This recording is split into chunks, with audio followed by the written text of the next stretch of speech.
Hey, we're live here at our first, but it won't be our first annual high school media day at Girls Inc. We got a list of good kids coming in today. Coach is gonna come in. It's gonna be fun. We're gonna get it popping. I'm your guy, Mike Woods. Unfortunately, my sidekick, Mr. Anthony Miller, could not be here today, but we're gonna hold it down. We got Kendrick High School is gonna be the first school. And the coaches that we're gonna be interviewing, Coach Andre Dye and Coach Farley from Kendrick, her first year in. So we're gonna take a quick break, and we're gonna come back with this off the chains, up and popping media day here at Girls Inc.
We're back. I'm your guy, Mike Woods, and we're here for our first annual Girls Inc. High School Media Day. And man, we're getting ready to get it popping. I got two juggernauts here sitting beside me. Coach Farley, back at her alma mater, Kendrick High School. Both of y'all, Coach Dye, both. It is amazing that you got people that get back to their schools, and you not only you the boys basketball coach, but you the AD, man. Real quick, man, introduce yourself and what you think about your season, the upcoming season. What are you so far? What are you looking forward to? Because y'all had not played y'all first game yet. What are you looking forward to in your first season game this season? Well, my name is Andre Dye. As you said, I'm athletic director at Kendrick High School. The expectations for this year, we already played our first scrimmage game. The guys did fairly well. Of course, you're gonna have some hiccups in there. You're gonna have some highlights, and you're gonna have some moments you need to improve on. So the expectation is just getting better every day. The expectation is we want to try to come in and compete. I feel we got a returning group that's going to be pretty solid. We got a good mixture of upperclassmen, younger guys. So the learning curve, I'm hoping we can catch on quick, and we see where we can go from there, man. Yeah, man. And I know back over here to Coach Farley, hey, those Sterling Hicks days, y'all know you've already implemented some of that at Kendrick High School. What has it been like so far, and what are some of your expectations this year for your team? Well, I'm Coach Farley. I'm PE and health teacher at Kendrick High School. And so far, my expectations is to just get better each day. We have a young team, from last year didn't do too good. So this year we're just trying to piggyback off of Coach and, like what he said, focus on the fundamentals. So guys, Coach Farley, with you being a new program, young program, trying to get back to that dynasty that juggernaut that y'all had built at Kendrick High School alongside Coach Hicks, I think it's gonna take, and we keep real on my show, we don't play around. What do you think it's gonna take for the community along and everything else around for that program to get back to where it used to be? Well, we need the support. Support is the number one on top of the list. We need support. We don't have seniors. The girls feel like we in it by ourselves. So when the community come out and support, they'll see like, okay, well, we're doing something to get somebody to come out and watch us. Well, I'm gonna stay on her, Coach. I'm coming to you, but I want to stay here.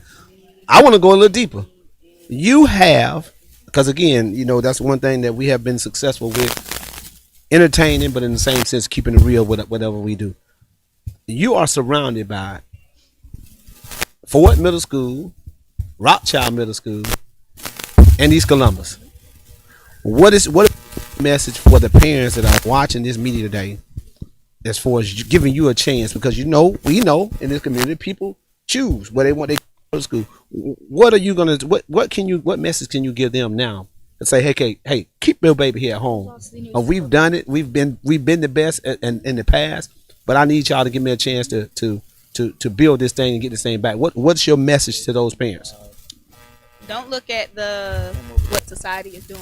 Do what's best for your child, and what's best for your child might just be staying at Kendrick. You know, like going to the other schools. I mean, it's cool and all, but what are you really getting out of it?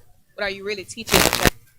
So, Coach, I'm gonna stay right there with that one. Same thing with you. I think you're a little bit ahead of Coach Farley. This is your third year coaching, fifth year coaching. So you've had a chance to get the kids to some of the kids to stay back at Kendrick. What message do you want to continue to send to the parents surrounding schools or in this community that about Kendrick High School, that they can come and be a part of some great at Kendrick High School as well? Well, first I want to piggyback off of what you said about the surrounding schools. Yeah, we do have East Columbus, Rothschild, and Fort right there. But with Technology Boulevard being open now, that makes Aaron Cone less than 10 minutes away. Okay. So those kids as well can look at being a Cherokee also. The things that we got to do is we got to bring the community in. We have to find a way to engage the community, and I think we're doing that actively. We're going out doing like little drives, little things that we do to help the community, and hopefully they'll come back and want to support. Just being at games is big. You know, that's a huge support to the kids that they definitely need, as far as knowing that they're supported, knowing that people believe in them, and understanding what expectation is. I had the privilege this summer to take a group of kids to multiple universities and get them to broaden their sights, let them see that there's people doing this on a larger stage. You know, they got to see some of the collegiate, Division I players, and just walking by them, they're like, Coach Dye, you keep us in the weight room, but these guys look like they live in the weight room. And I said, get to the next level. These are the things that are required. So, yeah, we need engagement, parental support, alumni support, and on different levels. Even if you can't be there in person, monetarily, giving back to the school, stuff like that.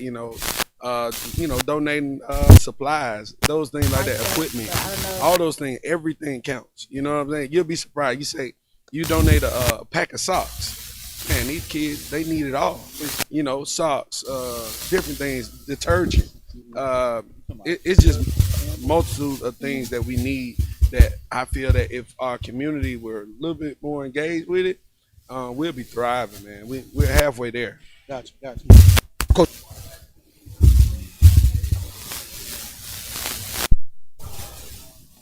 I think my mic had went out. It was me. But how is it? How have you reached out to some of your former teammates and try to get them to come back and say, hey, listen, get these kids to understand? Because what I found out is that what I hear a whole lot is I'm old. That's what they say. I'm old. I don't know it. These kids and these parents, these new age parents, they're listening to people that they think know more about basketball than, they don't know about the winning. These kids don't know the winning and success they had in the past. All they know about now is Carver. Keep it 100. That's all they know. Carver. That's all they know. And that's no knock on Carver, you know what I'm saying? But at the end of the day, education, I think, is so important. What are you gonna do? Again, I'm asking this question. What can you do? What can you get your sisters, your former teammates to do to help? Shout out to them to come in and help get these people to buy in to understanding that you need their support. And I know, because you got a great coaching staff. I know the kids gonna get everything and more with your coaching staff you have. So put a great. What do you want to say to that? I want to tell them, Kendrick is open. It's open to them if they want to come. I do have one person that played on the championship with us, Rochelle Fair. Okay. She is up there helping them. So if you're able and willing, we're here. Kendrick. What do you expect this year about your season? I know you said you're young. What are some of your goals? What are some of the things you would like to achieve? Some of the things y'all been putting in. What are some of the things you like to achieve with the work that you already put in this year? Realistically, just getting better. Like fundamentally, you don't really, know what I'm saying, know the surface of fundamentals. So just getting them to know like the game, having love for the game. That's what I'm trying to instill now versus wins and losses. Last thing I want to ask both of y'all: the classification came out. 1, 7, and 10. What do you think about the classification as the AD of Kendrick High School? What do you think about the class? This man biting his lip and everything. What do you think about the new classification? I mean, I'm thinking in depth about it. You got mixed emotions. Of course, you like to be able to play your surrounding schools. That's one thing that Muskogee County tried to do previously. They put all of us in the same region. All right, with us now, I think it'll be us, Jordan, and Carver in the same region. And if you look at the numbers on the paper, Kendrick's numbers are slightly lower than every other schools because traditionally, I believe we're a lower classification than majority of other schools. If you take in and you factor in those multipliers, meaning the students that's out of your area, that puts us within that category of everybody else. But hold that thought. I think one of the biggest issues with y'all lose a lot of kids out of y'all area. We do.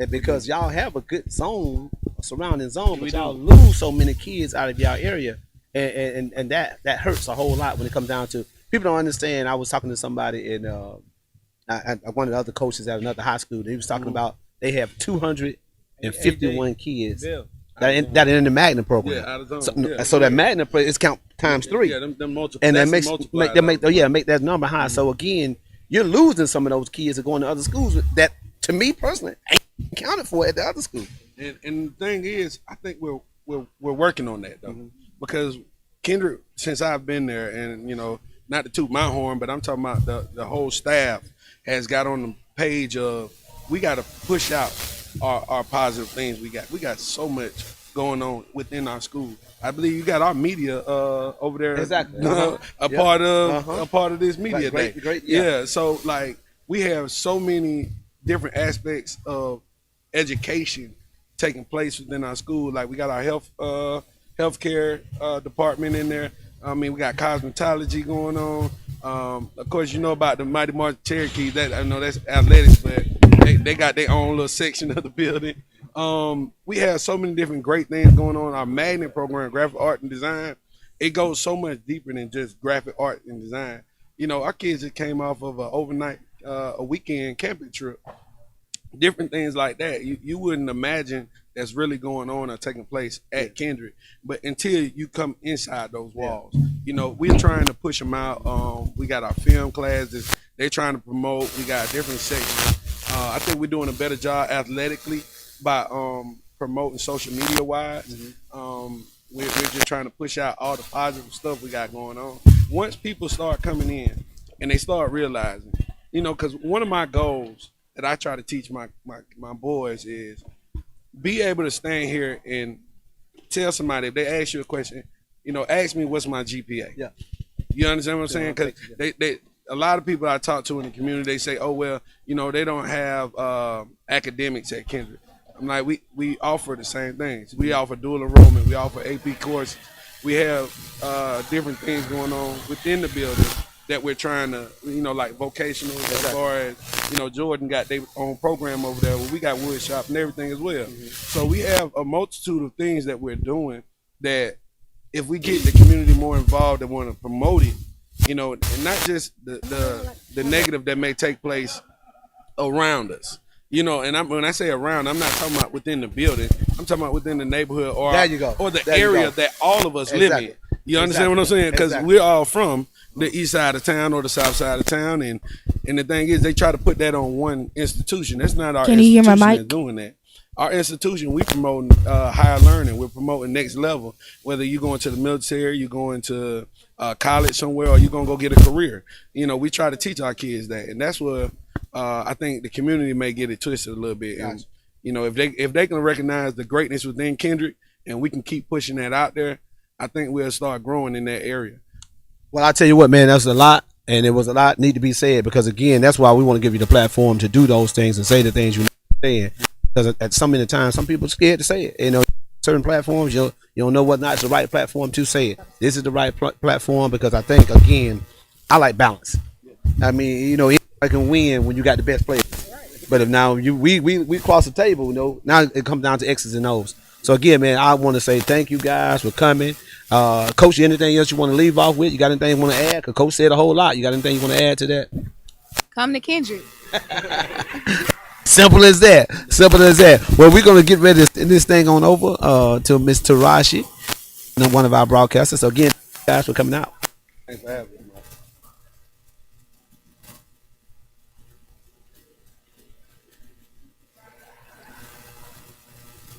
Hi, my name is Taraji Moore, and I'm here with Kendrick basketball player Andrew Spivey and Courtney Anna Cobb. One goal you set for yourself this upcoming season? One goal I set for myself is making all by city team for Chattahoochee Valley Sport. Yeah, that's my goal. Goal you set for this upcoming season? One goal I set for myself is to go out there and try my hardest, even when I feel like I can't do it, to make myself feel like I can. So to motivate myself to do better. What are you expecting from this upcoming season? I'm expecting a lot of wins, to improve on skills, work as a team, and things like that. What are you expecting for the upcoming season? I'm expecting for us to go far in the region and deep in the playoffs this year. What is your like pregame hype song that you listen to before games where you gotta really lock in? I don't really have a pregame hype song, but I got a playlist that I listen to before the game that I made, and it really helped me lock in. So yeah. Do you have a playlist? Like he said, I don't really have a song. Well, I don't really listen to music before games, so I don't really have a hype song. But I just think and I just give myself motivational words, so I don't. So like meditation? Yes, like that. All right, thank you.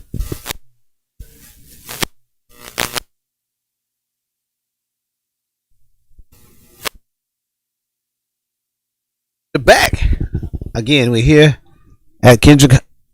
I'm sorry, not at Kendrick High School. At Girls Inc. with the Kendrick Cherokees beside me. Want to introduce yourself first? Yes, I'm Tremere Robinson. Tremere Robinson. Robin Mitchell. Robin Mitchell. Okay, so at the end of the day, guys,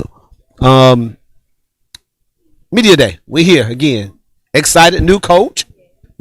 I like to ask you. I know sometimes these things get to be a little iffy. So, quick question about you guys, personal. Come to you. How long have you been playing basketball, and what got you started? This is my first year playing basketball, and what got me started is Coach Farley. Coach Farley got you started. She talked you into playing. Yeah. Oh, okay. So you same. I asked you the same question. What got you started in this basketball game? Just my dad, cause he played basketball, and I just wanted to try it, like do something new, and I started in 6th grade. Okay. Another question for you guys. How would you describe your team now? In one word or so. Wow. How would you describe your team that you all have formed? I know Coach Farley. She ain't looking, so I know Coach Farley running y'all to death, right? So y'all can talk about it too. Okay. How would you describe your team? Hardworking. Hardworking. I would say discipline. Like that's our team built on discipline.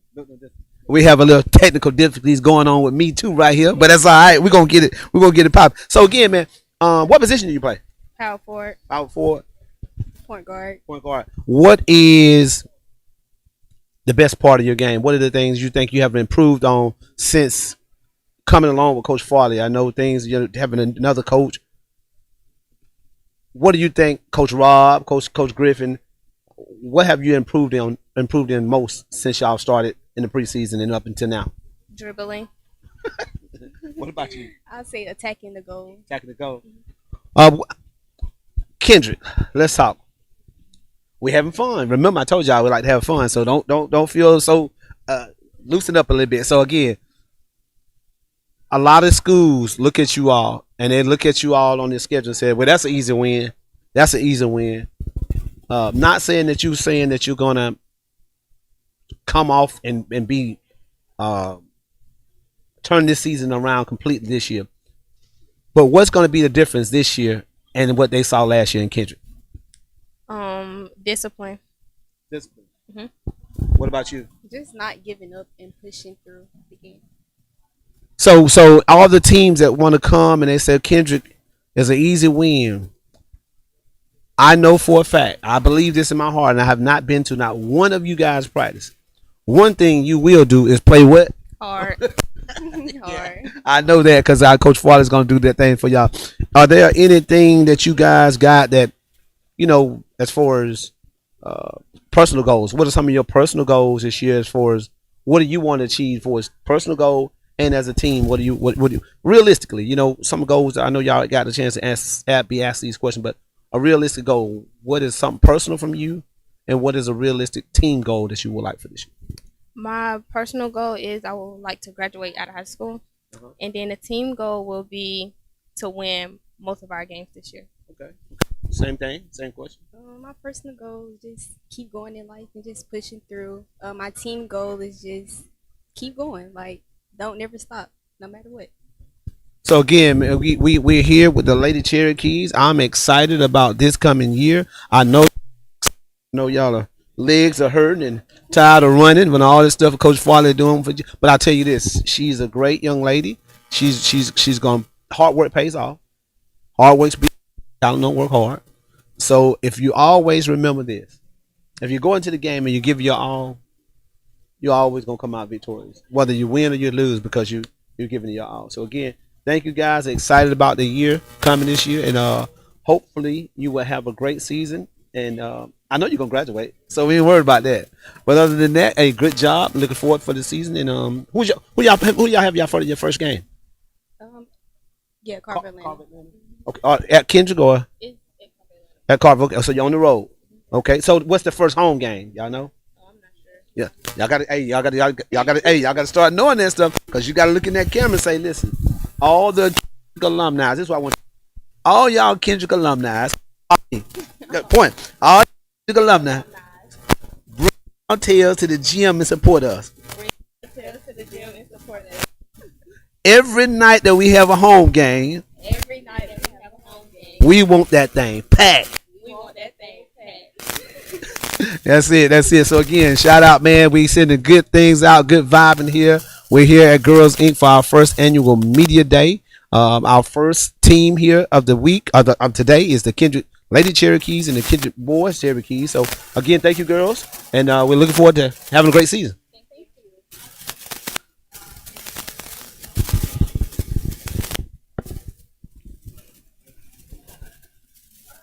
Hi, my name is Taraji, and I'm here back with two more Kendrick basketball players. We have Tristan and we have Clarissa Smith. Before we start, is there any food like you don't want to see for pregame meal? Like you walk in to get pregame meal, and this is the last thing you want to see? Like hot wings. Nah, it's like you mess up your stomach before the game. I'd probably say the same. Y'all had hot wings for a pregame meal before? Yes. What is one thing you're excited for this upcoming season? Really like recent play. Like when we start playing teams in Columbus. What about you? What are you most excited for?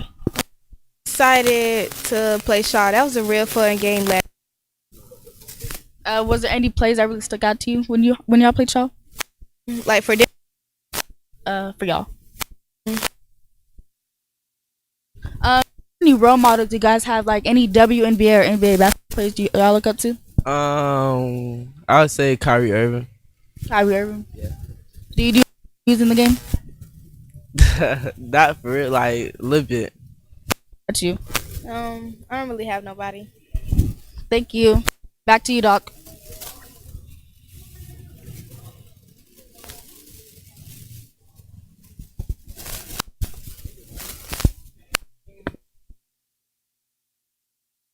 At Girls Inc.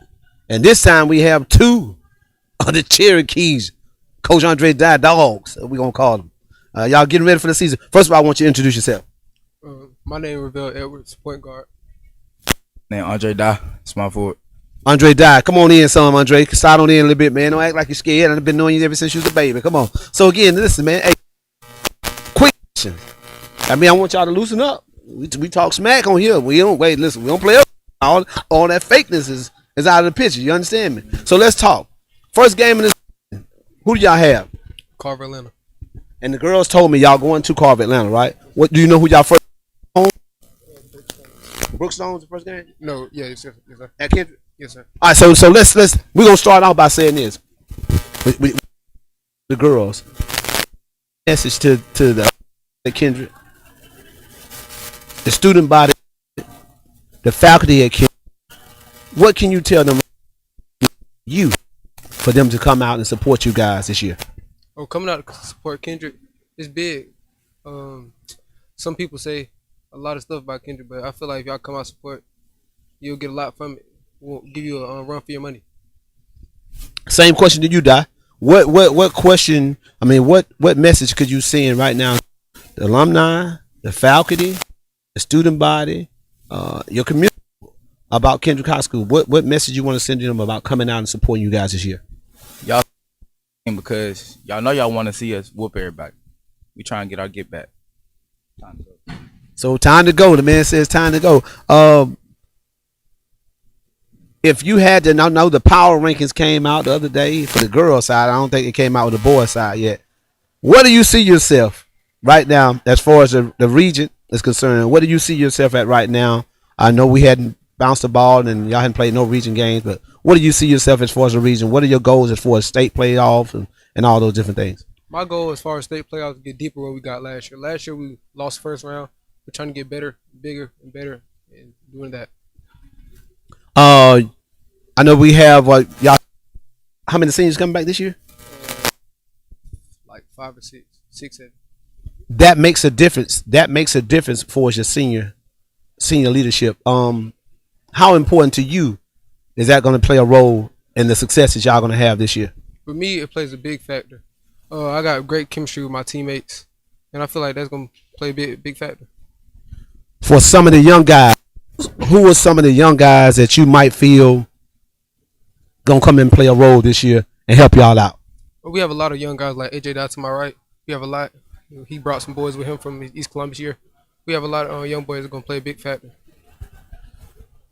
Di, coming to you, your daddy, your whole family, everybody in the from 1883 in your family, the Di history has gone to Kendrick High School. What are you gonna say? What are you gonna do to help restore that pride, that Kendrick pride, back into Kendrick High School basketball? Mama restored because my mom, she was a good academic student. My dad was a good athletic student. I'm gonna combine them both. I'm gonna be one of the best student athletes I could be to make Kendrick better than what it already is. Oh man, so you something in that, buddy? Because you know what they thought they say. And I want to stay with you on this one, because they say you can't go to Kendrick. This is what they say. They say you can't go to Kendrick. Bad academics, kids get in trouble, all kind of other stuff going on. What do you say to the kids that are in the 8th grade, 7th grade, that are want to come to Kendrick, but they're hearing all this bad noise out there about what's going on at Kendrick? What do you say? They can say what they want to say. It's like family over there. You gotta be over there to see it. Family, it don't get out to the public. You gotta come into the family in order to feel what it feel like. Like at Kendrick, I really feel like everybody works together. The people who be bad at Kendrick, it's not even the people that's bad at Kendrick. It's people who transfer in. They're scared because everything they heard, all the rumors they heard, that's why they come in acting all big and bad, thinking that Kendrick more than what it is. Kendrick is actually like a really good school. You can go there. Dual enrollment, everything. I bet y'all didn't know they had that. Yeah. Hey man, that's what I'm talking about. So again, it means something. This video is just about here talking about the season, but I try to give people a platform to talk about how can you restore the dominance that Kendrick used to have and once have had.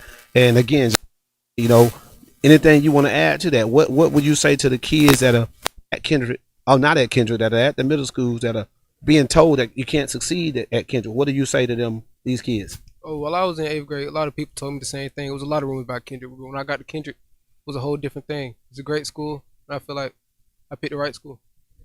All right, now so let's talk about this season. What do you expect? I know we talked about state playoffs and all that stuff there.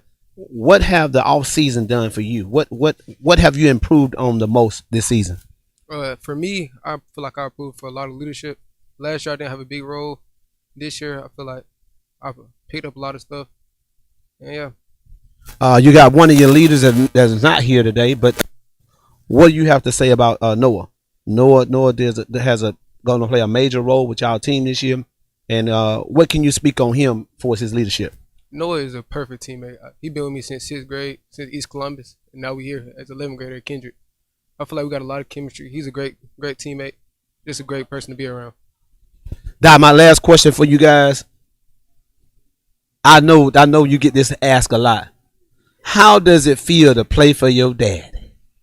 I mean, does it stop when the ball stop bouncing, or when you get in the car? Does it stop, or does it keep going? How does it feel to play for your pop? Man, they don't never stop. I'm talking about as soon as I wake up, I got my dad talking about when we went at practice yesterday. I'm talking about I wake up, he like, oh, you remember when you roll off this pit? You gotta come off this pit, come curl to the ball, shoot the ball. And what you say? I don't remember that, do you? Nah, I do remember it. Reason why? Cause it's special being with my dad and being able to play under him again.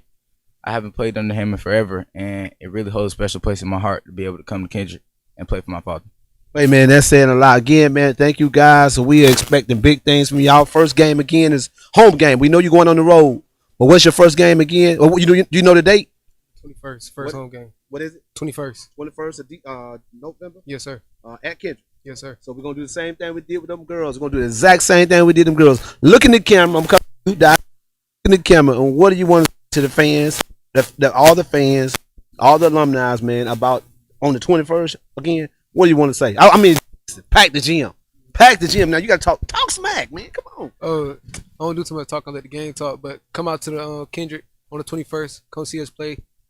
You won't be disappointed. That's it. All right, come on, Di. I know you come from a family. That's all your daddy did talk when he was playing basketball. But go ahead on. Tell me what you got to say. Listen, Kendrick, you need Kendrick to listen.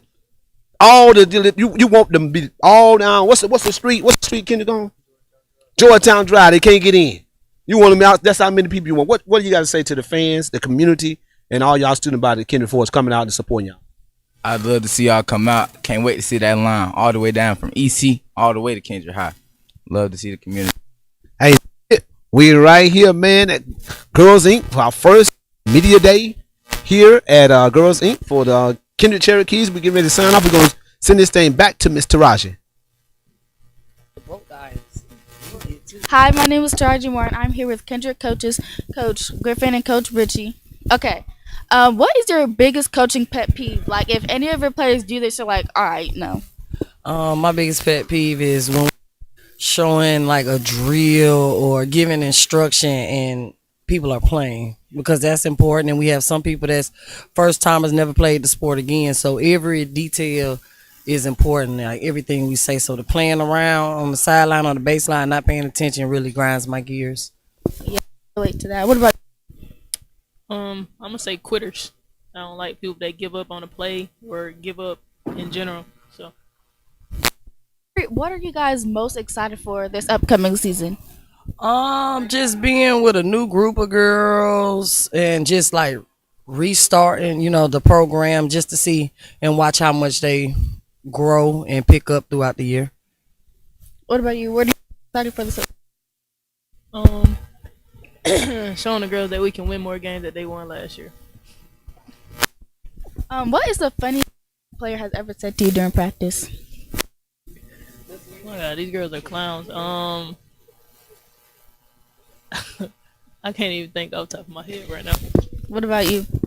We had one the other day, and the head coach told her to turn her leg all the way around, and she literally like just turned it in the inside, so it was looking kind of slowish, kind of. But that's it. All right, thank you so much, coaches. No problem. Back to you, Doc. That paid. I ain't gonna put a name out there. Thank you, baby. You're welcome.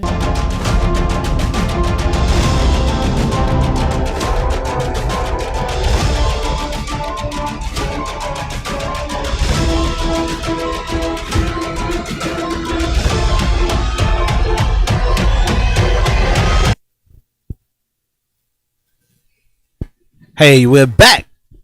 I'm your guy, Mike Woods. Hey, we're here at Girls Inc. for our first annual Media Day here at Girls Inc. We just wrapping it up with the Kendrick Cherokees. Our next team up is the Spencer Greenways. But I tell you what, man, this is going to be a great day. We're working out some of the kinks, doing little things like this, but trying to get the ultimate goal here is what we're doing today. Is if you were here and you could, we have 5 different outlets here that are giving these kids some media literature, media etiquette for us how to handle the media. So it's just not about us find out what's going on for the season and so forth, but just trying to give these kids a chance to be able to talk on the microphone in front of a camera and not be fearful of it. So again, shout out to all the people we have new ways to live here. We have the Kendrick High School marketing department and Mr. Hodge here. We also have our team here at Girls Inc. as well doing it, and then we have WRBL here, along with the legendary TV. But again, y'all, we're trying to give these a way of not being fearful of talking in front. I mean, I know sometimes it can be fearful for them, but again, they're have fun. We providing snacks for them. We have a young lady who's giving them etiquette as far as how to do it beforehand. So again, some of the kids that are coming up with us on the live stream are the people that's going only being live, doing the live videos. The other 4 outlets are they actually cut, redo it, and whatever. But here on this platform is going to be live. So again, watching out. I see lovely Miss Danita Gibson come to the building. Miss Danita Gibson Lord is coming in the building. Come on, she walking in the door. We're gonna bring her on, y'all. Bring her on real as we talk about this media day, but she's walking in just in time. Come on here. Sit down. She's everywhere. Let me slide over some. So again, we're here for our media day. Keep sliding. We got the man directing us. Keep sliding. But we have the boss, the head honcho, the CEO. She's going to parties after party. She just got through watching Karen White. Did you enjoy it? Did you enjoy Karen White? We had a ball. We want to thank Dr. Sheikha Shaw, our former board member of Prestige Medicine, gave a table. You continue to bless us, the community, y'all. Columbus, 3535 Levy Road, right next to Walmart, out Victor Drive. All right, man. So listen, again, this lady is working her butt off. I can say that. She's doing so much in her new role as CEO of Girls Inc. She was had an interim role for so long, and she was working harder then than she is now. Stop it. But again, listen, we have some great things that are going on. We're talking about a great fundraiser we got coming up next week. Next week, right here in this same building. For some of these coaches and all these people that's gonna be listening, man, some of the stuff that you need to get rid of in your athletic program, you can come by here and purchase a table. But I will let Miss Danita tell you a little bit more about it. Say it. It is the Sweater Weather Swap and Shop, and it's also a canned food drive. So Saturday, November 15th, right here in this gym, where many, many legends have come from, and many amazing young ladies have come through our sports program. And I'll give him a little credit for that. But also Coach Walter McKee. I want to just say that we're having our Sweater Weather Swap and Shop. Now, this is the premise. We are having a flea market. It's a fancy flea market that day, a yard sale if you want to call it that. But we're asking folks out there in the community like y'all that's listening. I know y'all got plenty of stuff in your closet. You got stuff in your drawers that you don't wear anymore.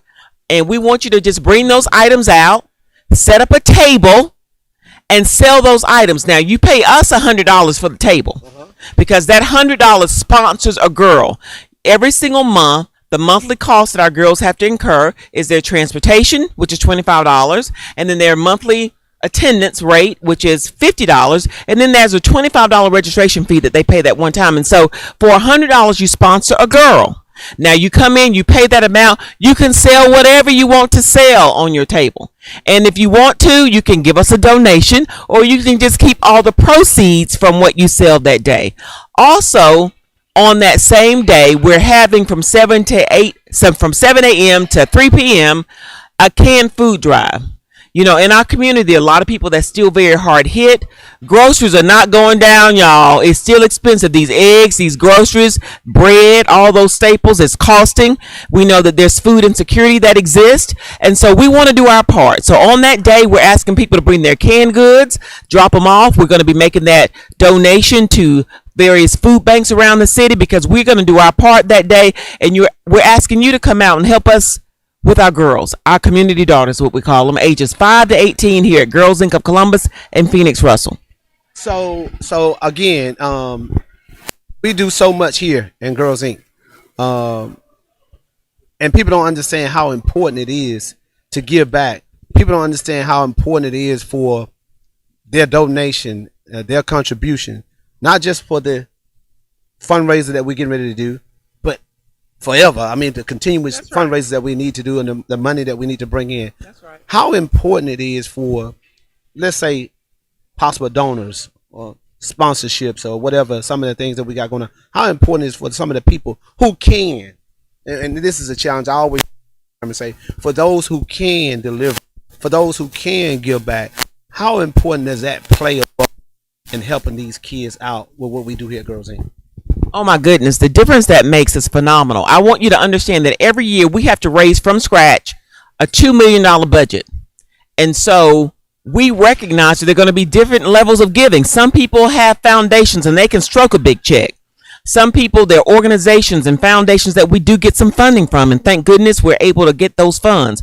But we also know every year there's a gap, and that gap has got to be raised by us. So things that we do, like the SSB that we did back in August, which was sold out. Thank you, community, for supporting that. Also, the events that happen when we're selling popcorn and barbecue plates and chicken plates, and those things make a difference. But there's another campaign that we have, which is our 5 for 5,000 campaign, and that's this. I don't know what your thing is. Maybe it's a couple of Reese cups on a monthly basis and a Monster, but that's probably more than $5, isn't it? Well, we have a 5 for 5,000 campaign, which basically says this: if we could get 5,000 people in the community to spend $5 a month through our 5 for 5,000 campaign for a year, that's $300,000. And right now we do have a gap that we're trying to fund. And so we're asking you out there in the community, give up a couple of Reese's and a Monster drink. Give up that king size. Give it up. Give up maybe a cup of coffee. And allow that $5 to bless our community daughters, because it makes a difference. We give them strong programming, which is focused on their body, building them up as strong as they possibly can be. Strong, smart, academic support. We team very heavily with Muskogee County School District, and we're actually able to assist our girls at whatever reading level they're at through our programming that we have. And then we've got Bold, where we're teaching them about life skills and career choices and advocacy. So strong, smart, and bold programming is very important, and these dollars that we raise help us with that. Also, today we're in this building.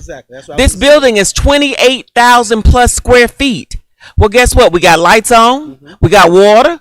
I see my air conditioning blowing. Air conditioning is going. That costs money, and so these dollars help us to support the facilities, which supports the programs, because this is their second home. It's their home away from home. So we need that. This facility is 28,000 square feet. The one over there in Bellwood, 4637 Kolb Avenue, is the Dorothy Hyatt Center in honor of our amazing executive director, who's also a Girls Inc. girl, and the center was named after her. That's almost 20,000 square feet. So combined, we got about 50,000 square feet. And then out here, we're blessed to have a soccer field.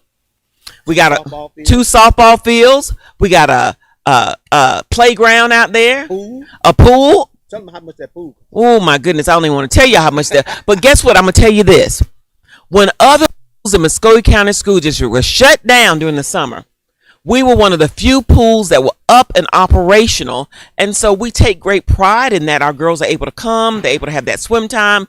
We're doing some collaboration to enhance those efforts. So there's a lot that we do here at Girls Inc. I saw last night you were on air with Atia Inc. Boggs, our Girls Inc. alum, the Grammy Award winning, and also Grammy nominated. I think she just recently got nominated again. And so she's a Girls Inc. girl, and she used to come to this very center where we're sitting in today. So it makes a difference, you guys. Don't think that, I know y'all see a lot about us on social media, but that's an attempt to get our news out there so you can see what we're doing, but we need dollars. The dollars is what allows us to deliver the service to our girls, the Strong, Smart, and Bold programming. And so I just want to give a shout out to everybody there in the community. I know many of you all have come to Girls Inc., which is predecessor was Girls Club. I was here more than 40 years ago. Don't say nothing about my age. But at any rate, and so we are supporting our Girls Inc. babies because they're going to go off and do amazing things. When you look in this community, I want you to think about some of the amazing women that have come through Girls Inc. Y'all tell me if y'all know these names. Dr. Kia Chambers. You know her? A Girls Inc. girl. Crystal Shaheed, the president of Truist Bank. Y'all heard of her? A Girls Inc. girl. TLC's Chili, Razonda Thomas, is a Girls Inc. girl. Yes, Chili herself is a Girls Inc. girl. I've already told you about Atia Inc. Boggs. In fact, she says, without Girls Inc., there'd be no what? Inc. No ink. And so she's a Girls Inc. girl.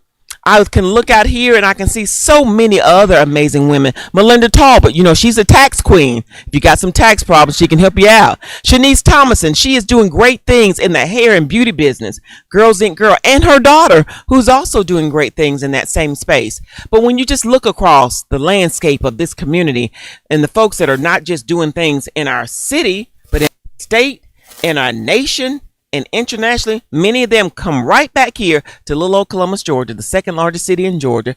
Girls Inc. alum, making a positive difference in the world. Yeah, I tell you what, I just want to say this, man. No, we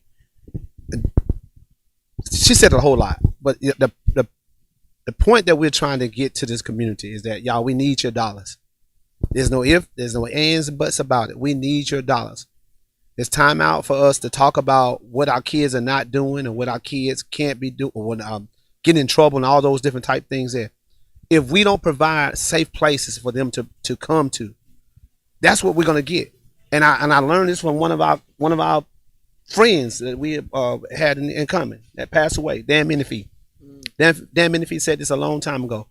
You're gonna pay for them one way or the other. One way or the other. Either you're gonna pay for them for building more jails, or you're gonna pay for them by just helping them give donations to them. Right. So choose the right path to help these kids. Right now we have this fundraiser going, and we're only trying. She's only trying to sell 50 tables. Y'all, we can do better than that. We're at the halfway mark. Yep, 26 tables sold. We're at the halfway mark, y'all. We have 1 week to get 24 more tables sold. But I'm challenging the community, all these people that are listening at these live streams and all this stuff that we do, to be a part, to reach down. Even if you can't, if you don't want to, you might not have no clothes to donate. You might not have, but come over here on Saturday or make a donation anyway. Exactly, make some kind of a donation to give back to the show. But again, we're gonna have our 5 for 5 out. That is one of the most amazing fundraisers that we have here, and that doesn't. You don't have to be rich to give that. That's right. So again, y'all, to this community, man, we in desperate need of your help, your support. Our pool, it costs so much money. Ooh, so much money. We were lucky and blessed for a great family business owner to bless us with one of our pools was unrepairable. Ooh, yeah. Talk about it. That over at the Dorothy Hyatt Center, Lord Jesus, it was sinking. It was irreparable. And we had an amazing community partner. Mm-hmm. She came in, Suzanne Houston, likes to come in and bless our girls with her homemade, good, smacking lip spaghetti. And so she came in that day. She's a dear friend of our former CEO, Dr. Gail Burgos. They played tennis together. And I was walking around in my role as COO, and I was just pointing out different things. And so she's like, well, what y'all got going on over here? And was able to show her that day what used to be a pool, but that was just like a sunken hole. It had been sitting that way for years, just so costly. There was no way we could repair it. And so we began to talk some more. And before we know it, she's thinking about, well, what can I do? Her family's in construction. So they ended up out of pocket paying the cost to fill in that pool. When you add everything up, it's close to $500,000. She and her husband, Jack Houston, and their amazing family business came in. They filled it. And then they made not one but 2 pickleball courts and a half basketball court, and that's at the Dorothy Hyatt Center location. We just recently did a pickled pink at Girls Inc. fundraiser with Columbus Technical College. that was a wonderful outing, and so we're inviting people to come out. If you got pickleball skills and you want to rent our pickleball court, you may rent the pickleball court. You may also come in and spend some time with our girls and teach them a thing or two about pickleball, because they get to talk about the kitchen and this, and I'm like, you get something to eat, but they like, no ma'am, that's what the center part of the pickleball court is called, the kitchen. But at any rate, I say in jest, but truthfully, it's wonderful that community partners like Suzanne Houston and her family chose to give back to Girls Inc. out of pocket and just made it happen, so our community daughters have a safe space that they can learn another sport and hang out and do some great things there. So the power of partnership, locking arms and lifting. And I say all the time that many hands make light work, and that's why that 5 for 5,000 campaign is so incredible, that so many of us can just put in our $5 or our $10. It doesn't have to be 5 or 10. If you want to do 50 or more, you can, but at a minimum $5 a month for 12 months, we're talking $60 a year. If we could get 5,000 people to do that, that's $300,000 to bless our community daughters, our babies, I call them, here at Girls Inc. of Columbus and Phoenix, Russell. Again, y'all, I mean, we're here. I mean, like she said, we're doing this for the community. This is not a normal day for Girls Inc., but this is a day that we want to give back to our kids, giving them opportunity to learn how to conduct themselves through the media. We have WRBL here. We have our own media team here. We have Money Boy TV here. We have New Ways to Live here. We have the Kendrick High marketing brand, and there's all these different aspects of giving these kids an opportunity to come in and learn how to conduct themselves in the media. So again, like she's joking about it, y'all. But when I saw her looking at me when she walked in, that air is on and them lights are blowing, and that is not normal. I mean, this is extra. This is not something that we have to do, but we're doing it to save and give our kids the best opportunity. So again, I mean, we need your money. Don't let Miss Suzanne and them be the only ones. If you have the money out there and you can afford to donate and give back to this wonderful organization, please do. It's not about the people like us. It's about them kids that come through them doors every day that needs every dime that you can donate to helping this organization continue the things that the great people like Walter McKee, who's my boss, and Dorothy Hyde, and all people, Miss Gail Daniels, and all these great people who led this place and had this place rocking and rolling. Miss Danita's doing a great job. Love her for everything that she does and what she's trying to do. So when you see her out there in the streets and coming at and out there and on social media, man, we're trying to get it done. We need your help. So again, thank you for popping in. We called you right in on it. And you came in at the right time. So again, hey, we're gonna take a quick break, and we're gonna continue our media day here. We got Spencer High School coming up next, and we'll see you in a minute, Miss Danita. Don't let her fool you, y'all. She's a hardware. My mother is a Spencerian, so hello, shout out to the green and the gold. Y'all get things done. What school did your dad go to? My daddy's not from here. He's from Cedartown, Georgia. So Cedartown High School. Okay. He is one of them Albany State Rams, though, like my mama. Man, Albany State put a dog. Oh, he put a hurt him, yes. Ooh. And guess who was at the game? Who? Hold up. Before we take this break, our vice president of the board. Oh, Dr. Cheryl Soigné. And guess what side she was sitting on? She was sitting with the Albany State Rams. No, she wasn't. What? She was in the middle of Fort Valley as they were getting. Fort Valley was getting killed. She happy, shaking her pom poms and all that. She was right in the mix of Fort Valley. So again, it was all good. So again, we're gonna take a quick break right here, and we'll be back with the Spencer Greenways and Coach Allen. Thank you, Columbus.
I'm your guy, Mike Woods, and we're back with our first annual media day here at Girls Inc. We're getting it done. We got the man, the myth, the legend, Coach Allen, the head ball coach. When we can say head ball coach, we're going to head basketball coach at Spencer. You guys had your first game of the season. Let's talk about that real quick before we get into what's going on. So this past Friday, we got an opportunity to play against Heard County.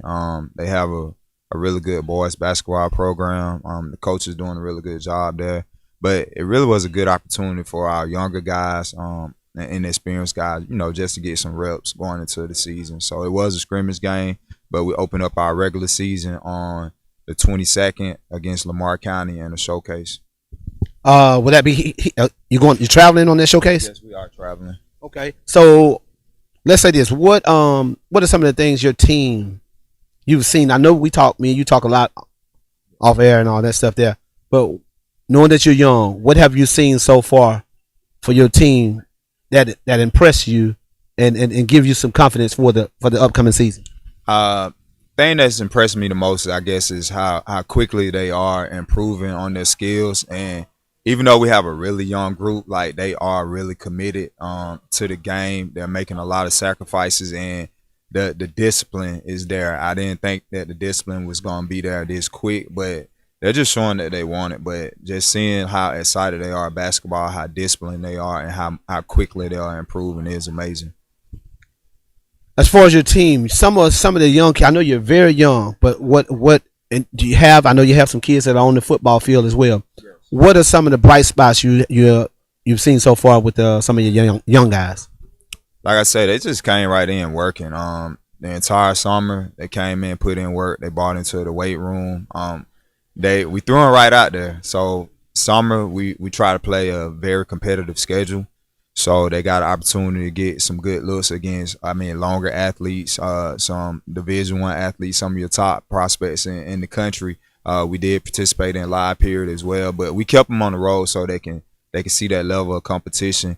And we also participated in fall league, so we dressed 8 freshmen during fall league. So again, they got an opportunity to participate then, and then going into our scrimmage game. But they're growing. So those kids come from good programs. I know JV is one of those young freshmen. The confidence is something that he does not lack at all. So again, how has he made the adjustment to high school basketball so far in your eyes? I think what's impressed me the most, JV has a very high basketball IQ to be an incoming freshman. He came in right away, got a really good feel for the game. But I think what stands out the most to me is his leadership as an incoming freshman. He's not afraid to get on the boards. If he sees anything, he's not afraid to go to the players or even to the coaches, like, hey, coach, I saw this while watching film. And he buys into the little things that a lot of athletes don't buy into. Like, even now, every time I see him, he's watching film. Like, we had a 9th grade tournament yesterday, which would be the only 9th grade game he'll play. But even during the breaks between the games, he was watching film. Like, he was watching varsity film. So he has a ton of potential. He's gonna help us out a lot right away, along with some other freshmen as well. But we did get a really good incoming freshman group. We're still trying to develop them. We know that they want to play at the next level. So, that's our goals as coaches, is make sure they are prepared to play at the next level and prepare for life outside of basketball as well. Knowing the person that you are, what are some goals that you have? With this young team, I know you and I, like I said, again, we talk, and your team is younger than what you wanted them to be. And got to throw these kids, like you said, got to throw these kids into this fire quickly. What are some realistic goals as far as playoffs and some of those things that for your team this year? I tell them all the time, I'm very competitive. Even though we have a very inexperienced team and a young team, the goal is still the same. The goal is still, we want to compete to win region championship. We want to compete to win state championship. But of course, just get better and do better than last season. But again, by us having a young team, we're not trying to make any excuses. We know that we're in a competitive region this year, that of course everyone is getting better, but we still want to compete, and that's going to always be the goal. I always say this, man, when it comes down to this community, one thing about me, I know I've never been shy from competition. And I think sometimes when we have all the kids going in and everybody want to choose one school, what message do you send out to parents that have kids?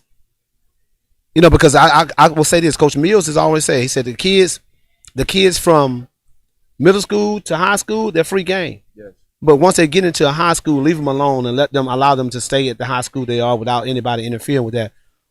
What would be your pitch to parents who have up and coming 8th graders that are going to become 9th graders next year, who live in your district? Yes. Who? What would you say to them for continuing with the tradition that has been a long tradition of basketball, great basketball at Spencer? What would you tell them? What would you say to them about bringing their kids to Spencer?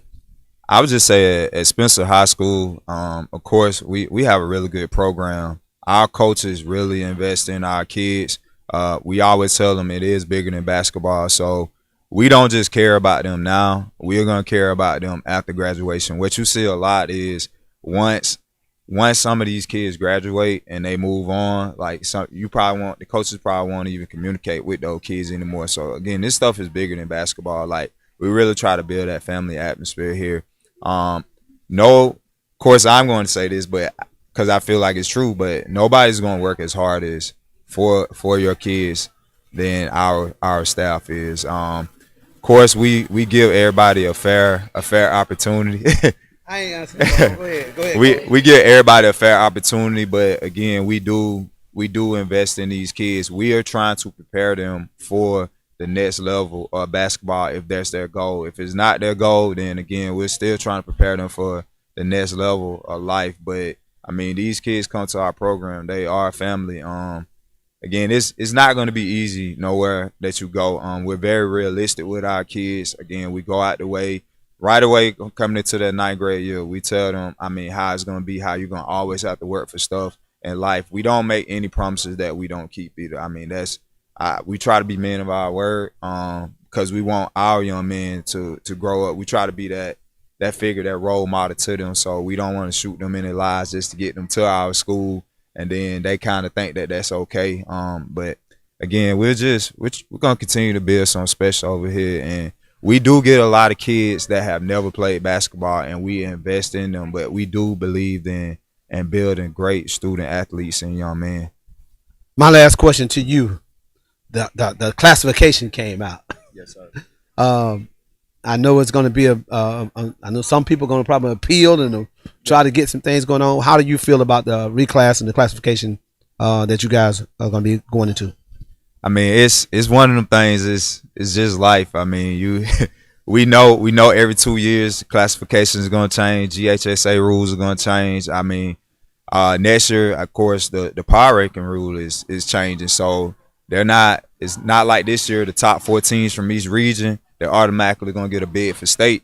But next year, whoever's the region champ is going to pretty much guarantee top 8 spots. But I mean, everything else, I mean, it's going to go by power ranking. But again, no matter where we're at, we got to find a way to compete. We can't make excuses. But something that people are failing to realize too, the year that we did win state in 2022, we were 4A as well. So, I mean, we had to figure it out then, and it's going to be one of them things we got to figure out now. I try to teach our boys, we can't make excuses in life. I mean, we're going to face obstacles. We just got to figure things out.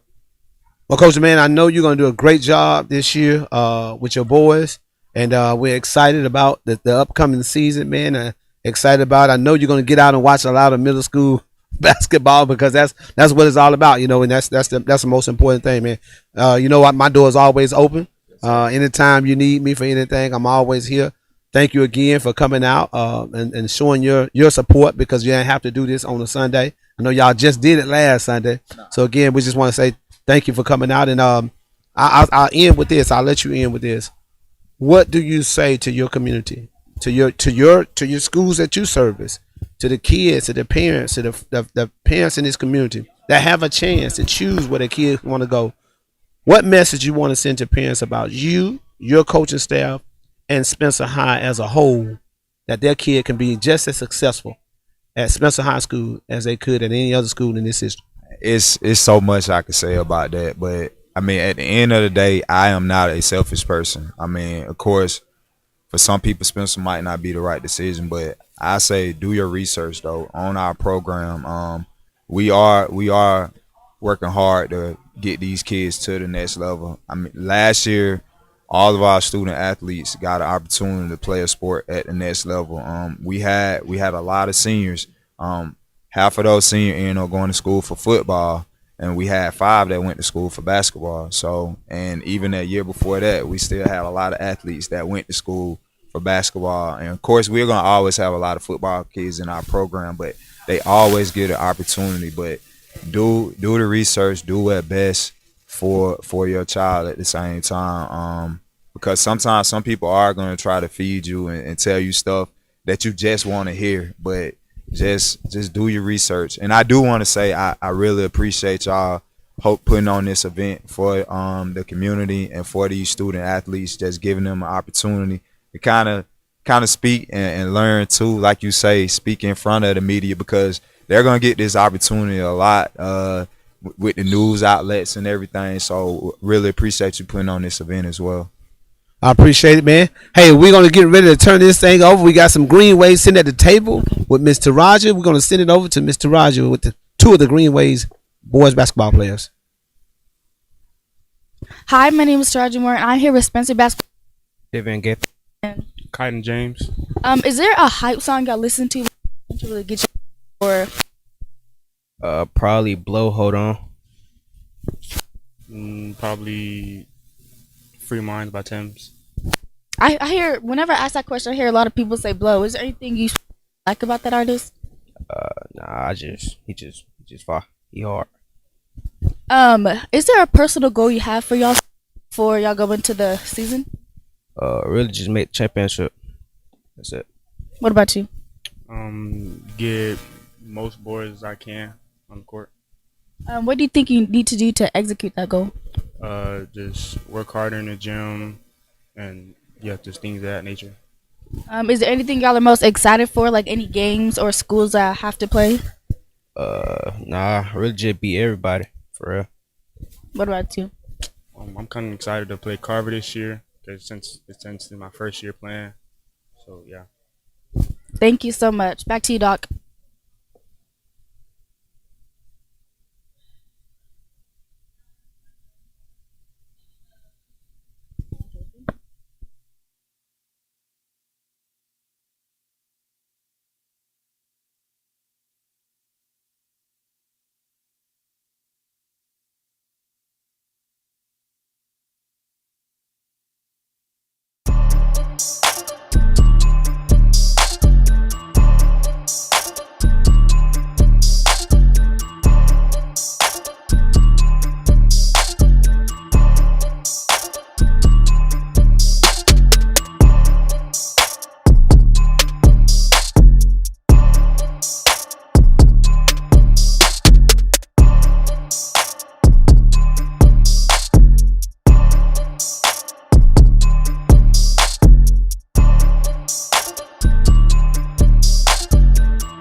Hi, my name is Taraji Moore, and I'm here with players. Jaden Long. And Ariana Riley. okay, is there any like game like meals that y'all eat? Like, Normally Zaxby's. Like the wings and things. That's just what I prefer. and what do you get for a drink? High C or Powerade. What about you? I get Zaxby's as well. Always go for a grade 8. Feel like you get more for your money. And always make my fries a large. Get some starch in there. For my drink, I go with Powerade. Have any goals that y'all want to achieve in the season? I want to possibly win state with this team. You know, I love my guys, and I think we got a chance to win it all. What about you? I want us to make it past the first round this year together, for us to make it to the second round of playoffs. For me to also get better as point guard, to go with my love.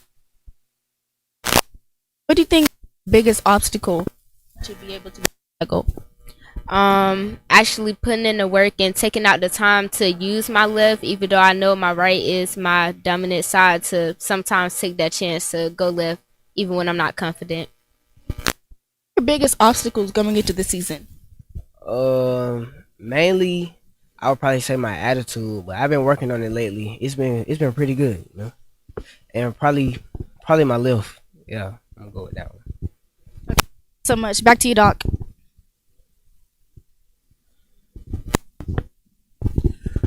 We're here again at Girls Inc. for our first annual media day here. I'm your guy Mike Woods. Standing beside these two Shaw Raiders. You know, it's kind of hard for me to sit between these Raiders. I'm a Blue Devil, but you know what I'm saying. There ain't no other school other than the Blue Devils, the Columbus High Blue Devils. You feel me? But again, Coach, we're here for our first annual media day. If you would like, introduce yourself to the people, and then we'll go from there. I'm Coach Horton over at Shaw High School. I'm the head coach at Shaw High School. First year. Yes, sir. Coach. Coach Marquand, coach girls basketball, second year at Shaw High School. Coaches, I like to have fun. I like to enjoy it. I like to loosen up, and I like to be real. That's how I'm going to do it. That's how I conduct myself, and that's the only way I can be. So again, I would ask you, start off by asking you. I know y'all had y'all first game. Each one of y'all had your first game yesterday against Russell County. Start with you, Coach. What are some of the things you saw that you like from it, and what are some things you think you got to improve on? Definitely the energy is there. We're definitely a very energizing group.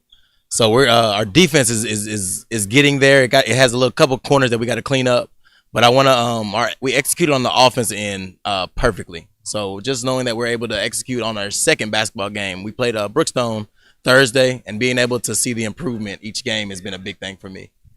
Coach, same thing, same question. Y'all had y'all first game yesterday. I got a chance to watch it. It started off a little sluggish, but you look back at it later on down the line, seemed like y'all were playing better basketball toward the end. And I think as the season go on, that's what you expect. When you're led by with two seniors this year, so I know you're expecting good things. And I know one of them at least is playing flag football, so you're not really getting a lot of basketball right now. Yeah, you're right. Absolutely. We're kind of behind the 8 ball right now. We've got we got like 4 girls that play flag football, and that was their first game. That back they didn't really get the scrimmage on Thursday, but it seemed like in the second half they started getting the flow and starting to make some adjustments to where we were actually able to pull within striking distance towards the end. We weren't able to come around at the end, but I think we're going to catch them again next time when we see them at Shaw. Well, I can tell you this, Coach. You were 20 points down when you went over to Russell County. I'm just gonna keep it. We keep it real on this show, Coach. We don't play around. When you went to Phoenix City, you know, over to Central High School, you go over there, Central or Phoenix City, or that's my home. That's my home. Don't talk. I can say it. Don't y'all say too much, man. Phoenix City is my home, but Russell County, I know you were about 15 points down when you got down there, you know, and you can't say too much because they'll kick you out of the gym. Yeah. Coach, what were some of the bright spots yesterday in your team? I know you got a lot of kids, a lot of young kids, and I know you're expecting a lot from them. What are some of the bright spots, and who were some of the bright spots you had yesterday? Everyone that played yesterday was great. I think I ended up running with 8. My 5 seniors, I went up J-Man, and 3 sophomores, Jaden Long, Bryson Denson, and George Willis. And all of them were built to fight through adversity. So again, we had a lot of questionable calls. We had a lot of situations happen where we could have lost ourselves, but we fight through adversity, and again, the defense makes up for everything for us. So it's perfect. My bad. Same thing with you, Coach. You what are some of the bright spots you had yesterday? I know even though you had your one of your star players is a starting. what are some of the bright spots that you saw yesterday in the game? I would say one of the biggest things that I found out was we have a girl by the name of Jemiah Rose. She kind of stepped up a little bit. She scored 8 big buckets for us yesterday. But when we looked at the stat sheet at the end of the game, it was kind of balanced out. We had 11. We had someone who had 13. We had 8. We had 6. We had 9. And that's what's going to be big. And once we get the flag football girl, Coach Kashai Walcott, once we get her in her groove and back into basketball states, we're going to be dangerous. We're going to be real dangerous. We're going to play fast. We're going to play hard. We're going to play defense. And we're going to be smothering.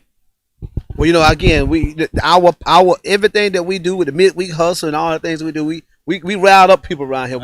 We keep up a lot of mess.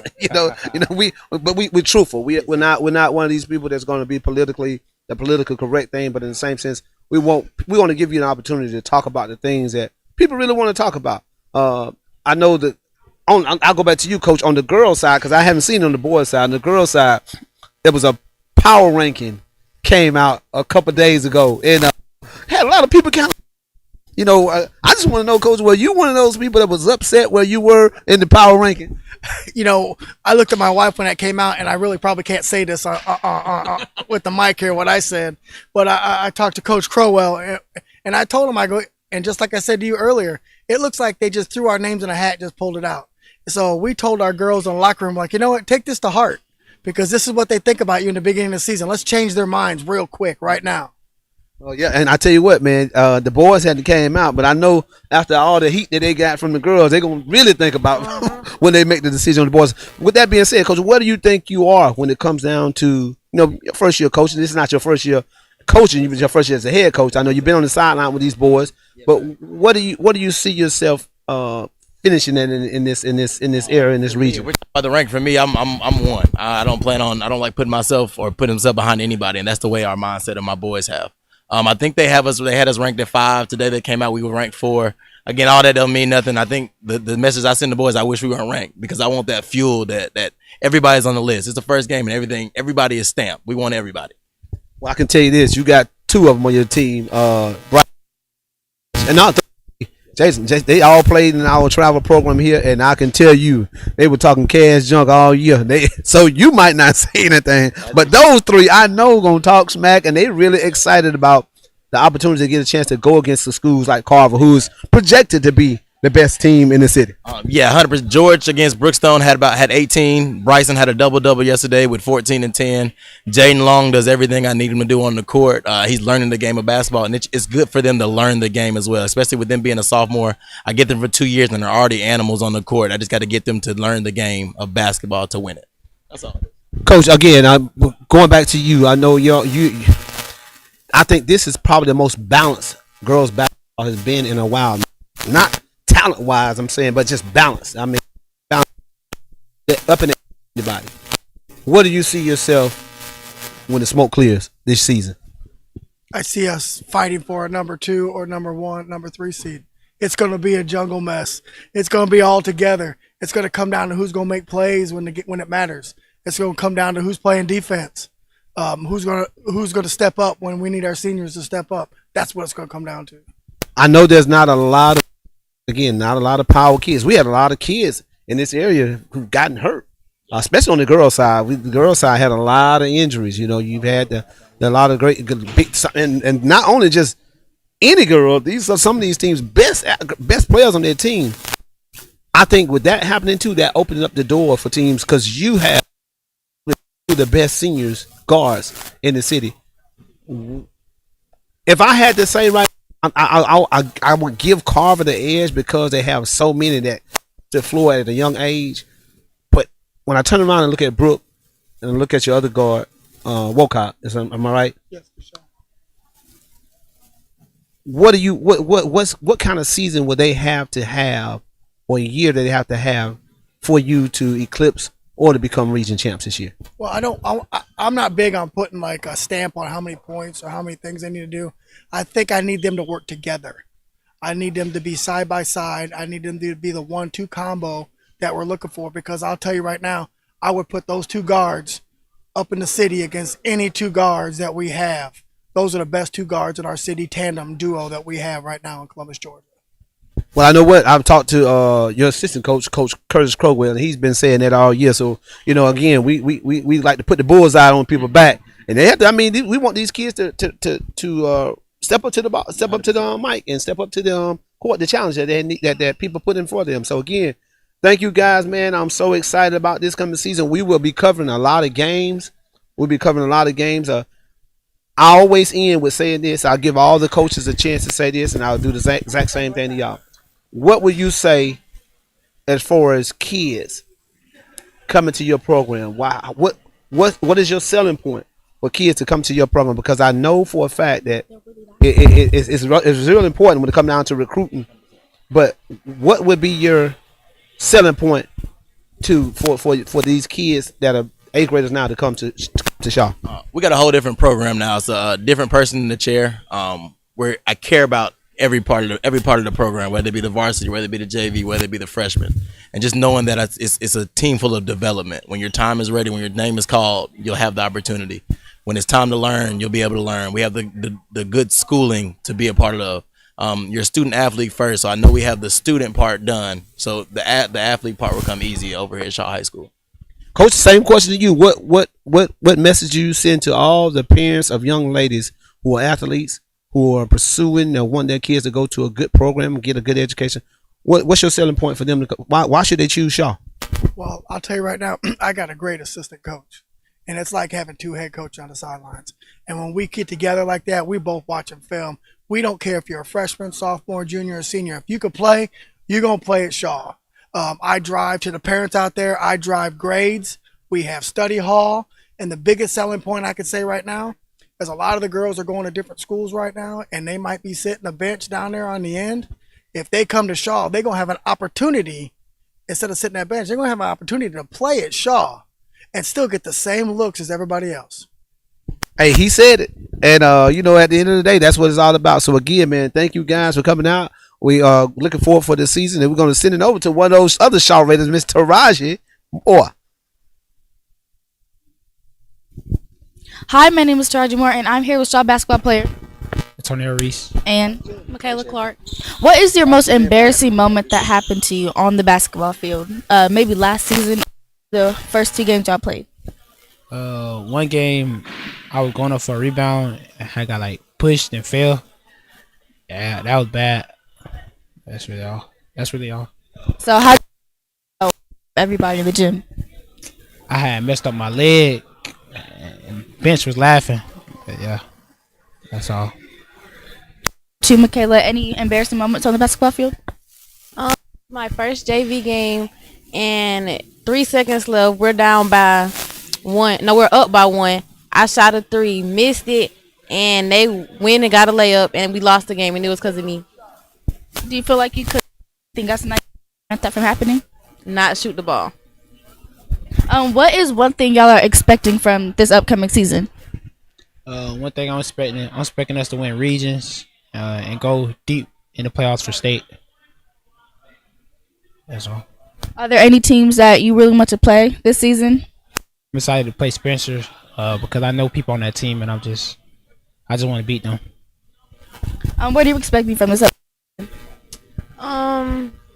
Really for our team to shock the city, because everybody's counting us out. I feel like we're way better than what they are expecting us to be. Is there a team you're expecting to see? Like any rivals you really want to play?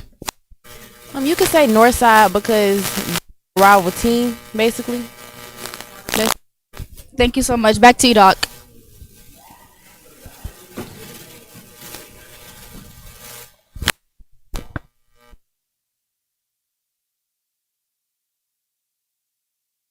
All right, we're back here again.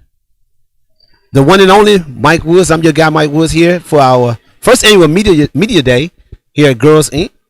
I'm here beside 2 Raiders. I'm a Blue Devil, so don't y'all get too close. Y'all might rub off on the Brooke. Brooke, come on now, loosen up. All right, if you can introduce yourself, what position you play, and what class. Lorenzo Talley, a senior. I'm a point guard. Brooke Ship, also a senior, and I play point as well. All right, so listen up. We always have fun. Brooke, I know you don't like to talk much, but we're gonna make you talk today. All right, you're gonna have some fun and talk loud so that people can hear you. Cause you know what, again, at the end of the day, it's about that message. Now, I know these Raiders, these boys ain't they ready for the smoke. I already know the boys ready for the smoke. I gotta find out whether or not you ready for the smoke. You feel me? All right. So again, man, hey, what kind of are you expecting to have this year? Because I'm just gonna be honest with you now. The projection is the Carver Tigers are gonna be number one in the region. What are your projections, and what are some of the things you look forward for this season? I look forward to dominating and proving everybody wrong. So, when you say dominating and proving wrong, the work that y'all put in, say things. What do you say about your new coach? What is the difference? What is the difference when people say it's the same Shaw? It ain't no different. Carver still the powerhouse. What is the difference this year in the Shaw team from last year's Shaw team? And what message could you send to everybody to make them feel anything different about that y'all are the team to beat this year? The difference is the work ethic and how hungry we is. We wanted more this year, and the message we want to send, just be ready for us. Brooke, y'all had a tough game yesterday. I know it was a first game of the season, so we're gonna chalk that one up. Walcott playing football out there. She ain't even in basketball shape yet, right? Half of the team is at flag, so I'm still very proud of them. We went down 25 and only lost by 6. So that was big. Saying that, slide in a little bit so I can so we can get you in. I want you to understand. Talk to the people, talk to the community about your journey, where you come from. What I mean by where you come from for us basketballs wise, I've seen you grow as a young lady, as a young basketball player, and I've seen you where you couldn't shoot a little bit, and now you can shoot a little bit. So what's the thing that you feel that you've improved the most in since being at Shaw? the most I would probably say is my confidence. As a freshman, I was coming in very scared playing high school ball, playing varsity. Yeah, I would say my confidence, and I'm more of a leader now. I speak up and I keep everyone calm. Yeah, just taking that initiative and being a senior, just stepping up. I think I really improved on that. What are some of your goals? What are some of the goals that you want to achieve this year as an individual and as a team? You know, I like I said to the coaches, I think on the girls' side it is so open because of so many teams have different injuries, but I think y'all team have what it takes for high school. Y'all have two veteran guards that can do great things, and it can help out the younger kids. What do you see yourself just at the end of this year when the smoke is all clear? What do you see yourself as? Region runner-ups, region champs, 4th seed? What do you see yourself? I mean, nobody wants to shoot small. We wanna go as far as we can. If we can win the region, get as close to that as we can, and then make playoffs and hopefully have a deep run in there as well. Same as you. I mean, again, we talk about the goals and what people are trying to get accomplished, and think I know you have some young talent, some young lions, Bryce, George, Jay, all those kids, and they actually played travel basketball with some of the Carver kids this year. And I can remember being in this exact same gym, sitting on this exact same floor when they were saying, y'all don't want to see us this season. Do you feel the same way as they feel about Carver? Sir. So tell me a little bit about it. Tell the people, why do you feel so confident in that? People think that it's going to be an easy win with Carver this year with everybody. What's going to set y'all apart? Why should people believe what y'all believe? We play more defense this year. We like to run a aggressive man, and everybody really know their principles and know their spots in the man. So with us playing a good man defense, we can slow them down. On offense just should come off of the defense. Now I'm having a little fun with y'all. Couple questions. Who is your favorite? She finna mess this up now. I already know this now. Who is your favorite WNBA player? Like right now? Right now. Any player, don't matter? WNBA. Okay. Favorite? I'm gonna go with Paige Beckers. Paige Becker. Who is your favorite NBA player? Kevin Durant. Why? his move so smooth and he can get to the mid, and I like getting to the mid too. Paige Becker, you said Paige Becker is your favorite player. Why? She played with a lot of style. She plays with a lot of heart. She's also a really good guard. Did amazing on the wings this year. I like how vocal she is. I like her style of play. I like her energy, and I just want to become that type of player as well. So again, with the NIL and all those different things right there, you get both seniors. What are some of your aspirations for the next level? What do you want to do for the next level? Yeah, I want to go to the next level, play basketball in college. I want to major in cybersecurity. Yeah, just get there.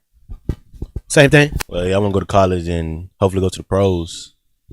So again, with all that being said, man, y'all know that comes with a lot of hard work, a lot of determination, and a lot of sacrifice. What have you sacrificed the most for this upcoming season? Sleep. Ooh, we've been in the gym every day, 2 times a day, every day of the weekend. So really just sleep and sacrifice my time to be at home to come in the gym and get shots up and stuff. Brooke, same question for you, and it'll be the last question. What are some of your sacrifices have you made for the season? I would also say a lot of my time outside of team practices and stuff, we're in the gym a lot on the weekends because half of the team does play in multiple sports. And me personally, I don't only have one class at Shaw, so before that class, I'm in the gym. I'm getting up in the morning, and I'm going to the gym myself to do individual work. So yeah, a lot of my time. Again, we are getting ready for our upcoming season. I know y'all had y'all first game. I'm excited. We'll be there. Money Boy TV. We're going to be calling out the games. There's going to be some fun.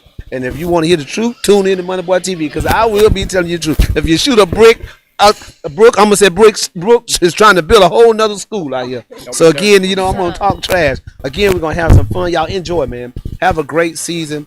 Put forth the effort that you need to put forth. And ain't nothing wrong with having that confidence. I want to see people take on that confidence. I'm telling you, George, Bryson, Jaden sat right in this gym, and they told all them Carver boys, y'all don't want to see us. See, I'm ready. I can't wait. Money Boy TV, we will be in the house when the show ready to go up against the Carver Tigers. And baby, y'all better be. Hey, I know them boys gonna do something. I know the boys gonna turn it up. What them Lady Raiders gonna do? We got a lot coming, honestly. Like just this first game, it didn't really tell the whole story, and I just want them to be ready. Again, man, these are 2 great student athletes at Shaw, and we're getting ready to send it to another Shaw Raider, Miss Taraji Moore. She's in the broadcasting department over there at Shaw, and she's doing some interviewing over there with 2 more Shaw Raiders. Hi, my name is Taraji Moore, and I'm here with Shaw basketball players Brittany and Diana. What is one hype song that you usually listen to before a game? Genie by Youngboy. Is there a specific reason why? It just get me in that mode. What about you? Lonely by Rod Wave. Is there a reason? It's just inspirational. What is one team that you are really looking forward to play this season? I'm really looking forward to playing Carver this year. Is there a reason why? Just a good team to play against. I'm ready to play against them. To play this season? Not at the moment, no. What are you most excited for this upcoming? I'm excited to win some games this year and make memories with my teammates and hopefully go to state. I'm excited to make new memories and new friends along the way.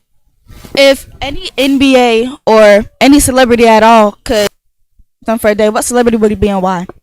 Stephen Curry, mainly because he's one of my favorite players, and I would love to play against him one-on-one one of these days, hopefully. Yeah. And what about you? Stephen Curry, because he's been my inspiration since I was a little girl. Back to you, Doc.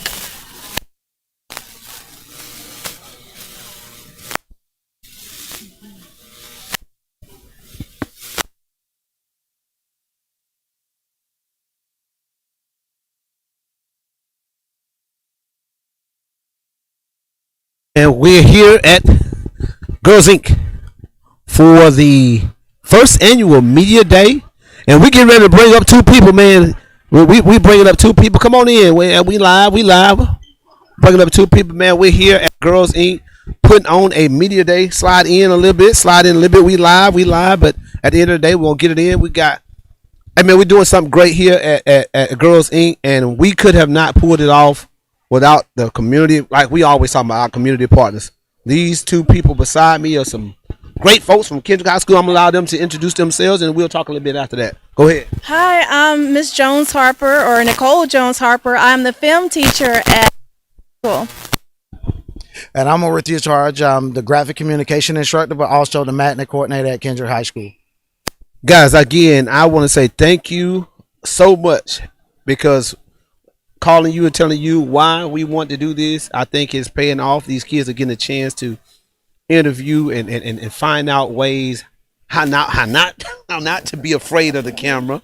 And I think you got a chance to talk to some of them here today. And tell me, what do you think about it so far?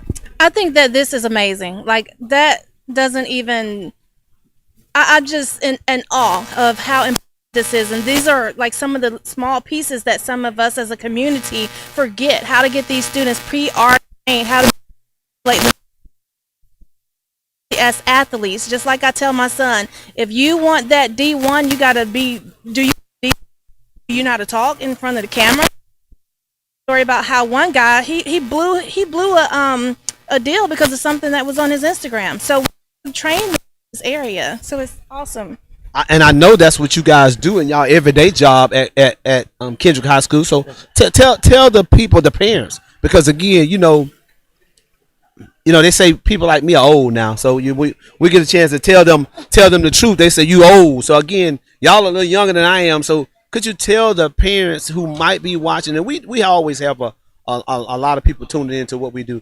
Tell them how important it is for these kids to do just like Ms. Jones said about understanding about how important it is for the media and their social media aspect. Definitely. But also just to let you know, age is a state of mind. So it doesn't matter the age, but also what the parents have to understand is it's bigger than the game itself nowadays, because so much of the game is depending on what you do off the court. You still have to show up to practice. Work ethic is important, but being media trained, understanding how to answer the question, how to advocate for yourself and actually project yourself in a positive way, that is amazing, because especially nowadays with NIL and other things that are going on outside of the game at different sports, being like media trained, understanding what to say, how to say it. Different events like this will help facilitate that and help like these athletes who don't understand how one mistake can kind of undo everything that you're doing. And as a parent,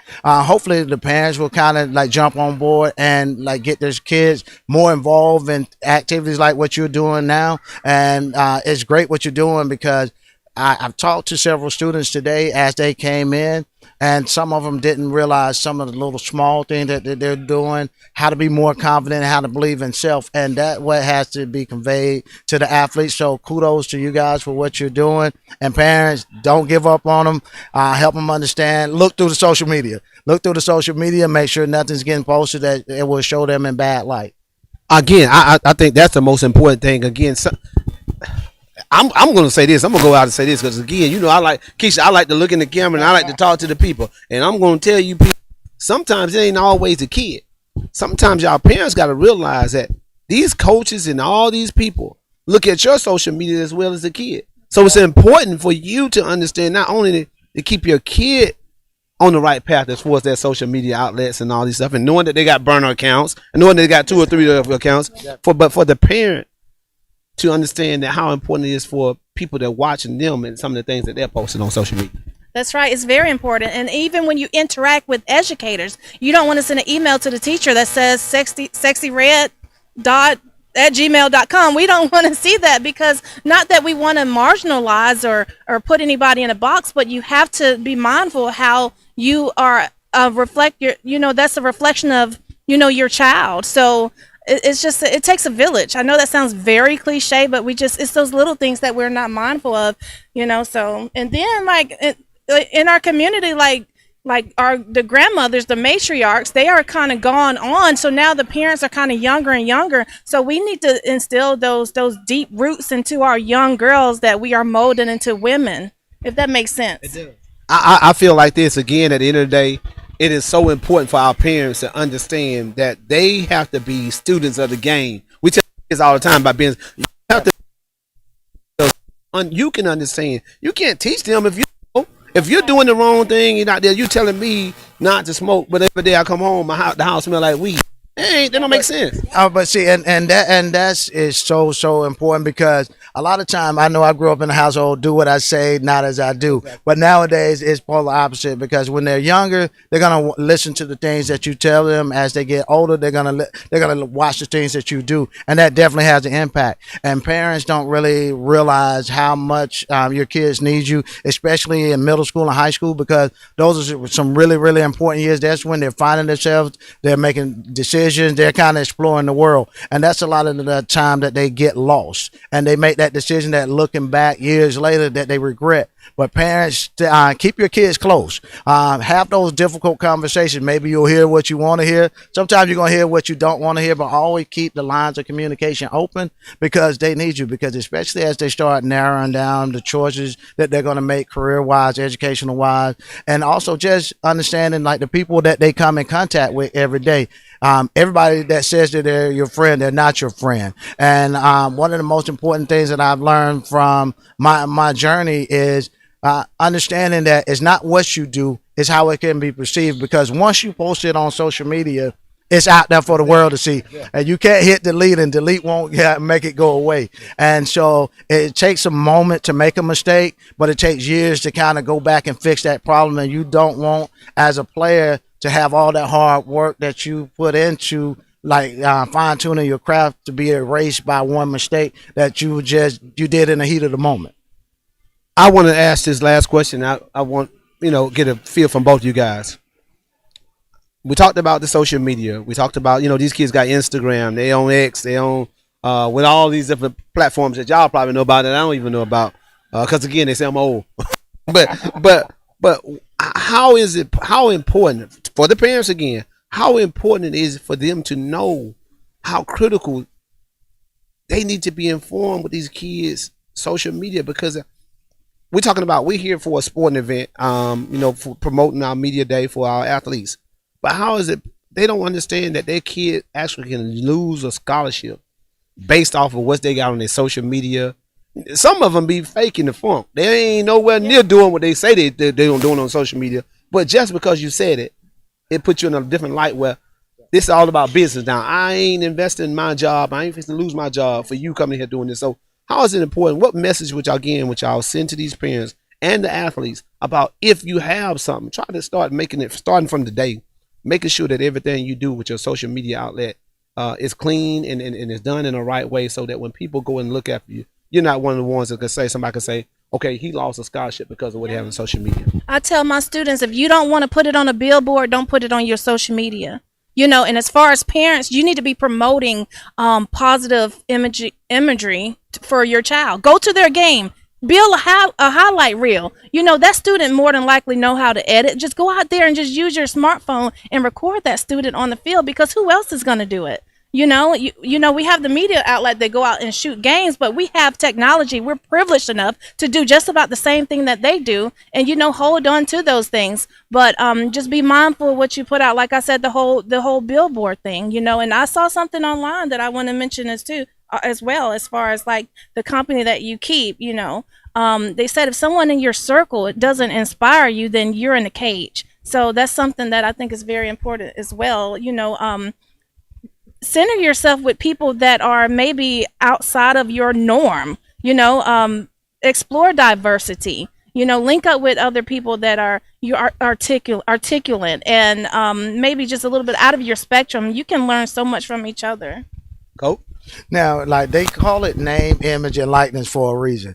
And that's what like a lot of the younger people are not realizing, and parents as well, because these companies are buying the product. It's just like you're going in a grocery store.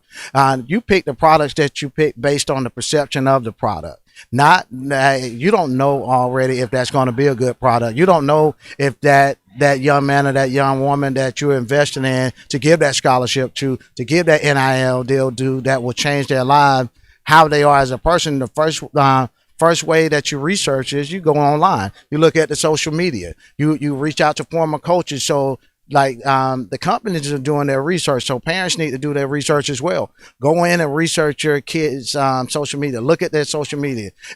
Look at all accounts that they have: Twitter, Instagram, Snapchat. Also, go in and learn the lingo. Look at like the Texan, like the new Texan lingo. Look at what the emojis mean. Look at all the pitfalls that can happen when you don't stay alert and stay involved. Because a lot of these kids, they take advice from their peers, and their peers are not as mindful, as knowledgeable as you are, and they don't have their best interests at heart most of the time.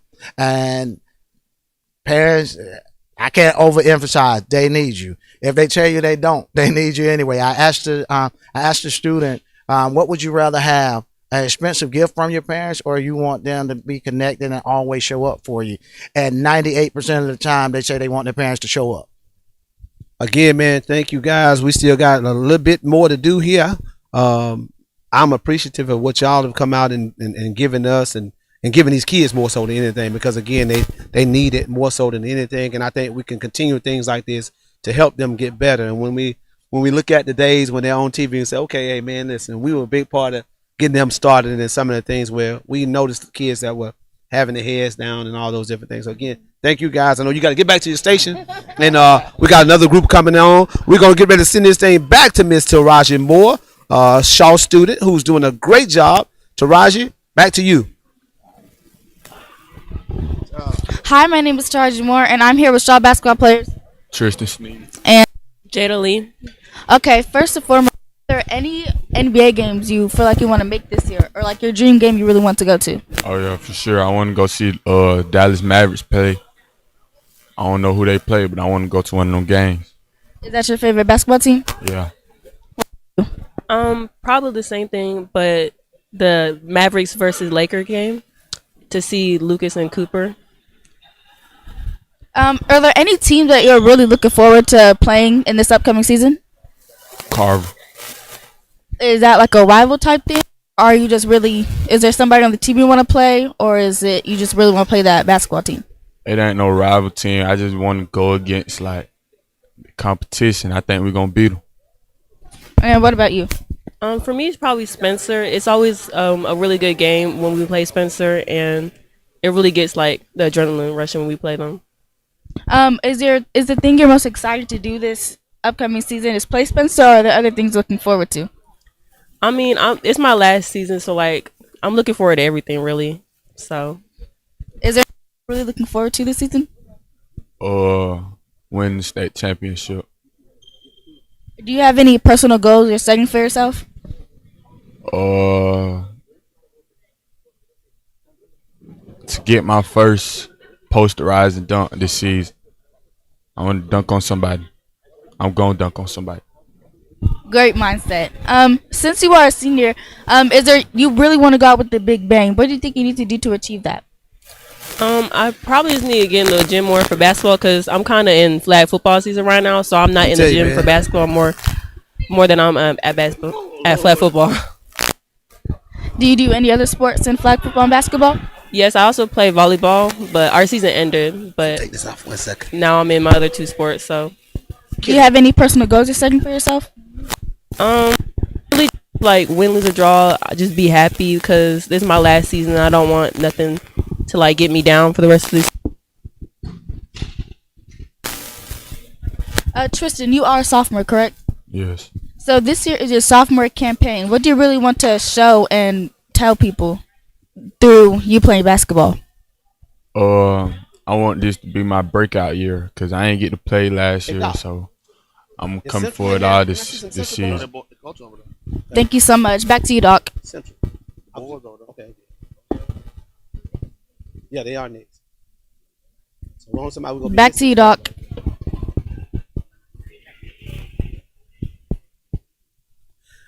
Hey, it's your guy Mike Woods. We back here again. I'm back at the first annual media day here at Girl, and we're blessed to be in the company. Curtis Crowell, the assistant coach, assistant volleyball coach. They got him doing everything at Shaw now. The volleyball coach, flag football coach, and now he's doing double duties because you're doing flag football and basketball. But you know, quite natural, we're here for basketball and our media day. And I know we've talked all throughout the summer about these two exciting senior guards, and I know you said you think you probably have the best two in the city. So I know y'all hit y'all first game. Can't really measure you by that because the kids have not been practicing because half of your team is playing flag football as well. What were some of the bright spots from yesterday and yesterday's game, and some of the things you feel y'all got to get better in? All right. Well, number one is the bright spot is like just seeing them working together. Like we rushed it, like coaching flag football. 3 of the 5 of the starters, they playing flag football with me, so they doing double duty, missing a lot of basketball. Like they missed the first scrimmage we had, and they played yesterday, so we went down early. But to see us just going down 20 at halftime to lose by 6, hey man, that shows where they can be at. It just we gotta gel together with chemistry more. That's all. Let me say this, and I will stay right here. This one mic. Understand all that, but we had some controversy on the social media world. Some controversy on the social media world. Some people were hot. Some people were really fired up about this. So again, tell me. Again, people gonna say, well, okay, you got whooped yesterday, but tell me, what do you think about the rankings that came out and then went out a couple of days ago on social media? So the one came out the other day. Hey man, I don't know what they was tripping. The state champions defend the state champions until you don't play for that title again. You still the state champions. They had on rank number 10. That was just blasphemy to me. That was crazy to me. But for me, 3-4 teams ahead of us that we beat last year and we brought everybody back. That was a little weird for me. But they fixed them out this morning, and I guess they waited till after last night to kind of get it. So I can't really be mad about it the days. But the other day, hey, man, they need some insight, some help on that. Hey, listen. Lean in, and I'm going to say this right here. It went out. So, half of the people don't even think about it. They ain't letting that go from the first one went out. So the second one, they remember what you said the first time. Far as your team is concerned, what do you see? Coach spoke so highly of you. It's like having 2 head coaches on the team. What do you see y'all team? I know I've said this on multiple occasions. I've said this multiple times this morning in interviews with other coaches. This is the first time I've seen girls basketball this balanced. Not talent-wise where the talent level is up here, but just balanced where you on any given night you can lose. What do you see yourself this year, and what chances you give yourselves at becoming the region champs this year? Listen, look this in the eye. Look in the camera. He's looking in the camera, y'all. We playing for the region champion. I don't know who the other team gonna be though, but in Columbia, Georgia, I feel like we got the best 2 guards in the city together. And anything else, y'all better come see it. So boy, I wish Aunt Mary was here right now because we can keep up a lot of myths. Listen, we talking about numbers now. What backcourt come back? Both of them double figures. Both of them made all state. What backcourt bring that back? In this region, both of them, all region team, all state, double figures. Tell me what 2 guards you got that did that. Look at here, man. Look now. Hold. Let me sit up because I like this guy. And this is the kind of stuff I like right here. So my thing is when you say you going to be playing, you don't know about the other team. So that means Hardaway and Carver. And Sumter County got to fight for the other Sumter County got to fight for the other spot. Fight for those spots. Man, y'all heard it right here. Money Boy TV at the first annual Girls Inc. Media Day. Assistant coach Curtis Crowell has said that Shaw Lady Raiders will be in the region championship game playing against somebody. You don't know who, but it's on them about who they're gonna play. Again, man, I think Brooke. What do you have to say about the growth in Brooke? I mean, we watched this kid come up from the time I was joking with her when she was shooting balls and hitting the black pole up there at the top. But now I've seen her grow so well. What do you have to say about her as a player and how far she's come? Brooke is a kid that. We talked about it. Coming out of Blackman Road, didn't nobody know who she was. And it was just a little skinny kid that liked to take a lot of shots. It's just the growth. Being thrown in the fire as a freshman, having to play the 1. But she really want to be a 2 at heart. Like, it just, every year she has gotten better. And she takes on the pressure, and she wants to have that role. She wants to be the number 1 person. And I just love her development, man. She has really developed. And it's going to be a great senior year for her. While you stay right here, Wilcox. I mean, this kid is playing flag football now. She's probably the best athlete on your flag football team. How important it is for her and Brooke. I mean, I know with them not having a lot of time, but because they're seniors, how long do you expect for it to click, for it to gel in for them, before y'all start hitting that mark? Hopefully, and I know Coach Marquand, like, man, why my assistant coach had to go coach flag? Because I took the best player on our team, and she's the best flag football player. She's really the best athlete in the school. Like, it's hands down. We talk about it as coaches. She's the best athlete in the school. Everything she does great. She led us in every statistical category last year: points, rebounds, steals, fouls. She just do everything you just ask of a kid. But her and Brooke coming together, hopefully they can get that chemistry back. But they've been playing together so much since they was freshmen that it's like they got it instantly. And she doesn't demand the ball, so that helps Brooke out, who's very ball dominant with the ball in her hand a lot. Where Wildcats get hers on the defensive end, she's gonna go steal and lay it up and go back and play defense. So they work hand in hand because you got two dominant guards, but one don't demand the ball in their hands a lot, and that helps offset it. Again, and we are here with Curtis Crowell, expecting a great season from the Shaw Lady Raiders. I know you were bragging about them brand new uniforms y'all had on yesterday and everything. So again, man, we're excited about the year. We can't wait. We moneyboytv.com. Everybody's creating profiles. We getting it done. We getting headshots. We're going to take it to another level this year, unlike you have ever seen when it comes down to high school basketball live streaming games. So again, thankful for all you guys coming out, showing us some love as well, because I know y'all did this last week, but we like to have a little fun here, man. So again, thank you. And another Shaw Raider, Miss about 200 times, Miss Taraji Moore, a Shaw sophomore, marketing department. Taraji. Hi, my name is Taraji Moore, and I'm here with Shaw head coach, Coach O, and Coach Gucci. Okay, Coach, what's your pet peeve? Like, if your players practice are automatically irritated. Pet peeve, or more so.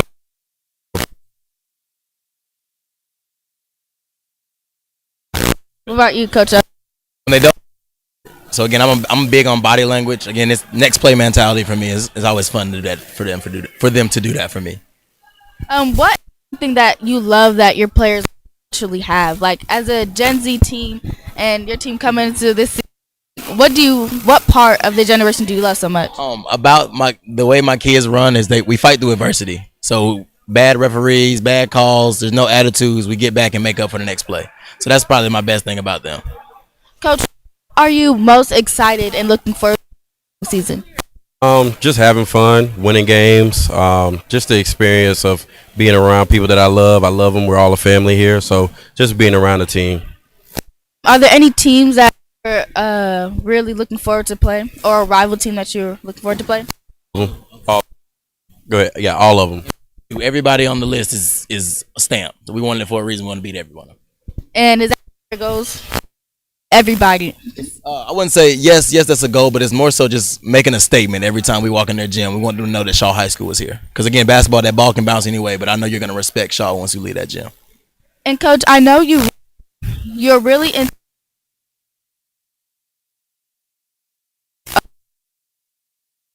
court and off the court. Yes. Very disciplined. They're an extension of me, no matter what. Especially about first of all, they're an extension of their parents. But with them being a Shaw High School basketball player, they're an extension of Shaw High School and the Coach Horton. So again, the way they carry themselves on and off the court, somebody is always watching and always tell them that. Funniest thing a player has ever said to you during practice or a game?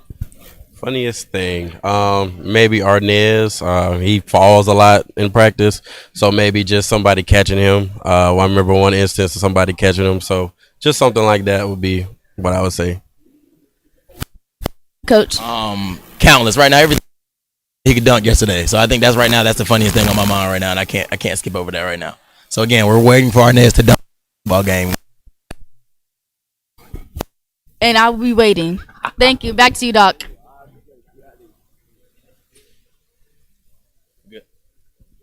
Yes.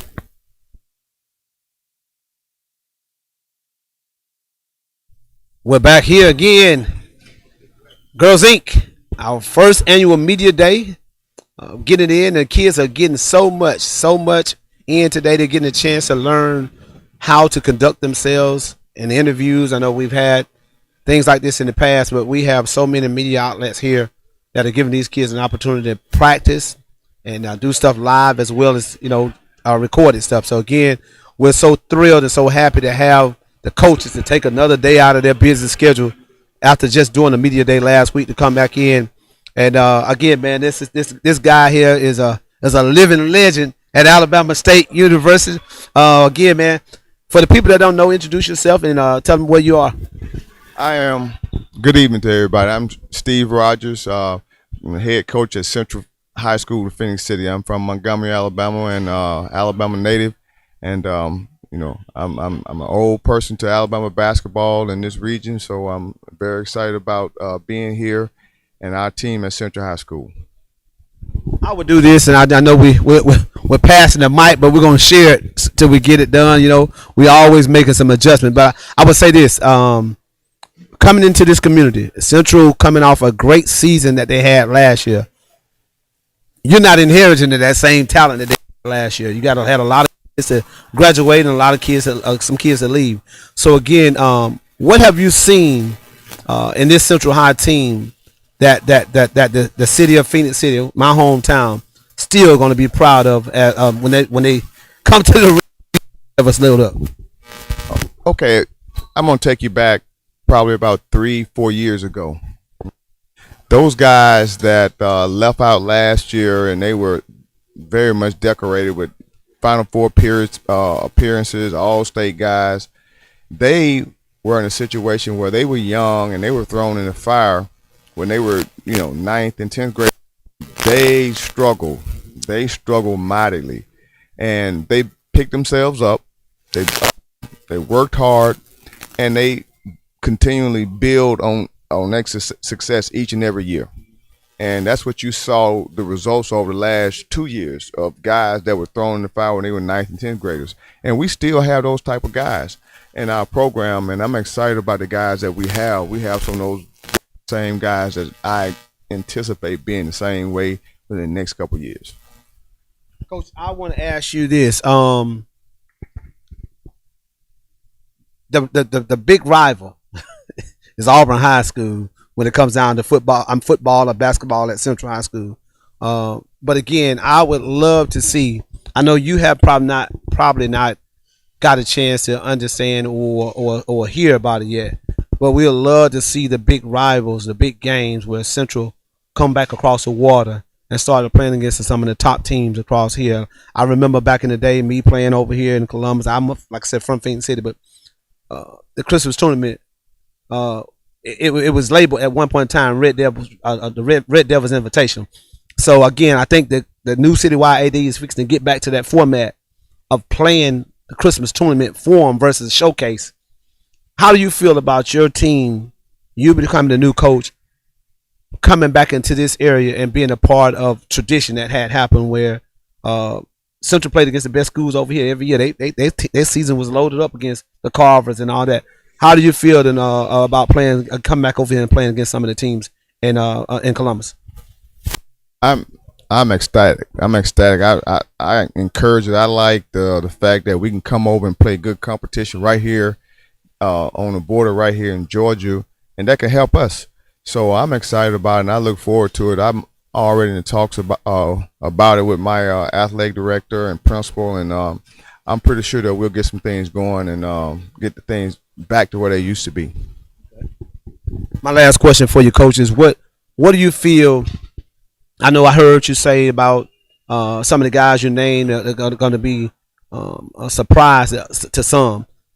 That feeder system that South Girard pour into Central, and people don't realize sometimes that we watch those same kids you talked about. I watched them at South Girard, and we knew they were going to be special. Your feeder program, how is that set up, and are you good, and are you happy with the situation that's going on at South Girard? Because it's unlike over here in Columbus. That's where the kids going to come from. Are you one of those guys that believe in the system being the same system, so when they come to you, it's just like drinking water? Yes, I do, and just it's it's amazing you mentioned that because Coach Finley is a guy that works both places, and he works on our staff, and he's a guy that understands what we're looking for, what's expected of our kids once they leave the feeder programs, and he does a good job of that. And I'm very excited about the teams they have down there now. We have some guys down there that's going to be really, really good basketball players, along with the guys that we already have now. So the future is bright, and I'm glad to be a part of it. I know I said that was my last question, but I will ask you this. Being a native of Phoenix City, it can be hard. It can be hard when you're not from this area coming in. And I know people have probably told you about it. They don't know nothing but winning over there across that water. You know, we don't lose to these people over here now. We don't lose to these people over here. You know, we gonna whoop all of them. That's why they don't want to play us. But at the end of the day, Coach, have you experienced any of the conversation of the I ain't gonna say pressure, but the conversation of the importance of restoring or continue the program of the success that Central has had? Because I know that community gonna come out and support you to the fullest. But I can tell you this: if things ain't going well, they'll let you know over there. Hey, the standard is, and that's one of the reasons why I wanted to come here, because there's a standard, and that's something that I try to pour into my players each and every day, because they have to know where we are and what we're about, and those are the things that we're working on each and every day to make our young players understand what the standard is and what's expected, and our expectations as individuals, a team, in the community. And that's what we work on our guys every day with, the standard. So that hadn't changed, and we're glad to embrace it, and we look forward to continuing that standard at Central High School. Again, we got the legendary Steve Rogers, Alabama State Bumblebee Hornet, from Montgomery, man. The man used to fill it up, and that's all I heard when I got to Bama State. So again, I know he knows basketball. All of us that walked through those doors at Alabama State knew who he was, and I think it was a great hire for Central to bring you aboard. And man, I'm looking forward to coming back across the water and support you in every way I possibly can to get your kids the things that they need to get, and whatever I can give to you. Again, we'll exchange numbers, and I'll be happy to come over and support. And like I said, again, we do a lot of live streaming for games. Anything you need us for, make sure you call on us. Again, Steve Rogers, the new head basketball coach at Central High School of Phoenix City, the Central High School of Phoenix City, the Red Devils, the Power Dogs. We make it all happen. But we're going to take it back over to Rogers, because I look like this lady's getting mad on this camera. My name is Taraji Moore, and I'm here with Central basketball players. Solomon Williams. And Deshaun Harris. Okay, if you could any celebrity, I say LeBron for sure. Is there a reason why? Absolutely, because it's LeBron. Like, who wouldn't want to dunk on LeBron? It's like so much aura to do that, and it's like the best basketball player in the world. What about you? Shea, because he's my favorite player, and I just love to just put him in that rim, bro. Do you agree with your teammate that LeBron is the greatest of all time? Who are you most looking forward to play in this upcoming season? I got two, Station and Pacelli. Is there a rivalry between y'all, or?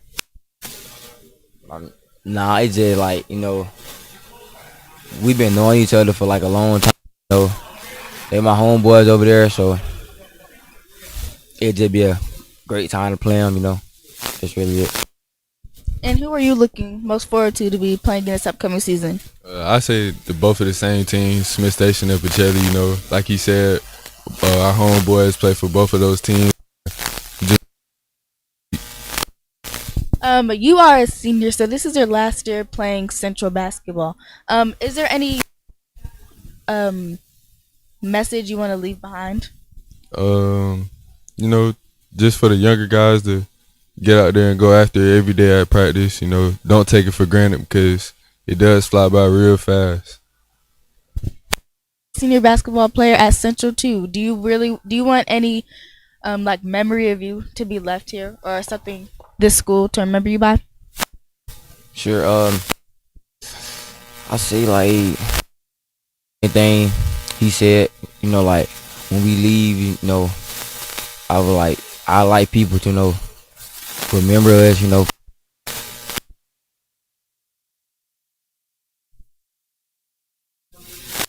I want to be Last year's team leave a big impact on y'all?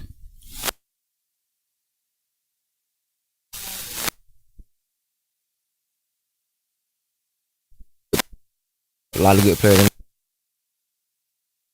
good teams, but we came out. They competed every day. Every day at practice, competed. You know, it just great competition for us. You know, that really it. Since this is your last year, is there any memory that you've made so far that will keep with you? Definitely, for sure. I know my favorite memory is last season with the guys that we had last year. We had a tournament in Tennessee up there in Bristol, and I say that was probably one of the my favorite times of the year. Just being with the guys, you know, every day. We was at the hotel playing the game NCAA, and then we go to practice, and then we just go to practice and play and compete, and we just have fun every day. What is your most embarrassing moment you've had playing basketball at Central? I'd probably say airballing in front of a deep crowd in a very packed game. And everybody was standing up like I was about to make it. I just missed. It was very bad. What was going through your mind when you airballed? I was like, oh my God, I was looking at the guys on the bench, everybody was laughing. I just shook my head and got back on defense. Any embarrassing moments that happened to you while playing basketball at Central? Speak on it, but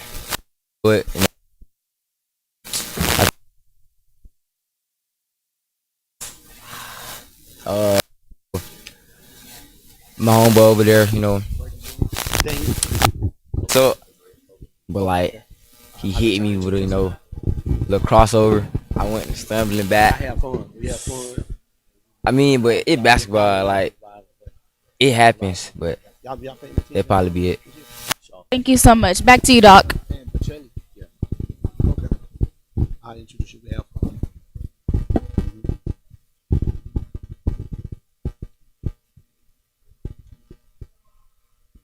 All right, we're here again. I'm back. You got Mike Woods, and we are at Media Day here at Girls Inc., our first annual Media Day. We're here with the home team, them Red Devils, them running Red Devils. Y'all know anything about that they used to call Central the running Red Devils? See, y'all gotta find out about y'all history, man. We're here with Devils and guys, and who one of the guys who I happened to go to the same school with him, Coach Steve Rogers. It's gonna be a great coach for y'all. But first of all, I want you to introduce yourself and tell me what position you play and what grade you're in. My name is Braden Daniel. I play point guard, and I'm in the 9th grade. My name is Ladarius Copeland. I'm in the 10th, and I play center. About Coach Rogers, what has it been like for playing for a guy like him? And do y'all know the history? Or have y'all Googled him? What has it been like so far, playing for him this year so far? It's been good. He's been hard on us, because we're undersized. So, he knows what it takes to win. He done seen it all. So, yeah, it's been good. Yes, sir. And he push us, make us better each and every day, and make sure we give 100%. With that being said, man, y'all lost a lot last year. A lot of seniors, and when one of the kids transferred back over here across the water to play. What kind of season you all expecting to have, knowing that you have to go through y'all big rivals, Auburn? What kind of season are you expecting to have? What are some realistic goals you have personally and as a team for this year? I still think that we're obviously gonna make the playoffs. I feel like we still got the team to do it. We just gotta stick together. And personally, I just wanna do what I can to benefit the team. Step in, play my role. This is my first year, so I ain't trying to just go out here and do some I got nothing to do for. Same thing for you. Yes, sir. But mostly, referring on the team for last year, they had said we just gotta follow on they path and what they did for this school and keep going and just try to go all the way. You know, that's all about it. Phoenix City. I'm from Phoenix City. My home. I live in Columbus, but I was the only sibling that didn't graduate from Central. Out of all my siblings, my whole family graduated from Central, with the exception of me. My parents moved over here, but Central's always been in my heart. I'm always gonna cheer for Central. It's important that you know how important it is to those guys, for you guys to keep the tradition going on. So when you hear that from those guys, how does that make you feel? How does that light another fire in you? You know, it just knows that they still believe in us. They know that just because the standard is the standard. So we got to keep going. So they understand that, and it brings us up more, build us more confidence. Same thing with what he said. If you have any kid that you've seen or anybody off that team last year, who would you say meant a lot or taught you enough to help carry on for this team this year? Jacoby Hill. He used to push his team every day. He used to help a lot, and he used to always tell us always have confidence. I know you're a freshman coming in, so I know you still. I know the tradition of Phoenix City. So even though you're a freshman, you're Sergeant Rod. Y'all got a chance to know who are some of the kids the guys that you looked up to, and kind of going to help you out for this transition you're making. Yeah, I was up there a little bit. Des Williams, he told me a lot. He told me just to keep going. My time gonna come, so I really take a lot from him. And you still can lean into Des because he's over at Chat Valley this year, right? So you get a chance to still see him play and can go see him play at CVCC. I know, again, I asked y'all this before we got online. Y'all don't get a chance to play a lot of teams in Columbus anymore. I think y'all said y'all only playing Shaw this year. What do y'all know the tradition and know how it used to be for Central? I mean, they don't like, people don't like to hear the truth, but the truth of the matter, the Christmas tournament used to be called the Red Devils Invitational. I mean, because Central won it every year. Before y'all graduate, how important? How would it make you feel for you all to be able to come back into this area and play against all the top teams like the Carvers and all those top teams, the Spencers and the Shaw, and to beat up on them? How important would that be to you guys to, because again, this no matter what, it's still y'all community. We are right here and everybody can see it, and everybody wants to see good basketball, just like we want to see good football. We want to see Central versus Carver. How is it important to y'all, or have y'all dived into that enough to know the tradition and how it was when Central used to come across this water and beat up on folks? Yeah, I understand the importance of it. I know it means a lot to others, and it's gonna mean a lot to me too. So I'm not willing to change nothing. If we gotta come out here and do it, we're gonna go out here and do what we gotta do. Same thing, but I feel like the matchups, if we go against Carver, Spencer, and all the Columbus team, is gonna be very good for both communities, because both schools and both communities got great athletes, and we'll just have to see who really want it more. Yeah, that's it, and that's what it's all about. So again, when we talk about this, ADs, basketball coaches, because ADs and some of y'all folks are making these decisions for these schools not to play each other. These kids want to be a part of playing against every school in Columbus, because I'm telling you, when Central came across, every gym became their home. You hear me, Keisha? Every gym became the Central Red Devils' home when they came across this water. So we are excited as well, man. I will be following you guys. We're going to try to get with you. I talked to your principal. We're going to try to get with you all, coaches and ADs and so forth, about coming over to live streaming some of y'all games. But make sure y'all do what y'all supposed to be doing and get your profile, and you'll be amazed at the things that happen for you. So I'm going to ask y'all some questions that I know you should be ready for. Who's your favorite NBA player? Darius Garland. That man said, ooh. Kevin Durant. KD. All right. Tell me something. Why would you say Darling's your favorite player? Cause I like his game. He's shifty. He can beat you off the dribble, pull up, all that. I feel like that resembles me a little bit. So Kevin Durant been that man since high school. 7 foot. He can do everything in the book. So, naming both of those guys, would you say that's who you try to pound in your game? yes, sir. Same you two? Not quite yet. Not quite yet. Not quite yet. So right now, if we had to say right now, who do you kind of pound in your game at? Giannis. Giannis. Okay. Giannis is a big guy. Coming into this season, and this will be the last question for both you guys. Coming into this season, what was the most, what one thing that you think you've seen that you've improved on so much since being a part of Coach Rogers? Definitely like handling the ball better. Cause it's a higher competition. I just came from where guys couldn't even check me to guys being able to stay in front. So I feel like I've been able to handle the ball real well. Same thing for you. Dunking the ball. You dunking now? Not great. I've been dunking. So what? Hold on, man. Talking. So you've been dunking. So what? So that's the. I'm saying what is the one thing that he's helped you improve with? My footwork. Yeah, cause my footwork used to be horrible. Like it used to be bad, very bad. But you know what? I tell you what. That's the part about being honest, and that's the part about being a student of the game, man. When you can identify those things that you're not good at, and you can work on those things versus continue to do the things that you do well and never improve on the things that you don't do well.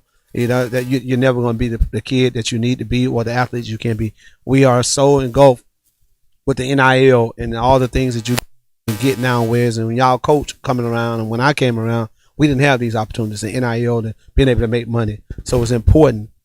We had Mr. Harden came up, Mr. Arch that came up, Ms. Linda came up, who's been interviewing with us today and helping y'all with interviews. How important was this today for you? I mean, I ain't gonna say how important. Do you think this will help you with the next time you get a chance and get in front of the camera with being able to go around to different places, tables, and interview people? Yeah, it's definitely a good start because basketball take you a lot of places. You gotta talk to a lot of people. So I feel like this is a good way to just help people get comfortable. And yeah. Yeah, same thing as him. Sometimes you will have to talk in a big crowd and not be scared and just talk. And it plays a big role. So again, man, thank you guys for being here. We're at Girls Inc. Getting it done at our first annual media day. We're gonna take a quick break, right quick, and then we're gonna we have a break in the action. We got a couple more Red Devils gonna come up, and then we'll go from there. But right now we're gonna take a quick break, and we'll be right back as you're here.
Hey, we're back here again for our media day, our Girls Inc. first annual media day, high school.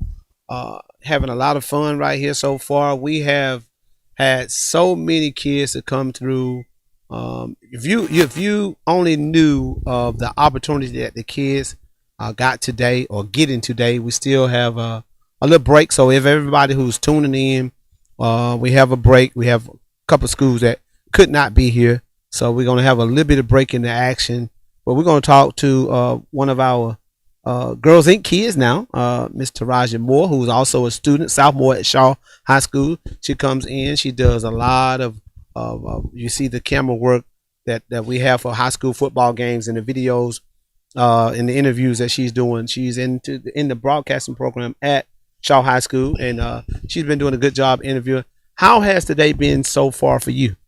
I feel like all the schools, I've never done like a media day before with all these schools. So coming in here and seeing all these different responses the players have, how excited they are, is getting me excited for basketball season. And I'm excited to interview and be able to cover, all of us to be able to cover those games.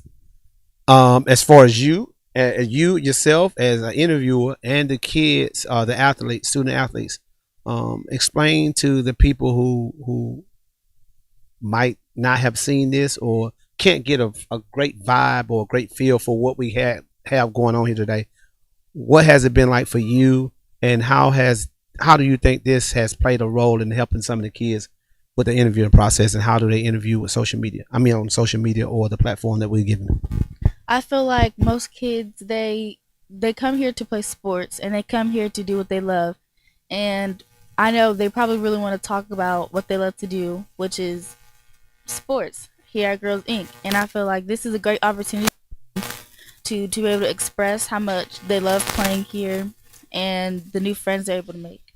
So about the athletes, the student athletes that you had, I know you got a chance to interview some of your Shaw Raider co-students or players at Shaw today. How did those interviews go, and then how did you feel comfortable, and how did some of the kids feel, based off you having conversation with them off air?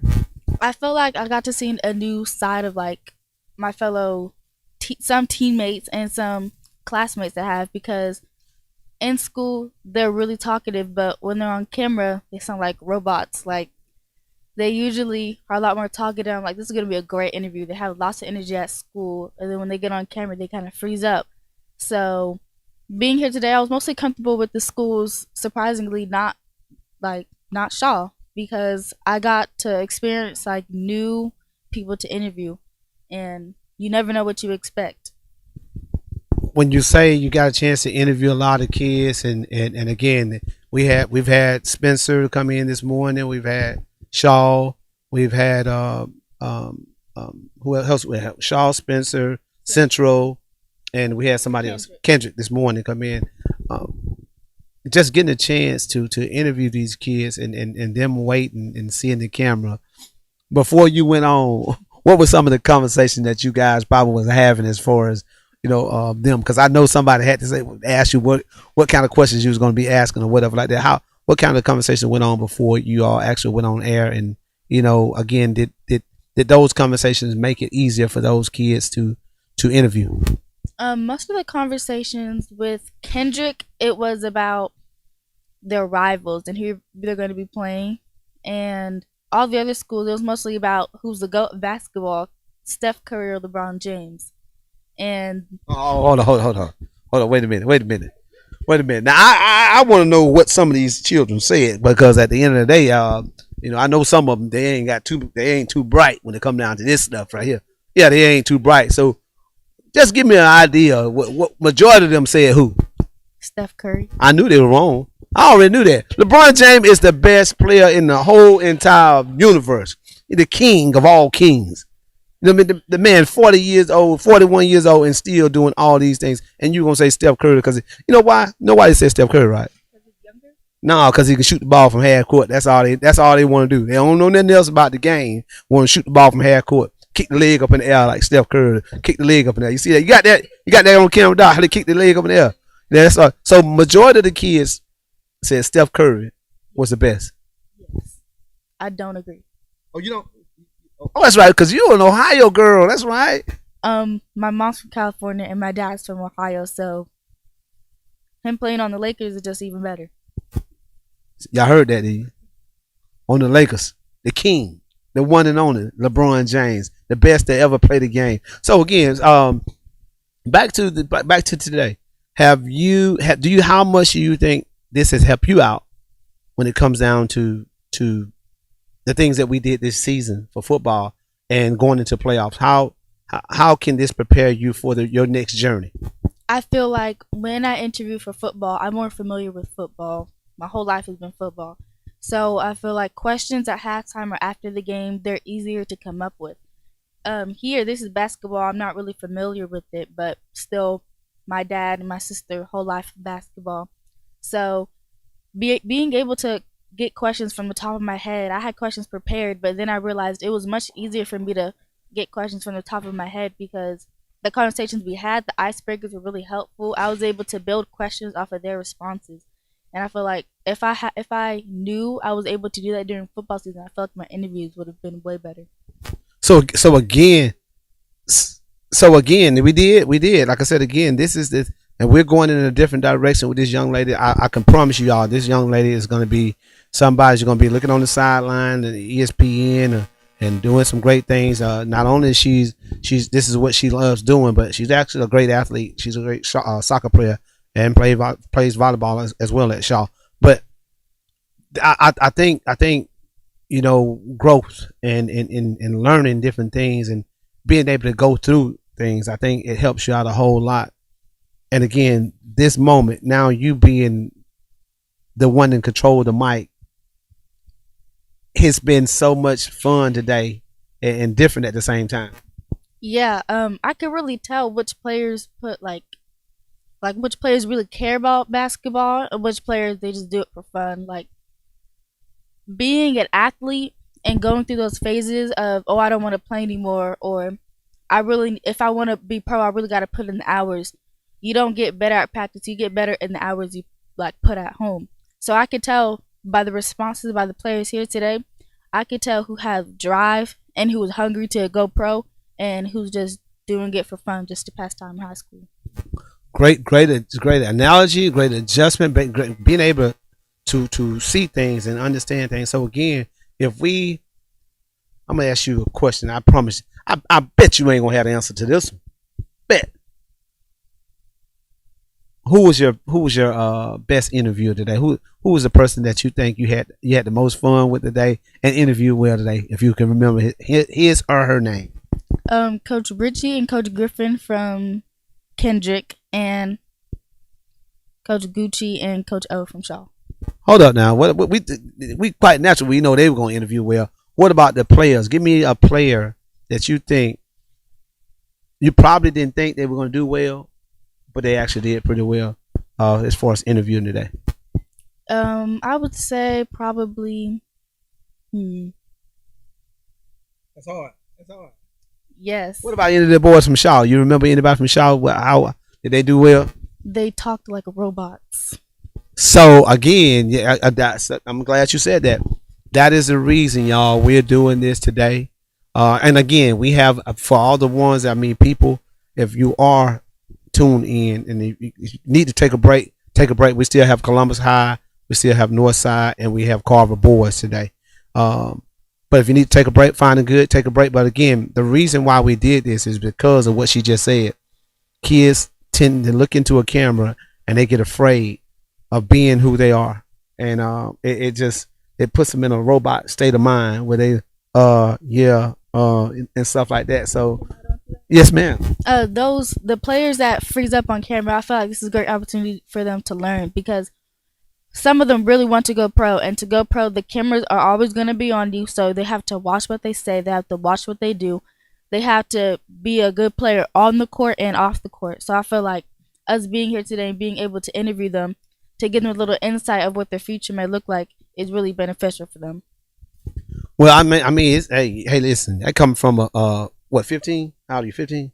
15-year-old sophomore student at Shaw High School, and y'all, this is what we talk about as a community. This is what our CEO Danita Gibson Lord is talking about when that takes that village. This young lady, not only does she go to school, she make good grades, she comes in on Friday nights to help us with all the football games. She's a young lady behind the camera on the field, interviewing people, and we're going to take her to another level as well.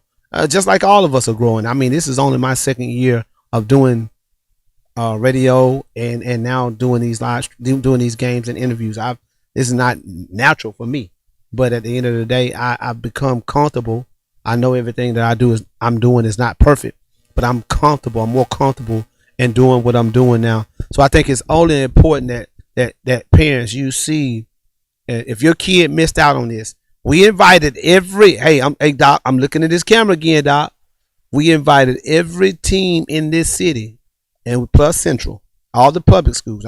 I'm not gonna say the private schools, not that we had anything against any of the private schools, but we invited all the public schools plus Central of Phoenix City. Central of Phoenix City did come across. The boys did come across. The girls didn't come. I'm pretty sure they had a reason for not coming. Jordan High School reached out to me. I want to give kudos. Reached out to me early and said, Coach, we'd love to be there, but we both have something planned and we cannot make it. But they did reach out and give us a call and tell us that they couldn't be here. For the other schools, y'all parents and y'all kids, when y'all kids get on the camera and they're struggling and you're embarrassed about it, this is a great opportunity for these kids to come in. And I'm telling you, y'all, we had WRBL here, and we had the WTVM. We still have New Ways to Live here. We got both of our setups here. Money Boy TV. We got the Kendrick High School broadcasting department. They were here, and they are doing great things to get these kids prepared. We had Miss Linda from Kendrick to go in and give these kids some kind of etiquette and ways that they can better themselves before they actually came in to the gym to interview. This is a great opportunity for these kids to come in and get practice on being in front of the camera. So again, with Taraji being here, she's not perfect. She has a lot to learn, we all, the person behind the scene, the person behind the screen, Doc from Money Boy TV, we all trying to learn a lot from him. What's going on? Simple things like, Coach, how to hold the mic when you're doing interviews. We're doing all these things. So again, man, it is so important that you understand the importance of what we're doing here to give these kids an opportunity to be successful. So again, Taraji, I am so proud. I'm anxious to see where this journey is going to take you. I know it's going to be. I know you're one of Doc's favorite because he gave you a T-shirt. You know, he ain't give me no T-shirt. You know, I ain't got no T-shirt. I had to pay for my T-shirt. He gave you a T-shirt. But I would love to say again, thank you. It's just a phone call. When we call you, you're always coming. You're always showing up. And most of the time, even if you're not all the way prepared, most of the time you're trying to get prepared. You might not be doing everything the right way. I don't do them the right way. I get told a lot, but I'm always seeing you with your notebook in front of you and trying to find out the things you need to do. So again, last thing, what last words that you would say to your student athletes who look like you, advice you would give them when opportunities like this presents itself? What advice you would give them to take? I would say no matter if it seems like cringy or corny, having drive and having love for what you want to do, the sport that you want to play, don't ever be embarrassed about putting in work, because the stuff you do now is temporary. The TikToks and all the Instagram is temporary. If you want to go pro and you want to really put in the work for it, you have to leave the temporary things behind and go for what you want to do in the future. Again, Taraji Moore, sophomore at Shaw High School, as my youngster Aunt Mary would say, Shaw U. That's what they say, Shaw U. I looked at the camera and paused for a little bit. Shaw U. So again, y'all, we're gonna take a quick break. We're gonna bring on another one of our great person who handles the media here with us at Girls Inc. with our travel basketball program, Miss Drea Hobbs. She's gonna come in, but we're gonna take a quick break and we'll be right back. But again, stay tuned in. We have Columbus High School coming in, and then we have Northside, and then we have Northside boys and girls, and then we have Carver boys. So we're not done here yet, but stay tuned, and we'll be right back in a short second. I'm your guy, Mike Woods, and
Hey, we're back here at Girls Inc. for our first annual media day. We've had a great job. I mean, had a great time. And we have the lovely. She is the marketing. We ain't gonna tell you her real job. And I don't tell you because y'all might want to try to go borrow some money. And she don't want to get fired. But she's our media director here at Girls Inc. and our travel basketball program, Team SSB. She's the lady behind. I'm gonna give her all the credit. Rock does a great job with that too. But she's the lady behind the great content that we put out with our social media program for Team SSB and Born Ready. The lovely Miss Andrea Hobbs. How you doing? I'm doing good. I'm nervous to be up here, but I'm doing excellent. I'm having a good day today. All the teams that have came in, they've been so sweet, so nice. I'm happy to see all these young people out here, pretty much living dreams. They're nervous at first, but then we really get it going with the questions that we ask. So I'm just happy I could be here. You saying that being happy to be here. This was the reason why we did this. We're doing this because of those kids having those jitters to be in front of a camera and being able to and they don't understand. All you gotta do is to be yourself. Because I had those same things when we first started doing this 2 years ago, and I still struggle sometimes with it. But at the end of the day, I'm not afraid to make mistakes. So again, I think, how do you think this day, with all we have, because a lot of people they're not seeing what we put together for all the kids and all the student athletes today. So far, how has it been, and how important you think it has been for some of the kids? It's been very important for all these kids when we're interviewing. We interview 2 at a time, and behind the scenes, which you guys can't see, their teammates are like rooting them on, like, go girl. They got their phones out recording them. They're all smiles. And then once the kids get up there and they're doing all the talking, answering the questions, it's like after a moment, they're relieved. Like, whew, I really can do this. And again, I don't play basketball. We know that. Rock did not. No, Mr. Rocktarius Hobbs did not marry a basketball player. I know every day the coach asked about playing because he's tall. Yeah. But he was wasting his time. But go ahead. I'm sorry. Because I was in the band. Oh my God, for Smith Station, and that was fun. But anyway, the kids. I feel like the more kids every time they get up and more sit down, they just feel like a sense of, like I said, relief. Like, okay, I can do this, and they start talking more, getting more information out. And they can't wait for the season to start. I asked them who would they play a one-on-one game with, and they're just naming out these NBA players, WNBA players, and I'm asking them their signature moves, and they're telling me, and all this stuff is, it's just so fun, and so I just can't really describe the feeling, because these kids are our future, and them coming in, just talking about sports and how energized they get about it. It just means a lot to us in the community because they're not out there on the streets. They're in here, giving themselves. And I think it's important because, again, we're here trying to, you having a 8th grader. Yes. Who's probably going to be one of the top middle school kids in the city coming out. This coming year, a lot of schools going to be at the high school coaches going to call you and want your kid to come to school. So again, it's so important for these kids to understand that someday if you ask any of them, I want to play in the NBA, I want to play in the NFL, and they forget about that other part of it, the media. After every game, you have to go sit in front of the media. Bad days and good days, you have to sit in front of the media. What do you do in front of the media? So I thought for this alone, it was a great opportunity for a lot of kids to get a chance to be in front of the camera. Yes, because a lot of them really don't have that in school. Like when they're going there they don't read reports anymore. They just turn reports in. So they really don't have that presentation to be in front of other people. And here they're learning how to talk, how to answer questions, just how to be comfortable with themselves. Because if you're just being yourself, we're going to love you regardless. So I'm happy they get to be here and do that with us. I think, again, with the Money Boy TV, some of the things that we lined up as far as them, we had them, y'all, just some of the things that we did today. We had these kids to create their own profile. All they have to do is Money Boy TV, create their own profile. We got their profile information. We took headshots.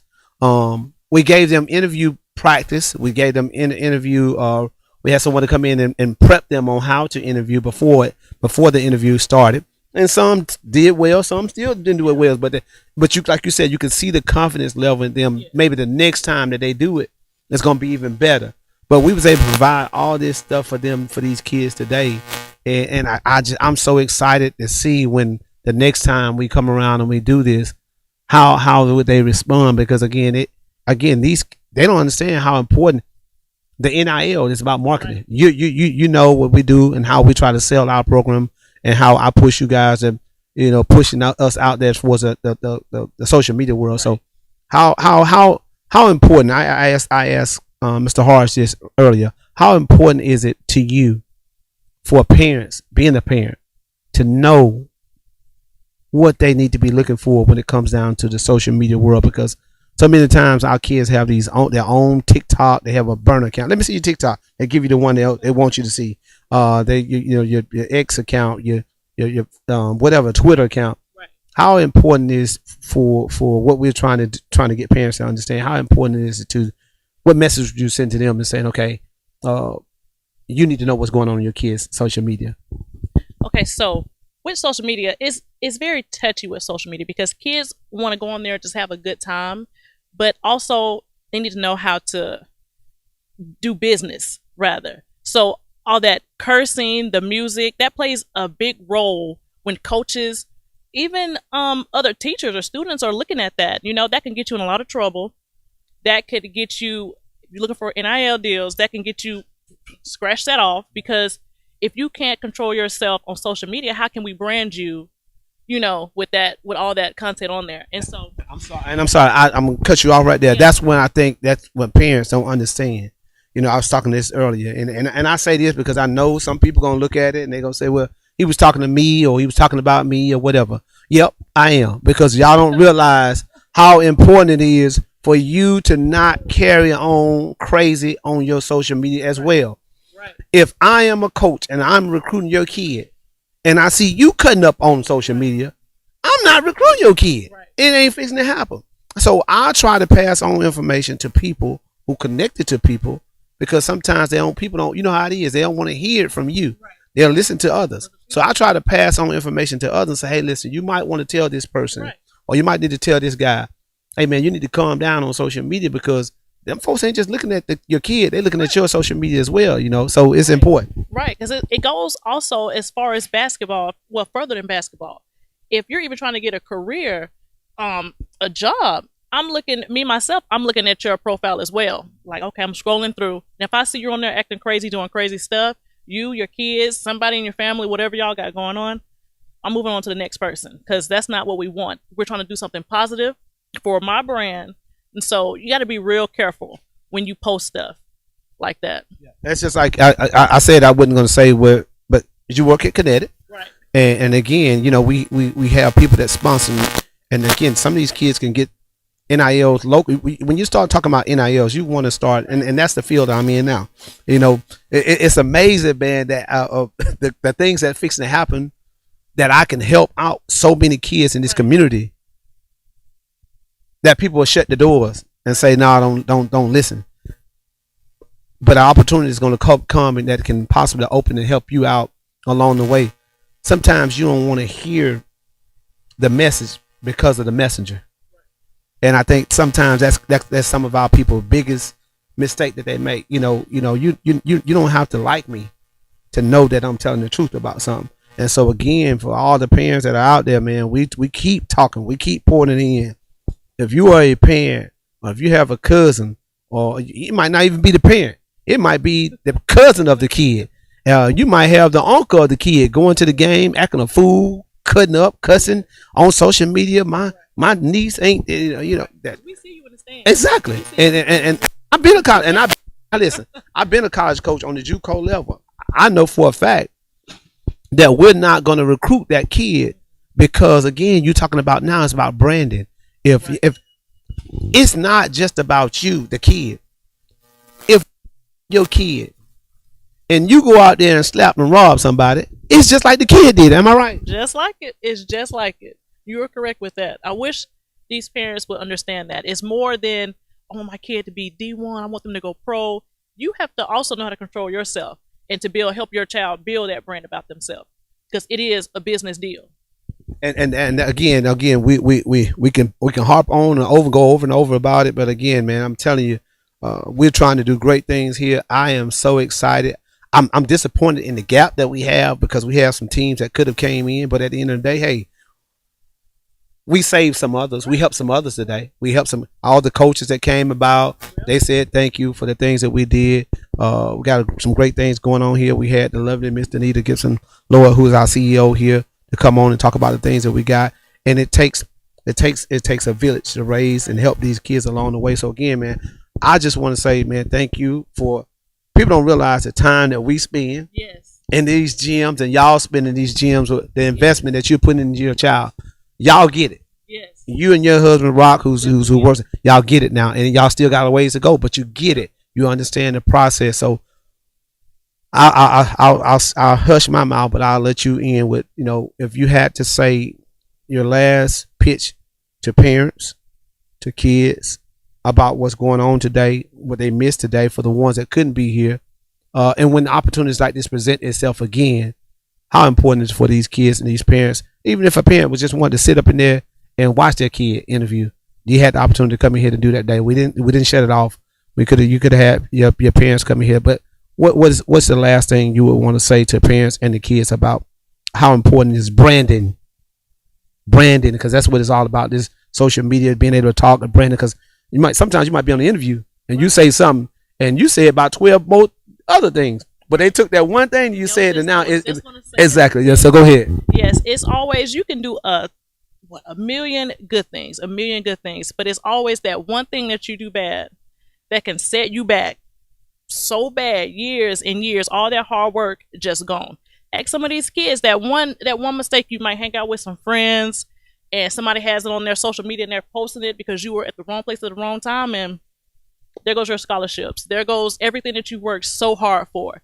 So I want to say, if you missed this event today, don't let it happen again.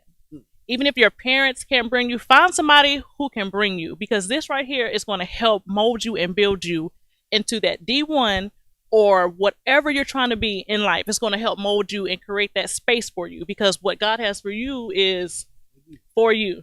So we have a couple more teams coming in, and we're so excited for them and to create the path that they're gonna have. So I say this: the content. I mean, we are creating profiles, something that Doc been asking kids to do for since 1972. He been asking kids to do this for a long time. Parents, and another thing, and I'll say this: Doc has been out on this platform doing this thing for a while. I just grabbed hope to it maybe about 3 or 4 years ago, 4 or 5 years ago, 3 or 4 years ago, when him and I, came into the mix and started to collaborate on some things together. But I've watched this young man, go out and record games. He's never been the type of person to get in front of the camera. He always want to be behind the camera, but he knows what he's doing, and people don't understand what it takes to produce this. I mean, it ain't like you just come in here and put up a cell phone and whatever. Doc has all the things that we need to do in order to make it work. And that's no shot on nobody else, but I'm just telling you what he has to do in order to give you that view that you want to see on Friday nights for the football game, when we're calling the football games. So many times people want to say negative things about it, and again, some of the same people that saying negative things, me and Ant talked about this on live. You want to talk negative about it, but you want to sit in the comforts of your home on YouTube and you want to watch it. You're watching his work, but you want to talk negative about it. All we ask is that you support the platform that he's providing. Not for him, it's for your kid. Right. You get a chance to have a platform to create it for your kid, and I don't understand why some of y'all struggle with doing those type things. It literally took these kids 5 minutes to do that. We are able to create platforms for us. They create their own platform, creating their own account on Moneyboy TV.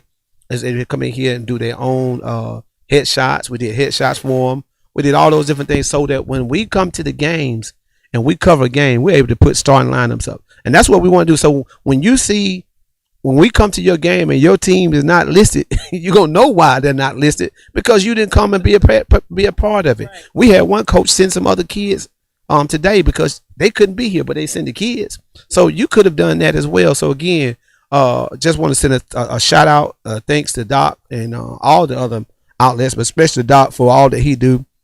Continue. If you're not here, I know we're going to have it up. Go on Man Boy TV. Create a profile for your kid. Create a profile for your kid so that when we're covering it, it's just another platform that you can have for your kid to be successful and be great.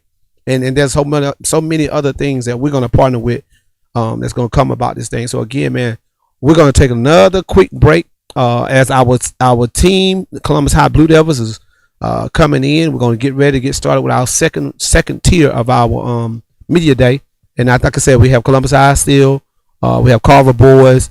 We have Northside boys and girls coming in. And we're going to finish up this day. But again, thank you to all the people that came out and support. Thank you to all the people that came in and gave their time to helping these kids out on media day. So again, we're going to take a quick break, and we'll be right back here at Girls Inc. I'm your guy Mike Woods alongside the lovely Miss Andrea Hobbs, and we're going to get back and put her back to work so she can get back to doing what she do best. And break right here.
We're back at Media Day here at Girls Inc., our first annual Media Day for high school basketball.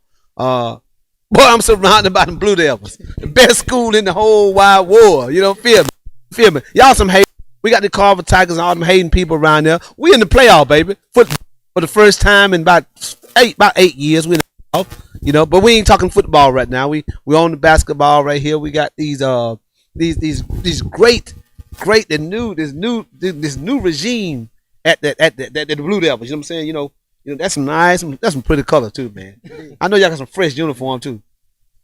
Oh, y'all got a fresh uniform, man. Long as it ain't that Auburn color. I mean, you're close to it, but it's close to it, man. I ain't never seen no birds. Oh man, whatever. I don't talk about Auburn. Auburn. You know, you got to be a Bama fan up here. You know what I'm saying? Okay. I'm saying.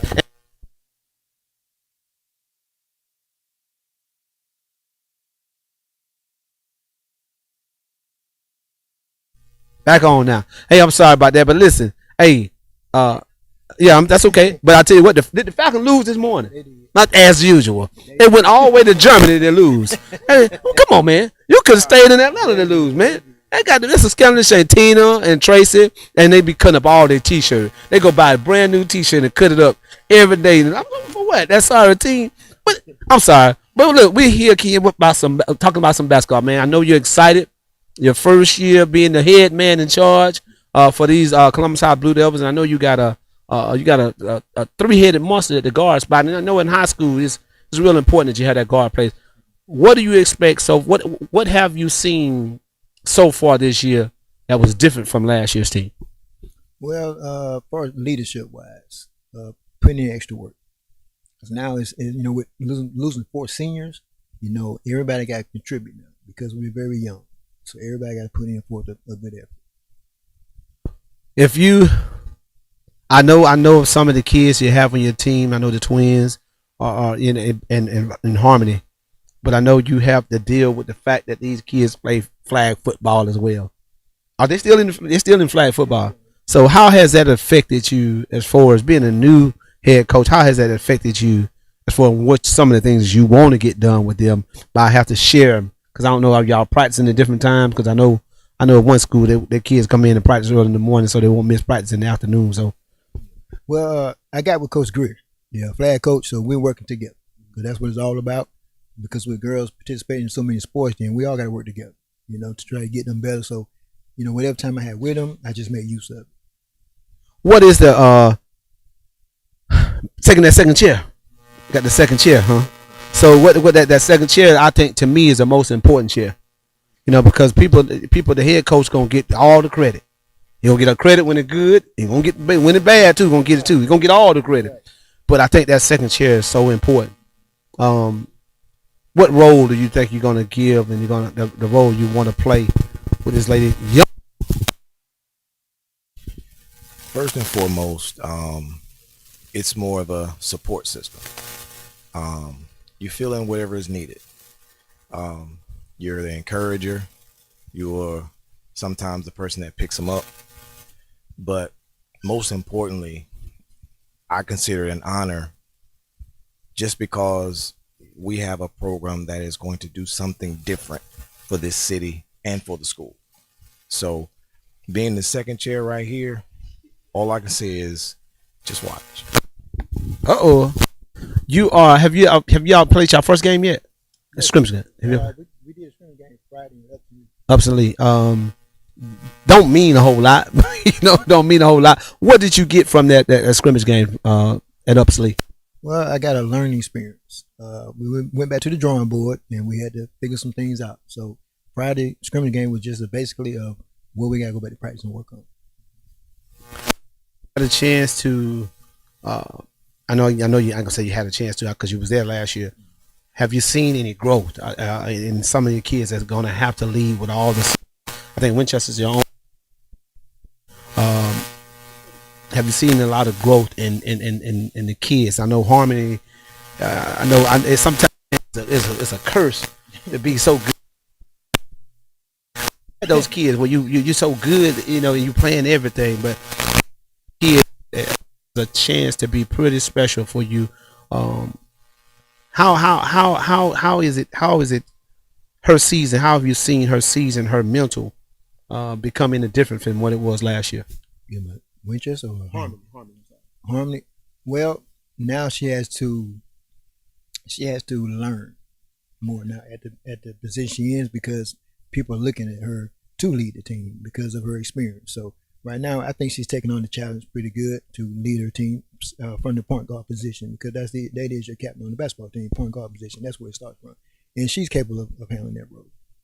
What as far as like I said, you know, you're talking about Winchester, those kids that she cause a lot of problems for bigs around here. Has she improved, or what can you say as that person in that second chair? Because you know sometimes you know I think I've always been a better assistant coach than I ever was a head coach.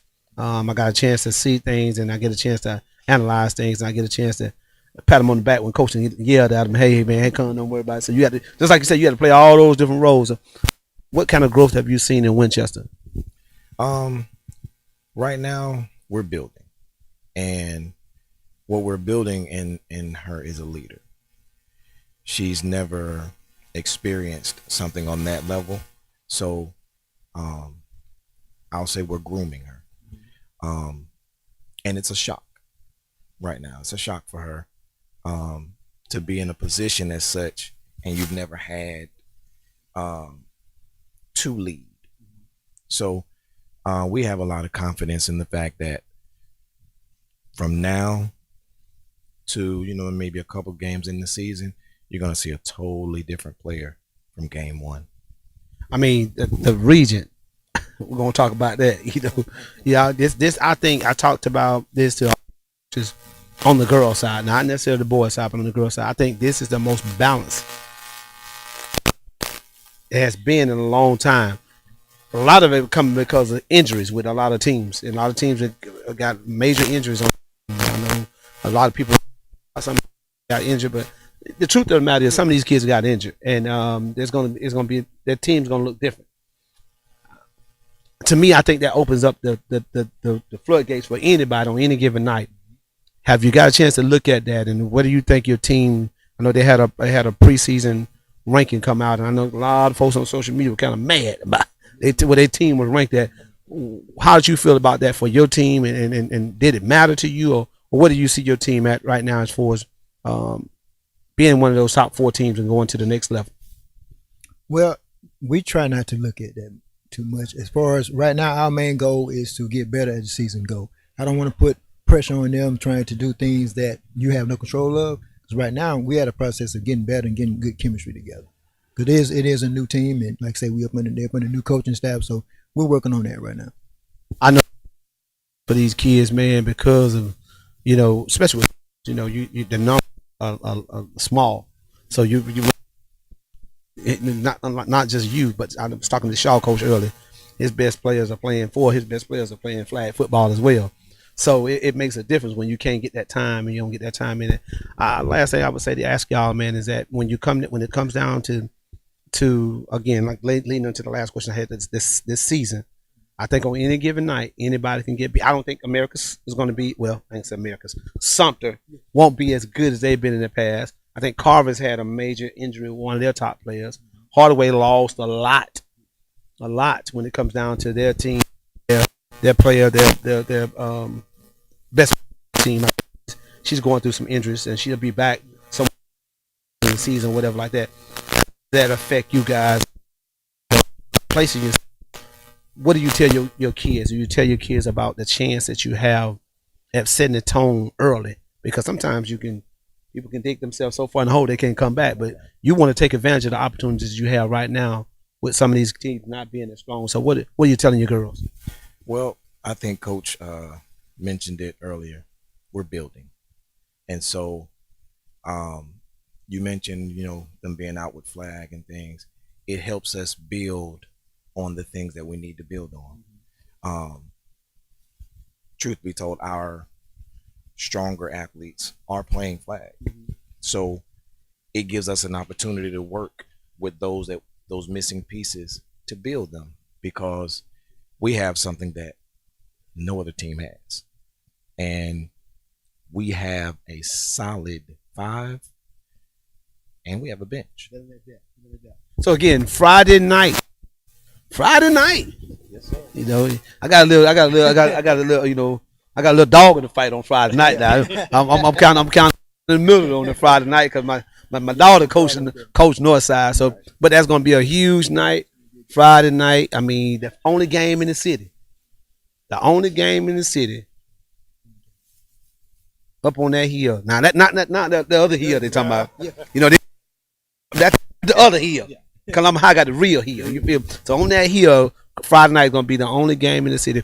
What, Coach Lassan, what do you want to say to your fans, the alumni, the student body, the faculty, the community? I know Coach has mentioned it. He's hitting it around to us several times. It's gonna be different. What message you want to send to this community about coming out Friday night and supporting the Blue Devils and seeing what you all, how different this team is gonna look? Well, I just asked everybody to come out and support the girls and support both teams, both schools, because both of them are good programs. So it's not about just us, because Northside is a good program also. So it's gonna be a good game Friday. Well, again, y'all, we are here at Media Day, getting it done. Columbus High, it's got a big game Friday night. They open up with the new form rival, Columbus High Northside, and I think a lot of that is because of academics. they want to brag about who the smartest, you know, whatever like that. But again, at the end of the day, they're both, like you said, great programs, great student athletes. Excited about it. The only game in town next week when it comes down to basketball. Quite naturally, you'll have Carver High School playing probably the state playoffs, first round of state playoffs next week as well. But if you don't want to sit outside in the cold, come to Columbus High School and get ready on Cherokee Avenue and watch some good basketball. We'll be there covering the game as well, so we're excited about it, man. Glad to have y'all, man. Thank y'all for bringing us, and we're excited to see what the season's going to bring for y'all, okay? All right. Thank you. We're getting ready to take this thing on to Miss Taraji over when she has some Lady Blue Devils waiting to give them some of this, find out what kind of trash they want to talk. Taraji? Hi, my name is Taraji Moore, and I'm here with Columbus basketball players. Franklin, Maria King. Okay, what is your go-to diet on game days? Do y'all change up y'all's diet days of games? I definitely do change my diet.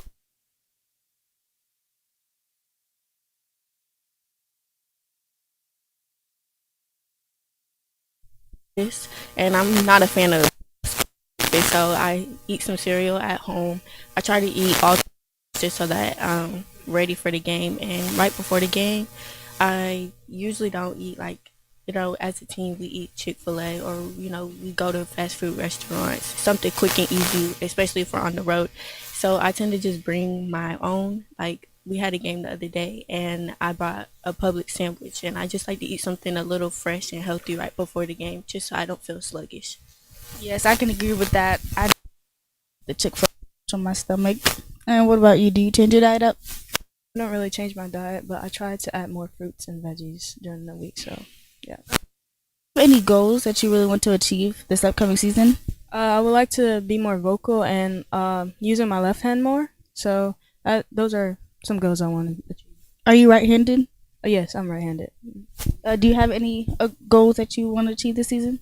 Piggybacking off what Harmony said, 95% of players are right-handed. So, of course, if everybody knows that you're on the court, people are going to know you're going to go to your right. So working on my left hand to have that one up on my opponent they're thinking I'm going right. But now I know that I've worked on my left hand, so I'm going to go left and I'm going to trick them.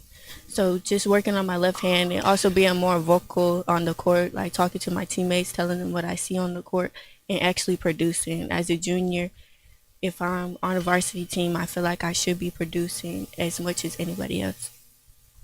So this is y'all's junior campaign. What do you really want to? You really want to make a name for yourself. What message do you want people to know about you? I want people to know about me that I'm humble and that I'm willing to put in the work to do what I want. And that's right now is be all A student and having a college scholarship. So working for that. Mm-hmm. What school are you most excited to be playing this season? I really want to play all the schools, but Carver is definitely a school I want to I'm ready to play. Yes, definitely Carver. I feel like everybody wants to play Carver because Carver is a good team. So just playing them last year, beating them, well, them beating us just barely. Like I want my Get Pack to finally get that win. Okay, now I have a question for y'all. What is the most embarrassing moment that's ever happened to you while playing basketball at Columbus? I airballed a free throw like maybe my sophomore year. So, what was going through your mind during the airball? I was really upset because I used to make free throws. Like that was something that I worked on a lot of practice. So airballing it was not good. It was not good. What That was embarrassing. Embarrassing moments? So there was this one time we were playing Upson Lee County, and they were running this play called KFC, and basically the person at the front passes the ball to the right, and the person behind comes. And they did that to me one time, and I remember I hit the screen so bad she cracked my neck. So that, of course, was embarrassing because people are oohing on the sides, And then, I shake it off, and we go back into it again. No. And she does the same thing, but not only does she crack my neck, but I fall. And so I just felt like that was really embarrassing because I knew what the play was. Like, they just ran it. She just cracked my neck. Like, I just ran into her, and I did it again. So. Were you at that game? No, I wasn't at that game. I was actually playing flag football. So, Thank you so much. All right, Doc, back to you. Welcome back over here, Mike. The myth, the legend. They call me. You feel me? I'm a Blue Devils too, y'all. Y'all know that. Hey man, don't ask nobody what year Winchester. You heard when Winchester asked me what year. You weren't even born when I was in school. 1988. That's not bad. She said that's not bad. You're old. You old. Yeah. See that? You get me tell you that's what happened. Because when you 55 years old, and that's old. She said I'm old. I graduated. Hey, I can't help because your mama had your daddy too young, too old. I mean, too old, and she waited too late to have your daddy. I mean, she should have had your daddy when my mama had me.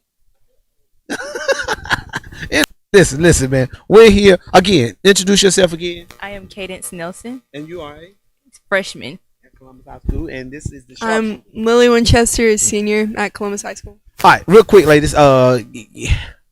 Great day. We having our media day here. I know some of y'all have gone through it last week.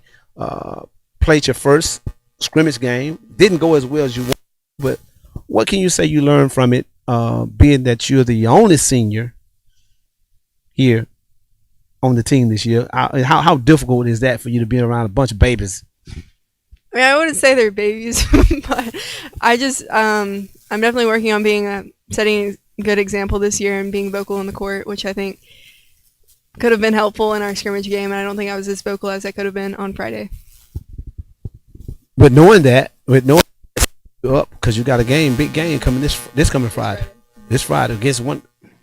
They're trying to get the rival back. The rivalry used to be Hardaway, but y'all rivalry has probably been Northside. So they're trying to tell y'all the real rivalry is Hardaway. The real rivalry is not Northside. Just get that straight. Y'all understand that? But anyway, y'all got a big game on Friday night against Northside. How are you guys getting prepared for the game? I know you got a lot of your kids, a lot of your teammates that are playing flag. How difficult has that been for you, knowing that you're not really getting all the work that you could be getting in because they're still playing for probably going to be in the playoffs, big playoffs for the flag football. Well, we really haven't been able to have full practices with the whole team because Cadence plays flag football, and it's really just off and on. And we have girls playing softball too, and softball just ended. Team. Cadence, you playing flag football as well as a freshman. What's the transition has been like for you coming from middle school to high school? I know you got a chance to play your first game. Did you play in the game Friday, in the scrimmage game Friday? All right, so how was it for you? What was the difference between high school and middle school? High school is definitely neater. The girls are not as sloppy or they dribble with their head up. They can see more and they're definitely bigger. The transition, it wasn't hard for me though because I've been playing I was in the 6th grade and I played AAU, so it was a okay transition. I did start, which was kind of that was a good thing for me because you're a freshman, you gotta work for your playtime and stuff, so that was like really good for me. Got a big game, like I said, coming up Friday night against the Northside Patriots. I know some of them standing in around here now, but I kind of put me in a bad place. Y'all put me in a bad place. I am a graduate of Columbus High School, but my daughter is a coach at Northside. I was with Columbus, but my daughter's a coach at Northside, so I kind of be between one both to do. But how big is this rivalry? How big is this game? Have y'all been talking about this at school?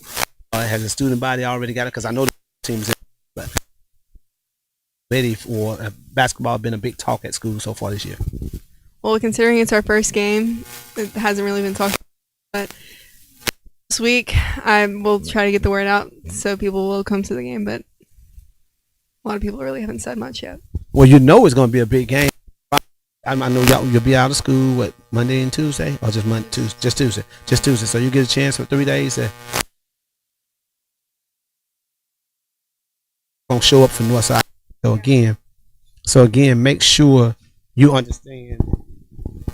Make sure you understand how important it is to get ready for this game. So again, for this being your first game against Northside, have you heard? Have they talked to you any about the rival and how are you getting prepared mentally for it? Nobody has said anything to me about the rivalry. But like for me, I think I can mentally prepare very well because if I can train with Carver girls, I can play Northside. Well, I mean, you I ain't say it. I'm trained at their everything. Okay. So again, what we're gonna do is we excited about it. We're gonna probably cover the game. Want to make sure you understand how important it is and carrying out. I know again it's gonna be another big task for you. I've been down that road before where I was the oldest person on the. I can say the oldest person on the team, the more experienced person on the team. I'm playing at Columbus High my sophomore year, not my senior year, my sophomore year, where everybody on my team got hurt. Frank tore his Achilles. Everybody who started my freshman year, who was supposed to come back and be successful the next year, everybody got hurt, and so now I'm on the team as a sophomore, trying to lead the way with the team. So I know how difficult that can be, but I know you seem to be a good kid and gonna get in that corner and try to light it up, ain't you? so again, I wasn't the water boy. The man said I was a water boy. I was not the water boy. I was a starting point guard for the Columbus High Blue Devils. You understand? So again, thank you guys for coming. I'm excited about the season. Hopefully we're gonna hype the game up. Hopefully we'll have a packed house come Friday night and be ready to get a win. Y'all get a win. Yes, sir. All right. Again, we get ready to send this thing back to Miss Taraji. She's there with some Northside Patriots. And Taraji, back to you.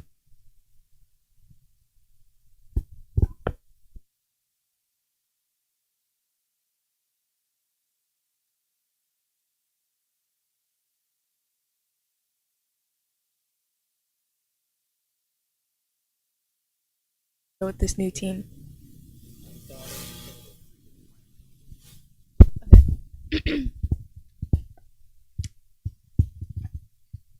Hi, my name is Taraji Moore, and I'm here with Northside basketball player Anaya.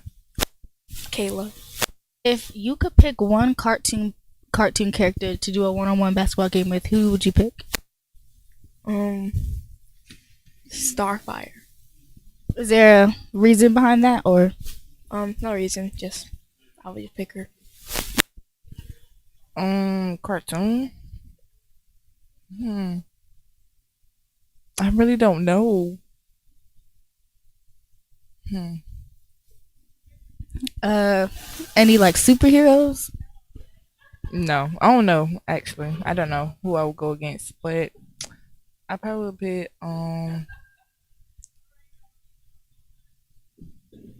anybody that's like tall, like on any like cartoon. Speaking of tall, who are you most like ready to go against this season? Anybody. that's just my mindset. Anybody that have to play, then yeah. Who are you most excited to go to then? I'm excited to play against Columbus because this is my first year playing basketball in high school. So,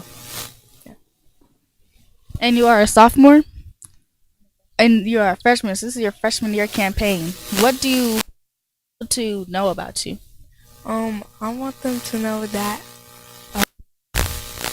that even though this is my more, I'm gonna become a better basketball player. What do you want people to know about you? I'm just coming back from an injury, so this is gonna be this is my first year playing. I tore my ACL like when I was in 8th grade, so I couldn't play my freshman year. I'm most ready. Like what I'm ready for is I'm ready to like have fun, but also put in the work on the floor while playing and becoming a better basketball player than how I used to play. So you're coming off of a big injury. Do you have a point to prove to people who know you from last year?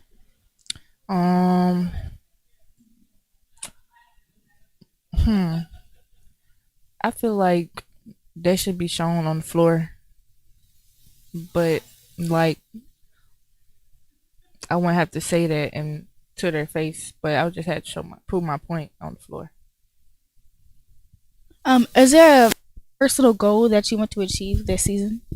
A personal goal for me to achieve this season is to make known that that I'm just ready to come out and work because I'm a new freshman, and I just want people to know that I just want them to know that like I'm a very hardworking person.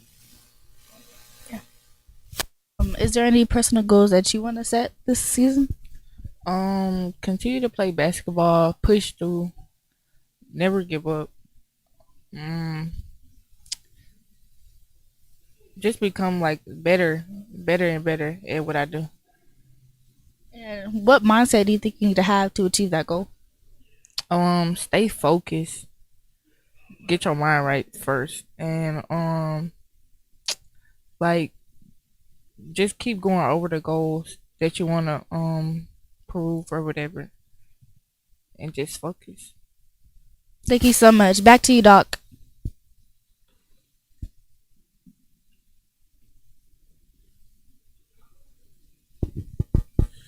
Hey, we're here again. Myself, the big dog, Mike Woods. Beside the best side of me, just so happened to be the head women's basketball coach at Northside High School, Mr. Quella Woods. How you doing? Just gonna jump right into it. You know, you had pretty much your whole entire team returning with the exception of 2 seniors.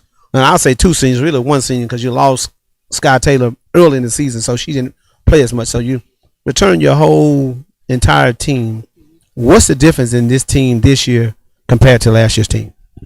The difference between 2 teams this year, our mindset changed. I think last year we were very, very young. We had at least we dressed at least 8 or 9 freshmen on varsity, and so varsity level playing basketball was kind of new to them. They weren't as mature as you need them to be. But this summer, like I tell anybody that asks, this summer we didn't have a good summer, and we sat down and we had tough conversations. And so from that moment, their mindset changed. And so that's the thing that I think is going to be different this year. They're taking it a little bit more serious this year and meaning a little bit more to them this year. They've been putting in the work. And so that's what I'm excited to see the growth between last year and this year. Again, you spoke about the work and the off season, the summer not going as well as you wanted to go. And again, I heard you say in previous interviews that at some point in time you and your coaching staff had to take a look in the mirror at yourselves. What are some of the changes you guys made as coaching staff to get these kids to get prepared for? There's no such thing as now they're young. It's about growth now. These kids were thrown into the fire at an early age. They all got a lot of minutes last year as freshmen. So what do you have to say about that?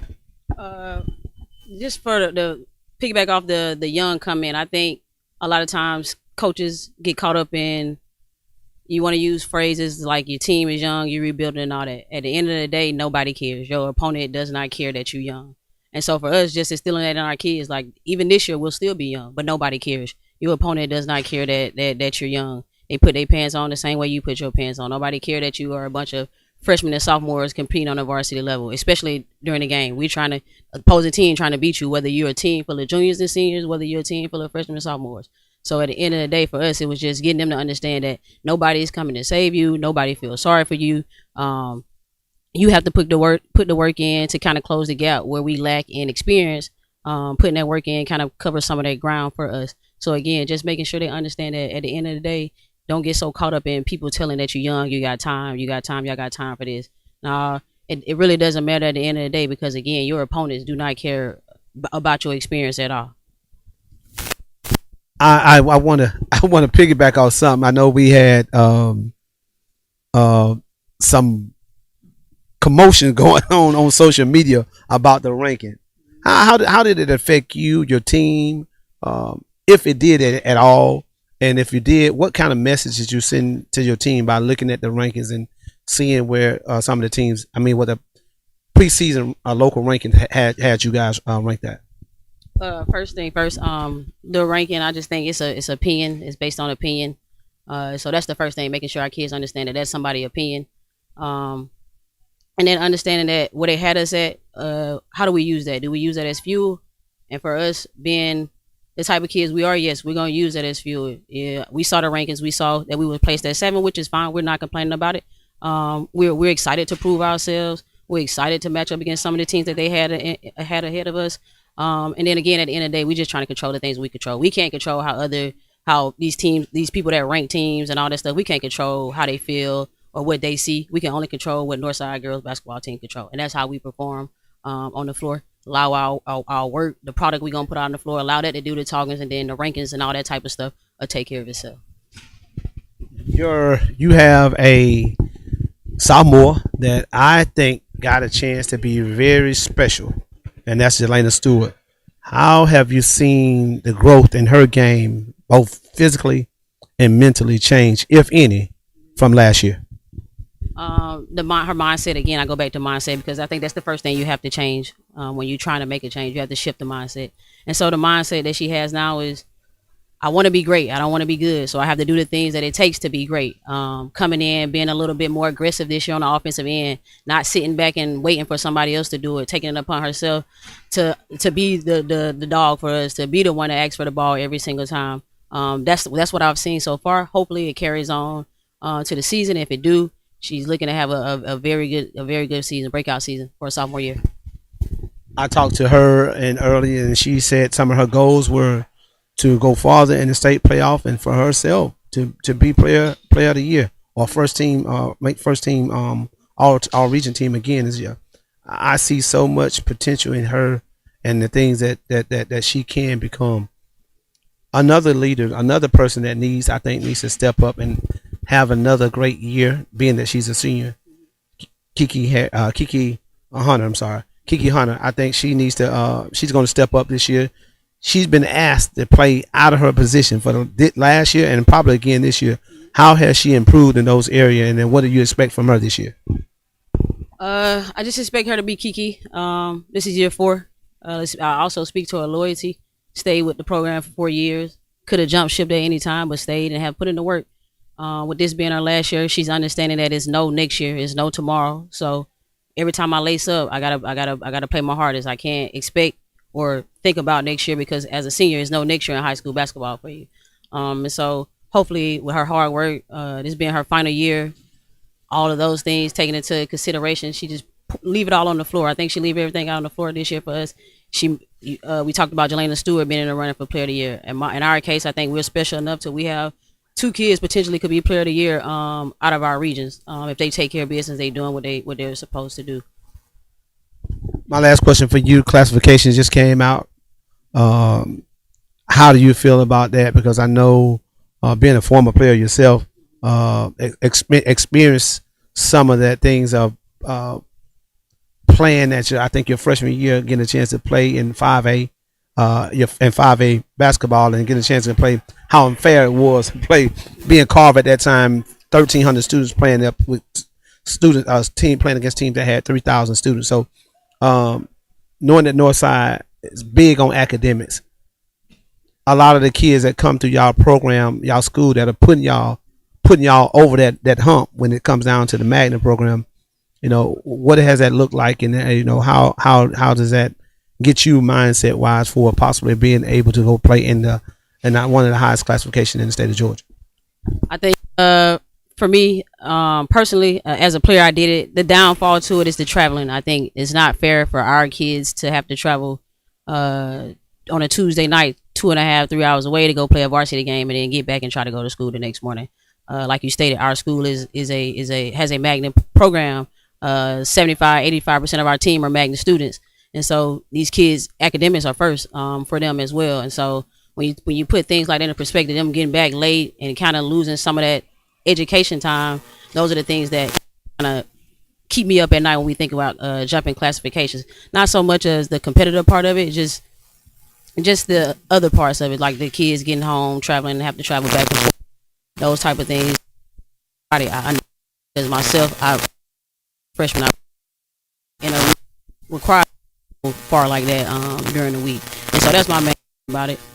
Just making sure we're making the best decisions for the kids. I'm not too worried about competition wise. I think if we do what we need to do, make sure our kids continue to improve, get better, we'll be fine competitive wise. But I just think like talk about these students, let's take into consideration the student part of it when we make. I said that was the last question. Mm-hmm. I'm gonna put you on the spot. Mm-hmm. What do you see this team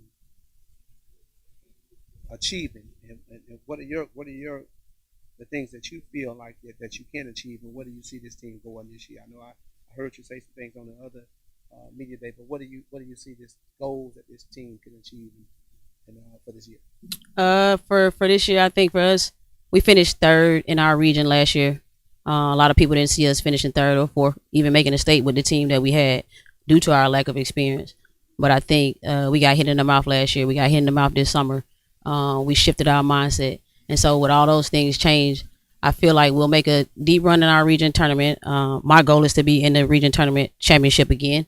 And then I feel like we should at least make it to our second round of state. That's my goal for this group of kids that I got right now. Now, that's the floor. I think we can go farther than that. It's just about us. How far are we willing to go? How much we're willing to sacrifice to get as far as we want to go. Big game Friday night.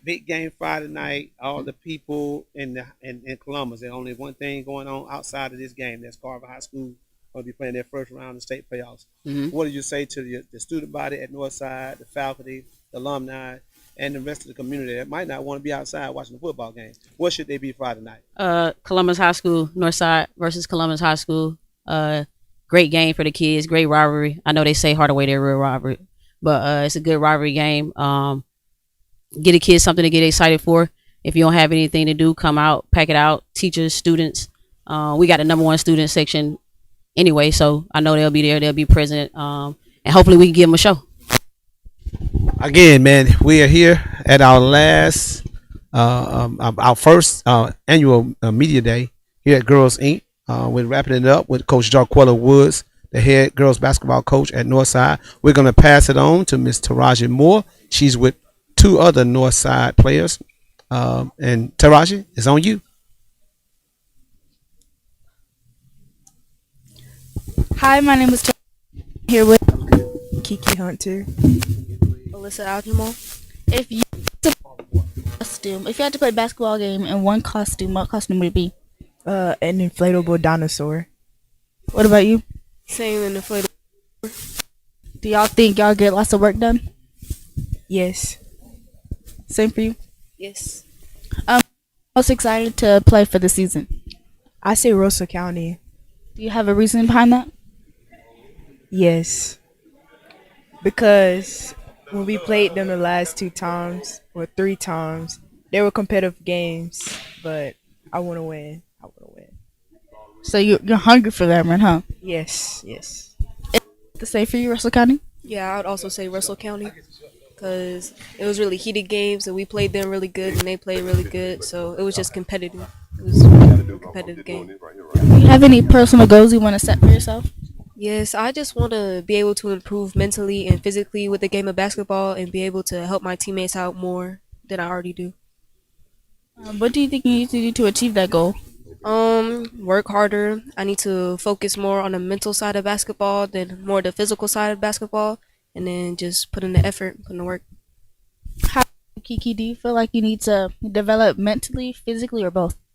Both, and I feel like I need to become a better leader also for my fellow teammates. Speaking of your fellow teammates, how much do they encourage you to build you up while you're in your head, or do you get in your head at all in games? They encourage me, like when I'm in my head, like especially like Jelena, she's like always there. Yeah. Have any encouraging teammates? Yes, I would just say everybody. Like everybody is just so uplifting, especially London. She's always there. Like if I'm in my head or anything, she's like, "Yo, you got this. Pick it up." So like just everybody. Everybody's so uplifting and helpful. Thank you so much. Back to you, Doc.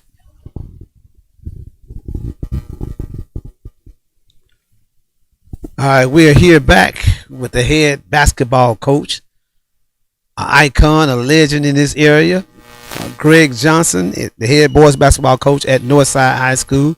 Coach, we're glad to have you here, man, and we're just going to talk a little bit about some basketball and then let you get on out of here, man. First of all, thank you for coming and what kind of a season? I know you had a great, good group of freshmen to come in. How was the season? Getting a chance and not having a whole lot of time so far, but just being in the gym sometimes, seeing the numbers. How are you feeling now with the numbers that you have right now at Northside High School? With the numbers, I try to keep a lot of kids in the program, so I keep a lot more than what I really need to play. But you know, where I'm at in high school basketball, I think kids need the experience of playing on the team and being a part of something. So that's why I just keep a high number of kids, to, to keep them in the program, to keep them out of trouble and, have them something to do. Coach, we'll share this right here. What you coming off a good year, you had one of the top freshmen, if not the best freshman in the city, Xavier Davies, coming to your program to play.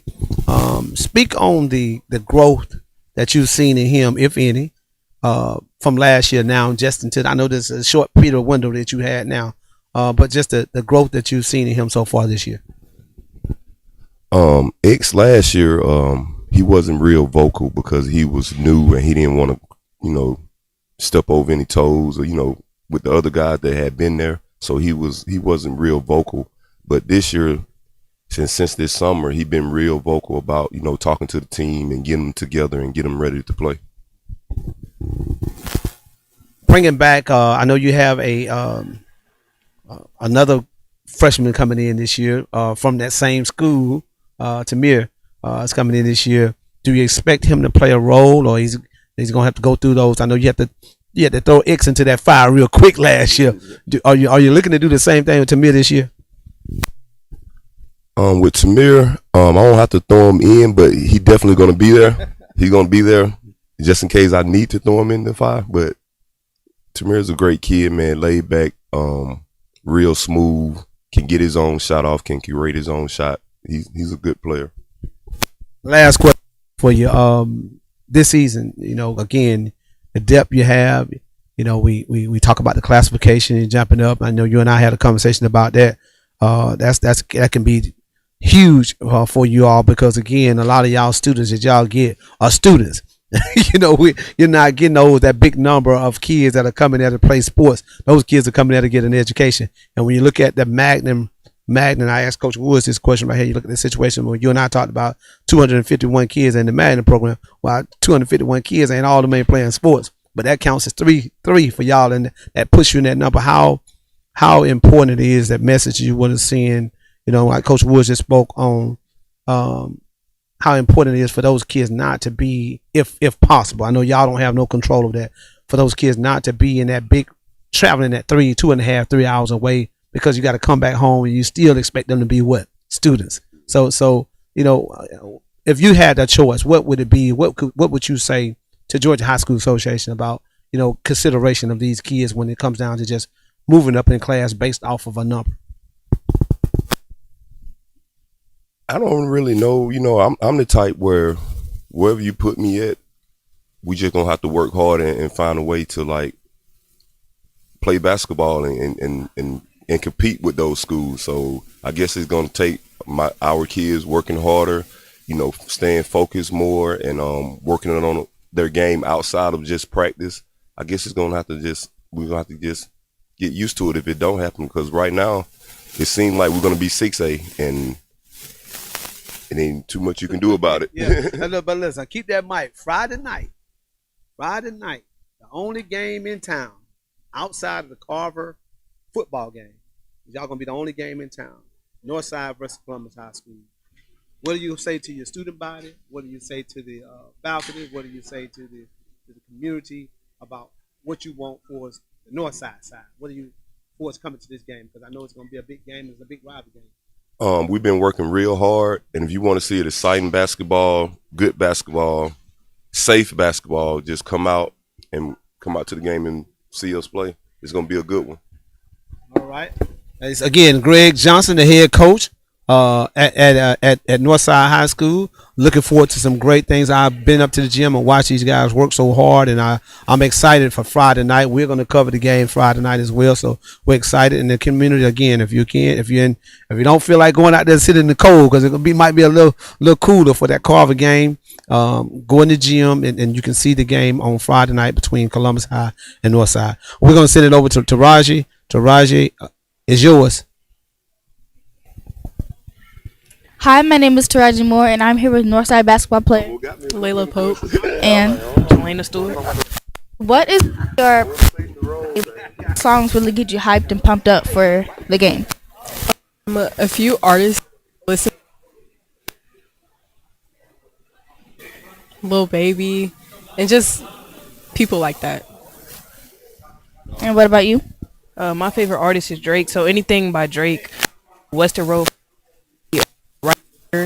featuring Drake by Justin Bieber. Those are probably my favorites right now. What team are you most likely looking forward to play this season? Probably Biz in a rival game and us not playing them during football, or Jonesboro. That's always a fun game. And what about you? The most exciting game that I'm ready to play is against Jonesboro. Last year when we played them, it was pretty fun and energetic, and yeah. Who on your team is the most energetic? I would say Anna. She always brings energy on the court and during practice. I've interviewed multiple Northside High School basketball players here, and all of them said that you really encourage them and bring them confidence when they're on the court and they're in their head. How do you feel about that? I'm honored that they see me as somebody that can make them laugh and have fun on the court. Do you have any personal goals for this upcoming season? I definitely want to get my name out more. A lot of people just see me as the big girl from Northside, so I definitely want that. This is my year, and I definitely player of the year this year. And what do you think you need to do to achieve that goal? Continue to work hard, being consistent, getting my teammates involved. I can't do it alone, so just leaning on them to help me and stuff like that. Do you have any goals that you want to achieve this year? A goal that I have for this season, I want to be more of a presence on the court. My previous 2 years, I haven't really been that much as I wanted to be, but this year, I want to be on the court. And what do you think you need to do to achieve that goal? Be vocal, encouraging, all that kind of stuff, just to be shown and yeah. What is one thing that you learned about yourself during this off season? During the off season, I've learned that even when things are even when we're in a tough situation, I'm able to push through things, push my team to get through things. During this off season, what have you learned about yourself? That I'm a pretty important leader on this team, and that a lot of people see me as a leader, so I need to conduct myself as a leader on and off the floor, in the classroom and on the floor. Well, according your teammates, you are a leader. Back to you, Doc. Thank you. Going back to you, Doc. Here again, the first annual Girls Inc. Media Day. I'm here beside Nazia Fox and the X-Man, Xavier Davis. Getting ready for some high school football, man. Are you ready? You did a lot of trash talking. I watched the other podcast. I watched the other thing. Them folks ask you a question. Now I know I'm you know me. You know, me and you right here. You know what I'm saying? We gonna start some mess up. Now I want you to reiterate what you said again. Them folks said, that man asked you a question about playing against Carver. What did you say you wanted to show them? So some people don't think they heard you. They thought you just, yeah. But can you say it again? Basically show everybody that I'm the best in my class. Man, so he the best in his class, man. I can't wait that Carver game. Nazir, listen, man, what grade? You're a senior, right? So what has this off season? What has the off season been like for you? What have you done this year to get this off season to get prepared for this upcoming season? Because man, ain't nothing like your senior season. You know, this is the one you're gonna remember the most. What is it like for you, and what has it been for you so far? Just and stuff. Yeah. A lot of running, trying to get for this year, trying to work on some stuff that I may have messed up last year, and just trying to improve.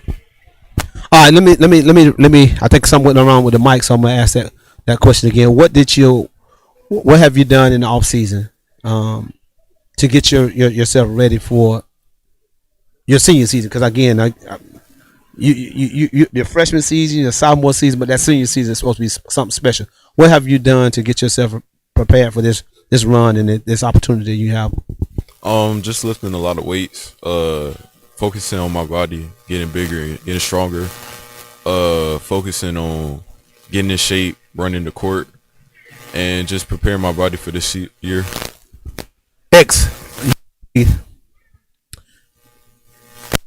Prove to the city or to prove to the people that you are the best in your class.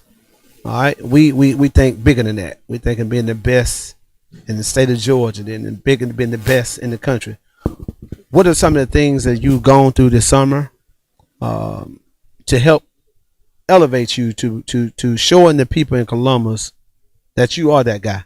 Two of the things that I've been working on is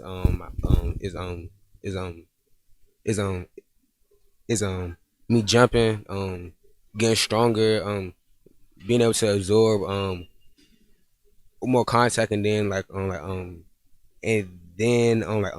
shooting further back from the 3-point line. Boy, if you hadn't said that, boy, I'm gonna chop you 2 chop to the neck. No, 2 chop to the throat. Because I think what we talk about, you got to be able to shoot the ball from where?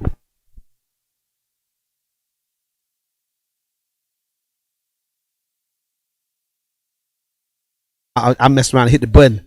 Okay, but I think it's so important that you being like me, like Kimion, we small guards. You know, that we don't pass the eye test. So it's so important that you be able to show people that you can shoot the ball from so far out, because you have all the other aspects of the game. You have those, but you just got to be able to show people that there's nothing you can do. There's nothing you can prepare for. And so do you think with saying that, do you think you've come close to expanding your range? Do you think you're able to shoot the ball from deeper than you shot it last year? I feel like I am able to now this year. And I feel like I'm gonna be a little bit more confident in. I feel like I'm gonna be a little bit more confident shooting further back. Okay, so again, Nazir, coming to you, having this young guy come in last year, he's the man, he's everything I want to see.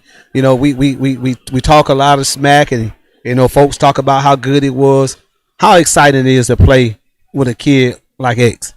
It's very exciting. He gets the team going.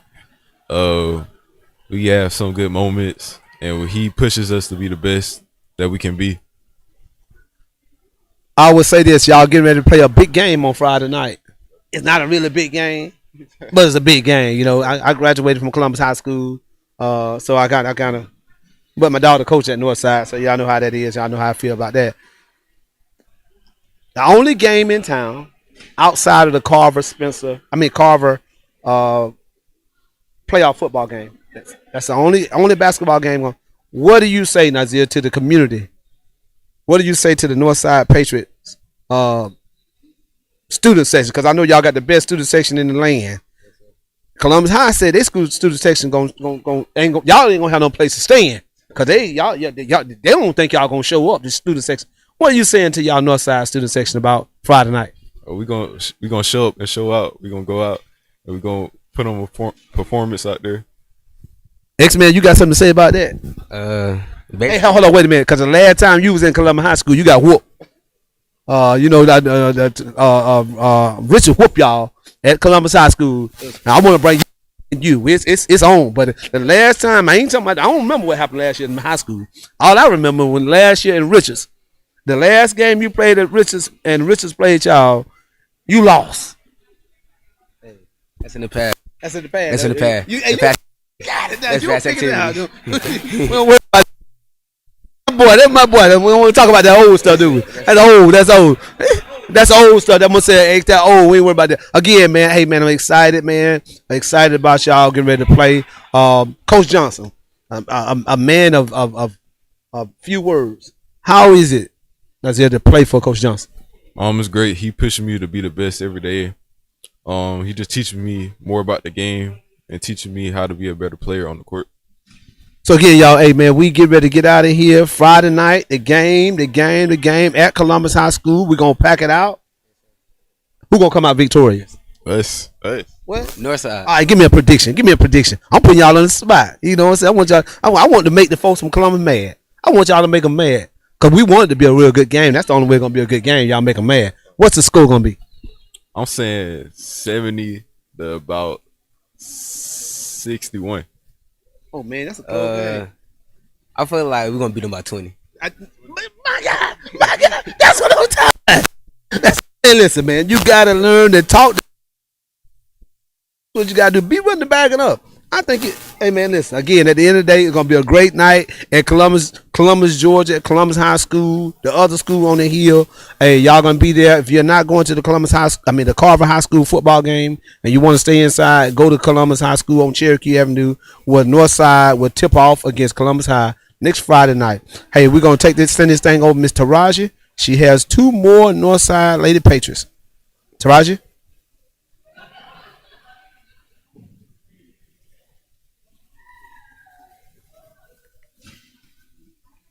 Moore, and I'm here with Northside basketball players Taylor Tribble and Ayana Connors. All right, do you have a go-to drink that you drink maybe before, during, or after a basketball game?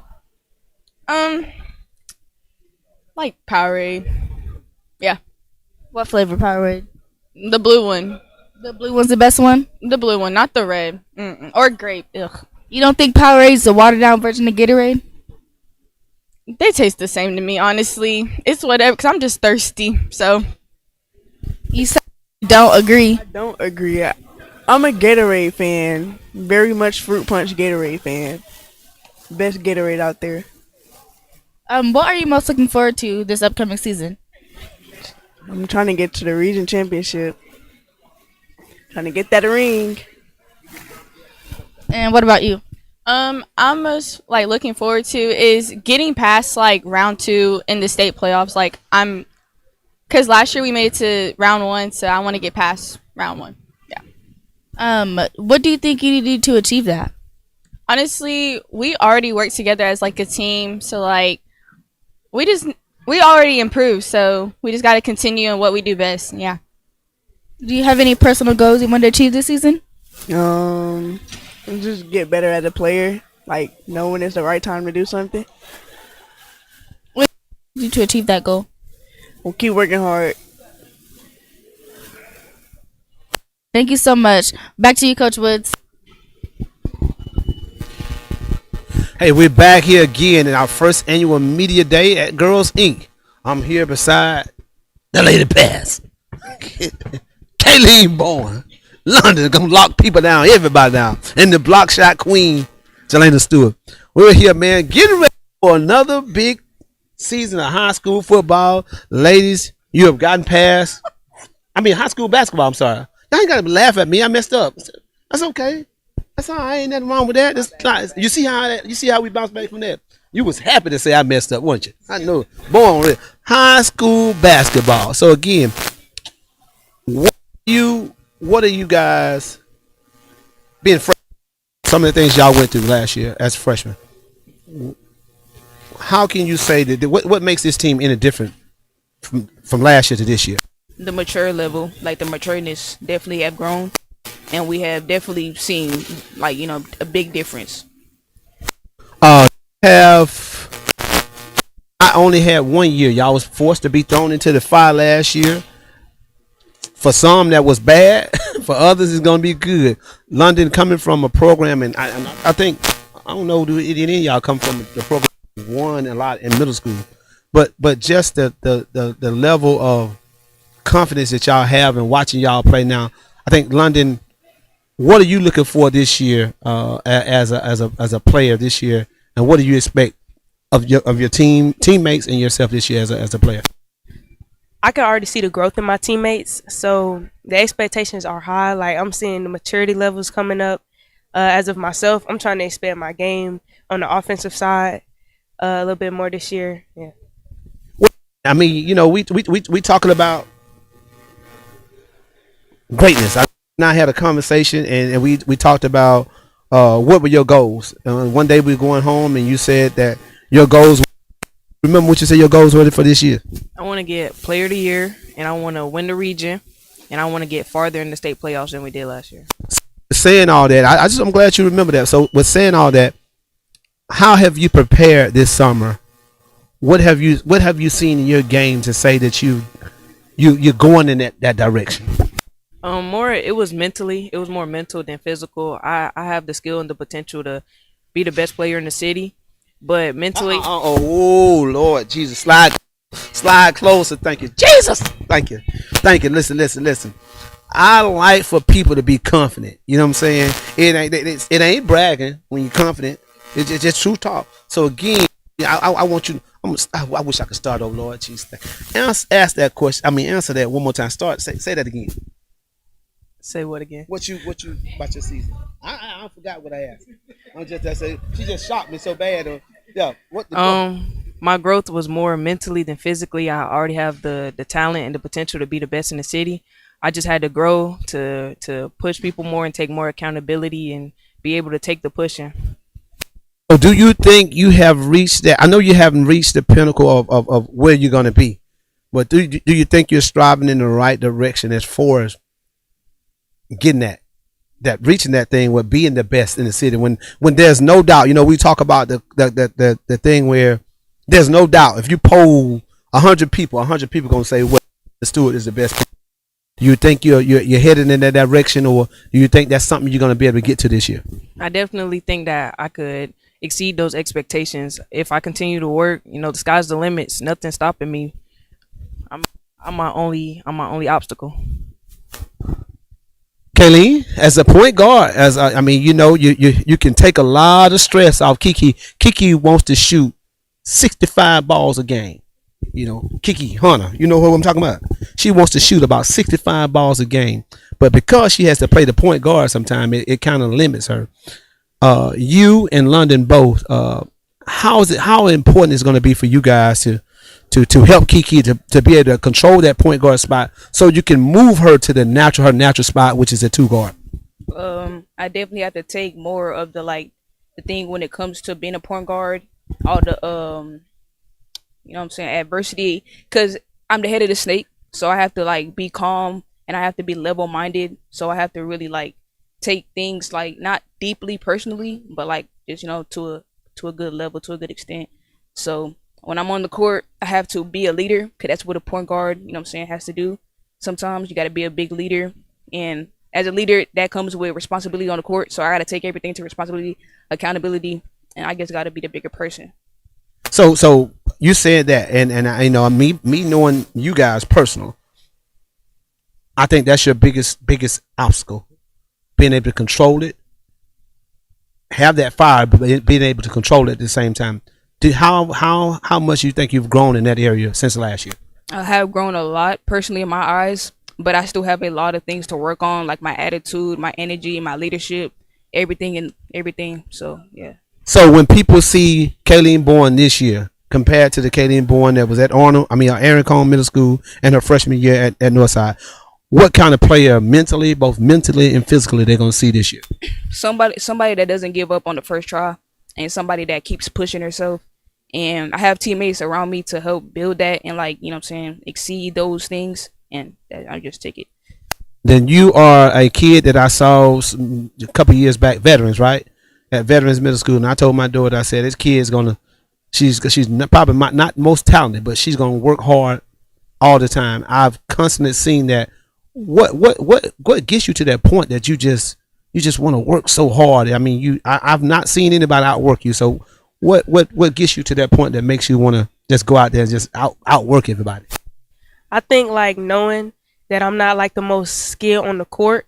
I know that my work ethic and me working harder than some people is gonna get me to where I need to be, even if I'm lacking in some places. Just me working towards it and just working harder than everybody else on the court. That's gonna like get me to where I need to be. My last question to all y'all is this: Friday night, the dancing starts, the shouting going started getting on. You know, you got the biggest school, the biggest rivals, the two biggest fan bases. I mean, student section in Columbus, North Side and Columbus High. What message y'all want to send? I'm just being honest. Hey, listen, that's me. Hey, I know you. I told you don't say nothing. But what message that you send tonight? And you ain't got to tell me about the score. What message are you going to send to the city come Friday night? We're not a team full of freshmen no more. We've grown up, and we coming for it all this year. Be prepared. Same team from last year. Well, you heard it here.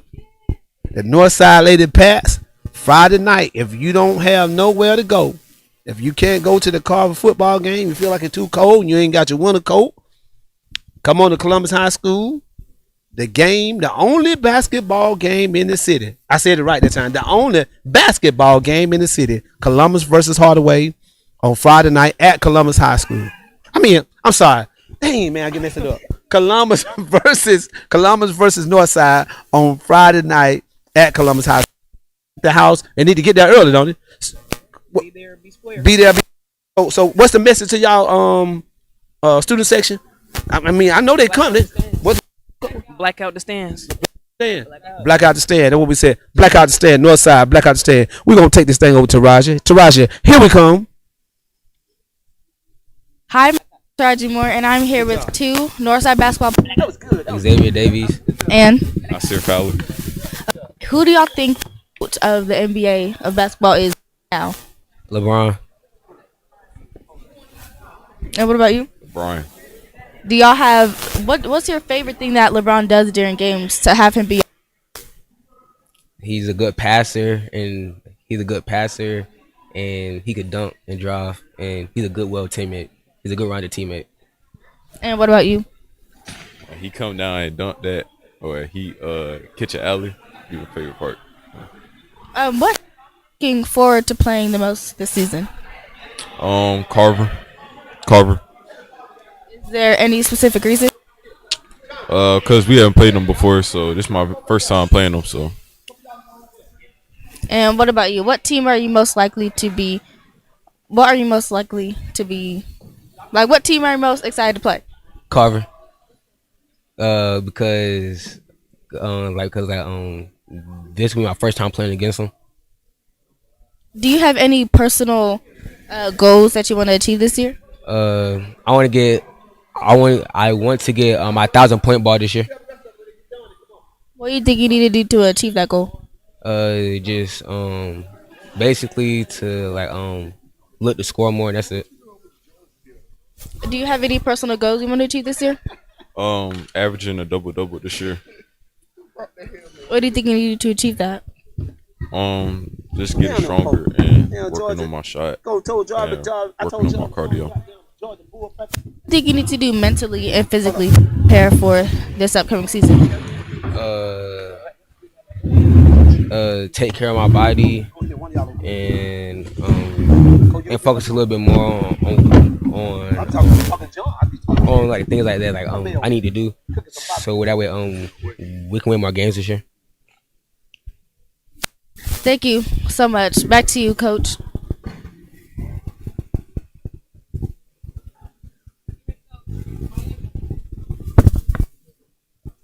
We're here again.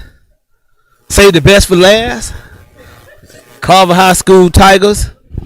That team on the hill, that second team on the hill. Columbia High Blue Devils, the first team on the hill. Y'all feel me? Y'all feel me? Hey, and we got our, hey, listen, we had to end the night with the right colors, the right team, the Alabama Crimson Tide. But we ain't here to talk about no football right now. We're here to talk about Media Day, first annual Media Day here at Girls Inc. We're here with the coaches at Carver High School. Coach, hey, I know some folks mad. Let me tell you why they really mad. Slide in. Don't act like you're scared of me. Slide on in there. Some folks are really mad at you because they've been wanting to see this team and you ain't playing until December. What was the reason? I know you got a lot of kids on the football team, and I know that's going on. Y'all won't play your first game until December. So, what was the message behind it? I may ask. Just the previous years, when I first started at Carver, we used to play right in November, and when the football players came, the chemistry, it just wasn't right. It wasn't there. So this year, I talked to Coach Bueller, and he was like, he always waited. You know what I mean? He waited until the football players get out there, and his chemistry level was a little bit better. So we go wait till December. I think it's December the 16th is our first varsity game, but we might have to wait after that if the football team be blessed to make it to the state championship. Right now, you gonna wait. Okay, you might well wait. Go to get somebody, tell them folk that whoever you supposed to be playing, that game gonna be canceled because you gonna be that football team gonna be in Mercedes-Benz. Coach, I mean, knowing you, watching you grow up, preparing this team, you got so much talent. Talk with Coach Warren on the football field, and it's so hard. He talks about how hard it is to share the ball with everybody, with all those star athletes you have on the offensive side of the ball, trying to get them touches. How difficult, since you are waiting, how difficult is it going to be for you to get these kids to understand that it's so important for them to share the ball? I think it's going to be about winning. If they want to win, they'll share the ball. If they don't want to win, they ain't gonna share the ball. Those are the two things. But in the system that I run, we kind of open on offense. Like, we wide open on offense, but defensively we want to commit to defense. So I think we're gonna be fine. Like, we played a scrimmage game the other day. Nobody didn't know. You know what I mean? And we had 5 people in double figures. You know what I mean? So we shared the ball the other day. We ended up scoring 83 points, and we scored 80 in 3 quarters.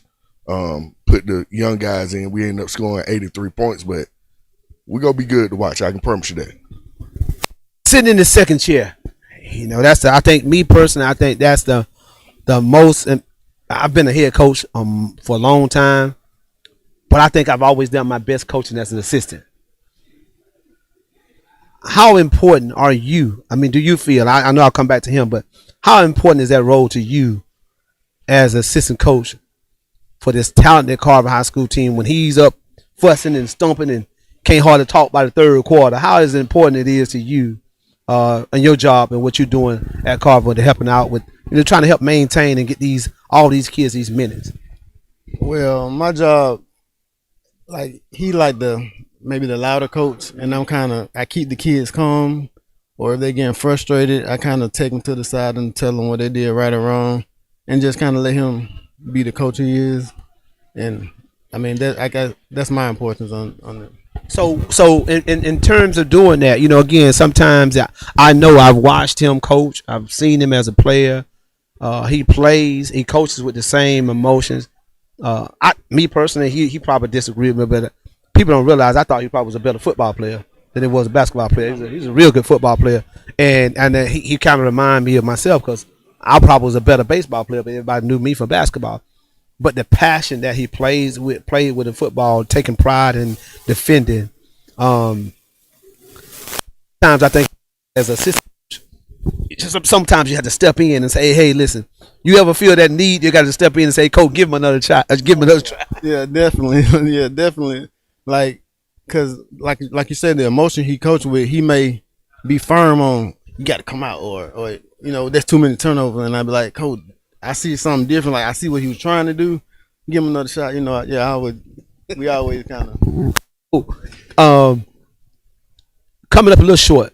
I you know, I'm not one to start controversy or whatever like that, but you know, I don't run away from stuff. I know some people took some things out of content last week or whatever like that, and I know you don't have to, but because the person that we are and who we are, I understood what you were saying. I want to give you a chance to, you gave another kid some props, and you didn't say anything bad about anybody else, but just for the folks that are listening, can you reiterate on what were you saying about Ford and the difference in your team, what he brings to your team this year versus the team that you had last year? What I was saying was, me as a coach, I've never seen the passion from one kid. This kid wakes up at 5 o'clock in the morning every morning. It's not a morning that he don't get up and meet me at that gym and put in the work. That has nothing to do with no former players. My former players were great. The young man that they asked me about, Tony Montgomery, he was great. I love that kid. I never throw no shot at that kid. He did what he did. He was great for us. He was probably one of the best players I ever coached. So it wasn't me comparing him and Pookie, because it's not a comparison. Tony is who he is. But what I see from this kid is he wakes up every morning. Mama or daddy don't have to call me. He calls me and say, hey, coach, I want to get in the gym. And he's brought that to our team, to Carver team. I've never had that. Jalen Sellers, he did different things. You know what I mean? He ran to school, ran back from school, and it is what it is. Like, it's not a comparison. It's just me saying that I answered the question that Corey Black asked me. What has Pookie brought to your team? He gets our kids up at 5 o'clock in the morning and we go practice. That has nothing to do with a former player. I'm not comparing them as who better, because that's for y'all to do. It ain't for me to do. All I know is I love Tony Montgomery. I love his mama. I've never did him wrong. I would never do him wrong. I pray for him every night. I pray for his mama every night. But, I don't take shots at kids. Like, that kid is good. Well, I want to make sure, when I get a platform, that you give somebody a platform, because you hear the negativity and all that stuff there. And I think that somewhere down the line, that conversation will take place. But I want to give you that platform again, because people take things out of content sometimes. And I kind of understood what you were saying about it, but sometimes some people don't. And not saying anything bad, because I know his mom very well. Just saw her yesterday as well as too. And we had a moment where we talked about it. So again, I just want to make sure we gave you that platform to be able to express yourself and show. But back to this juggernaut that you have. What are the expectations, man? I mean, I know you came up short last year. What are your expectations as a coach this year? What are you settling for? What won't you settle for this year? One thing I would not settle for is undisciplined kids. A lot of people don't know the inside of what happened last year. Like, we had a lot of things in-house that happened, and it was undisciplined. Like, I'm not going for that. Like, I'm a hard-nosed coach. With my coaching staff, we go be respectful. We want to be respected.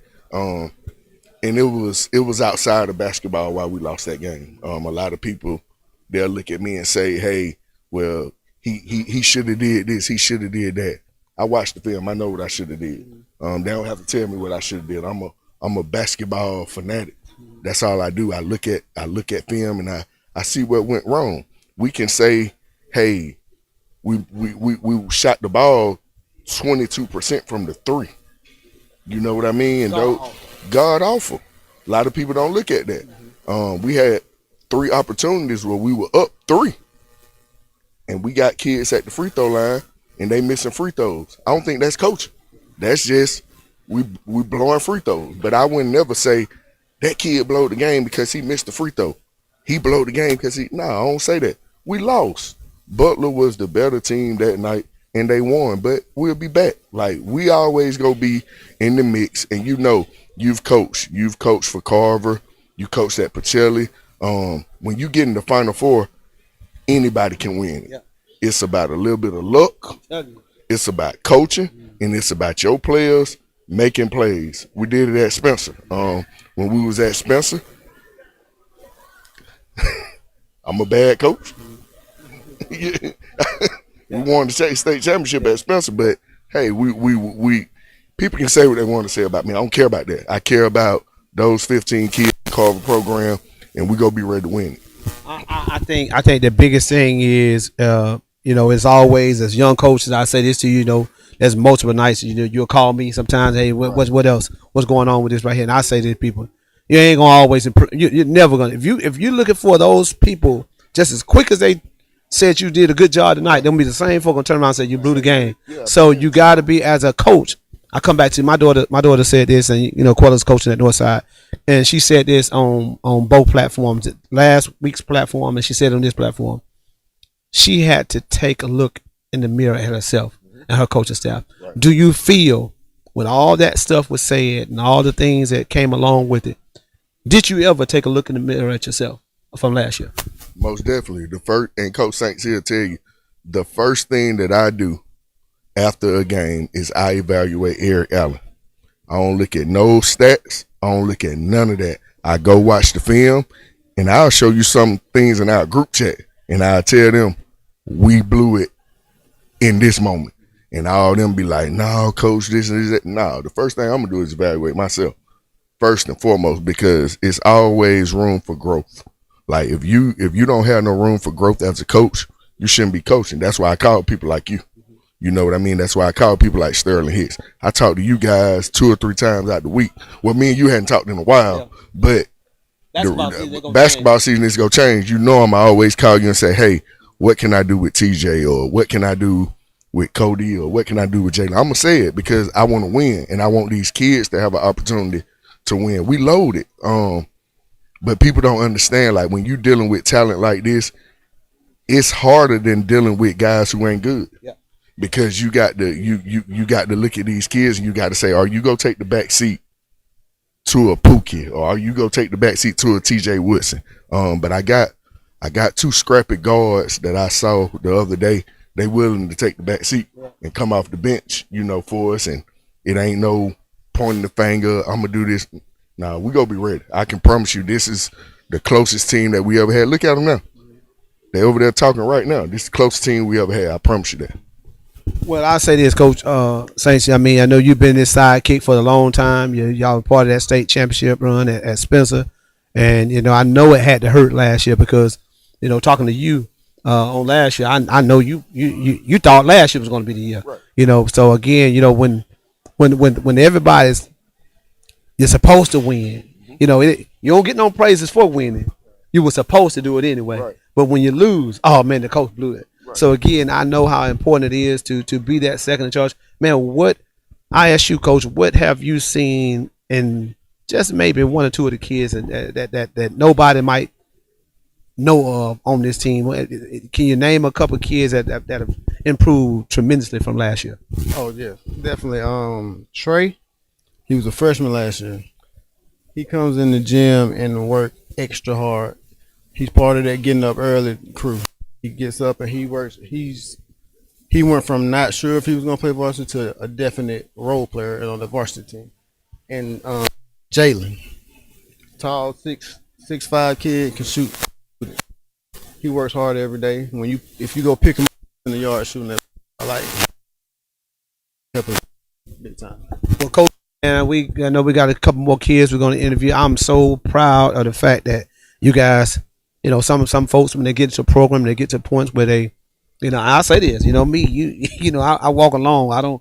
I have my family that I deal with. I don't need a bunch of folks riding me and telling me how good I am or what. I don't need you to say that. So I'm the type of person that there's other folks that blew off the opportunity to come, because I think this benefits these kids being able to get around and go to the medias and talk in front of a camera, because their goals, you've asked every one of them, each and every one of them, they want to go to college.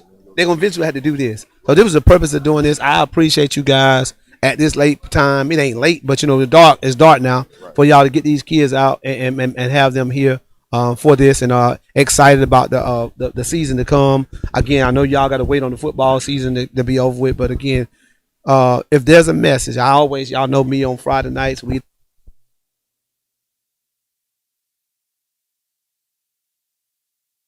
I'm always about the face. Y'all don't tend to have the problem as the football team has with people coming to watch the game. What do you say to the fans and the student body as far as this season?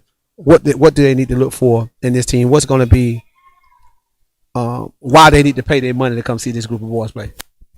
I just think a lot of energy. Just to name some of the few, we got Tobias Tolbert, 6'8" senior, holds about 5 or 6 offers. Best offer is CSU Division II. Lil Pookie, Jaden's Ford, y'all know him. Call him Pookie time. You can look at him. He gonna be stepping across half court, shooting the ball. Then you got TJ Magic Woodson. And just to name a couple of them, I don't want to name the whole team, but just come watch these kids play. They deserve it. Fan base is very, very, very important to trying to win a state championship. Don't just come when we make it to the Final Four of the state championship. Come right now so they can have that camaraderie and know that you guys are behind them. Well, again, man, thank you all for coming here. We're getting ready to turn this thing over to Taraji. Taraji has 2 more of the Carver Tigers waiting for her. So, Taraji Moore, it's on you. Hi, my name is Taraji Moore, and I'm here with Carver basketball players. Tobias Tolbert. And I had a talk with him yesterday. who do y'all think is the GOAT of basketball and why? LeBron James. He done it all. And what about you? Is it the same LeBron James? Yeah. It's all around 20 years, 20 players in the league. Is there anybody on the team that when you watch them play, you're like, wow, he'll be the next LeBron someday? I say it's Tolbert. Everything. Same for you? I would say Timothy Woodson, cause he can get to the cup, he can shoot, and he got a great mid game. Then he can assist. So I feel like Timothy Woodson can do everything for real. Do you have any personal goals you want to achieve this season? My personal goal is to go get a ring. That's the goal. My last year, got to go out with a bang. What do you think you need to do to achieve that? Work very hard in practice. Keep my teammates' confidence up. Make sure we have good teammate chemistry, because chemistry means a lot. So chemistry can take us a long way, and I feel like that can get us to the state championship. Do you have any personal goals that you want to achieve this year as your senior year campaign? Personally, I want to get some offers to go to college, have an undefeated season as a team, and the ring. That's it. What do you think you need to do to achieve that goal? Just work hard every day. That's pretty much it. I got all the talent. I just gotta show it. Anybody on your team that really hypes you up when you're in your head on the court? Once again, I say to like on my head, I'm down. I feel like he comes and talks to me, keep me in my calm state. I get ready to play again. My answer gonna have to be Jakeem. Before we had lost, he was telling me like I gotta get my head together, make sure I'm not nervous, and he helped me. He really helped me through a lot of things, helped me stop struggling. Earlier, you said your favorite college football team was the Ohio State University. Who do you think reflects maybe players on that team, like for example Jeremiah Smith, Carnell Tate, Julian Sane? I would say Timothy Woodson, probably Julian Sane. He's our point guard. He made sure everybody in the right position, get it right, make the right plays and things. And then I would say Pookie, you don't know him, Jaden Ford. He's probably our Jeremiah Smith, our star player. He gonna score the most points, everything, lead us to win. To you, Coach. Back to me. Hey, we're back here. The last session. Our first annual. The last one. We say the best for last. The Carver Tigers. On the Hill, Carver Tigers.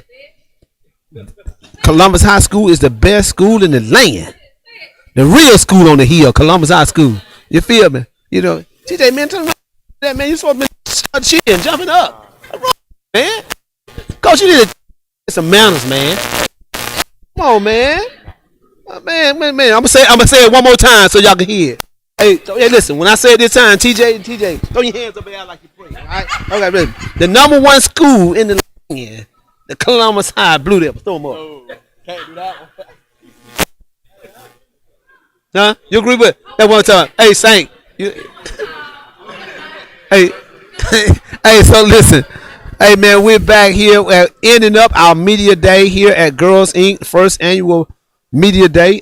We have beside us TJ Benson, senior, yes, sir, and TJ Woodson, sophomore for Carver High School. Guys, listen, TJ, you're still on the football field, so you know you really you got a lot to focus on before you get into basketball season. But one thing you got right now going on, I'll say this real quick. I'll give you a chance to say something about the football.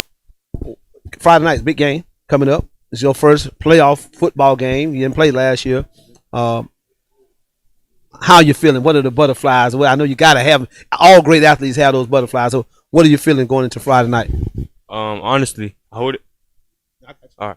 Honestly, I'm just I'm really excited. Honestly, I'm just excited. Simple as that. I know I have a great group of guys around me, so honestly, I'm not feeling too much pressure. I don't have too many butterflies. Honestly, I'm just ready to go out there, get a win, and just keep winning. All right. Again, I'm gonna say this to you. Man. Again, y'all know every midweek hustle. Every midweek hustle. I talk about Carver bad. I talk about the fans real bad. Coach Allen, I want you to hear this. I talk about the fans really bad for Carver because I think that as talented as y'all are, they don't come out and support you enough. Now I want to see if you're gonna tell the truth. Do you agree with me or not for football? For football, I feel like I think we have a good amount of fans come to the game. In my opinion. You need to have some more though. Tell me. Yeah, it's definitely. Yeah. Fill up the blue bowl. Yeah. Yeah, we need to be all in the blues everywhere, especially playoffs now. Yeah, playoffs. Yeah. Say it. So the whole side, the whole Carver side, Yep. you want it full, right? Yeah, whole side full, all the blue seats. Coming from TJ Woodson. So now, listen, he will not catch a pass. Listen, he ain't gonna catch a pass or nothing. If y'all don't feel, listen. Matter of fact, TJ is saying the Carver High School football team ain't coming out the locker room until the stands are filled. And say it, right? You agree? That's true. That's true. All right, again. All right, so we here. Benson, you are a senior, transferred into on the hill, baby. You know, hey man, that's a big decision to transfer. All them folk got about 900 players on their team that can play. You know, what made you make the decision of all schools to come to Carver High School? Well, I already did a lot of things. I still got one goal, to win the state. This is the best school in the area to do that at, so that's why I came over here. You're not the only senior coming in this year. You have Pookie forward coming in, similar in size wise or whatever like that, can shoot the ball from beyond. How does that make your job easier having somebody or this amount of talent around you? Unlike what Carver, y'all had a good team, but this is nothing like what you at Carver. This is nothing like what you have here at Carver High School. Yes, sir. It make it way easier because you got people who can do things, so the pressure not really on you for real. So you can it really way easier. Like when you get your opportunity, it way easier instead of everybody watching you. You have a lot to do. So Jay, you again about football. You're on the football field, but at some point in time, you will be on the hardwood. You're going to go deep in the playoff run. I'm predicting that you all will be playing in the house that Nick Saban built. You heard me, Keisha? In the house that Nick Saban built, the Mercedes-Benz Dome. I know your dad don't want to hear this. The Roll Tide will be, you guys going to be playing in that. That's going to prolong your basketball. How do you get your body prepared? Because you won't have time. How you getting your body prepared now for continue to stay in football shape, but being prepared the moment y'all win, y'all hold that trophy up to hit the hardwood and be ready to play in the game that next night? How I'm staying prepared is so after football practice each day, I go in the gym, get some shots up, but also, I gotta stay conditioned. I feel like that's my main thing is to stay conditioned, because football condition and basketball condition is two different things. So I feel like, or I know last week after football practice, I would go run a mile on the track, and that just keep my body right. But I know, I'm a great athlete, so I feel like I'm gonna be great. But I'm just gonna keep doing that, keep getting my body right, getting in the gym, and yeah, simple as that. If you had a chance to relive a moment from last year, what was the thing that you learned the most from playing on that kind of loaded roster that you all had last year? What was it, being the man coming from middle school and then going into a school where you didn't necessarily have to be the man? How was that adjustment for you last year? Honestly, I feel like last year it wasn't too good for me, honestly, but just because of the fact that I had to gain my confidence back. So I feel like one thing I would just from that last year, I would just have to play with confidence, because I feel like last year I wasn't really playing with confidence. I was worried about missing. I was worried about this because we had so much talent. But I feel like this year I just need to understand that I'm the man. Like I need to play with confidence and just play my game, not worry about anything else. TJ, for you, man, I mean, going from being the best or one of the best at Calvary to now coming in, you got to find out your role, your spot, where you belong on this team. How's that trend? Oh, nice. 'Cause I played with great players before, so you just sacrifice for a better cause, And we all got one goal in mind, so everybody's sacrificing something that they usually did when they was the best player. They all come as in one, so we can win. Do what we need to do. If you to think about the one part of your game that you had to improve on from last year. I know you talk a lot about mental, because I don't think a lot of your things are talent. I think you hit it on the head. Mentally, I saw you last year, you passing up shots that normally I wouldn't have seen you pass up shots. Those are shots and one-on-one opportunities. You would normally beat that person, but you would make that pass. Mentally, I know you talk about that, but physically, for us talent-wise and skill set-wise, how have you grown and what have you improved? What part of your game? But people are going to say, "Dog, TJ has improved in that part of his game." Definitely, the main thing I would say is getting stronger. I feel like that's one thing that I've worked on body-wise and skill-wise, is getting stronger, which is going to make all my moves and all my shots just come together. But also my shooting. I feel like my shooting this year is going to be way better than it was last year.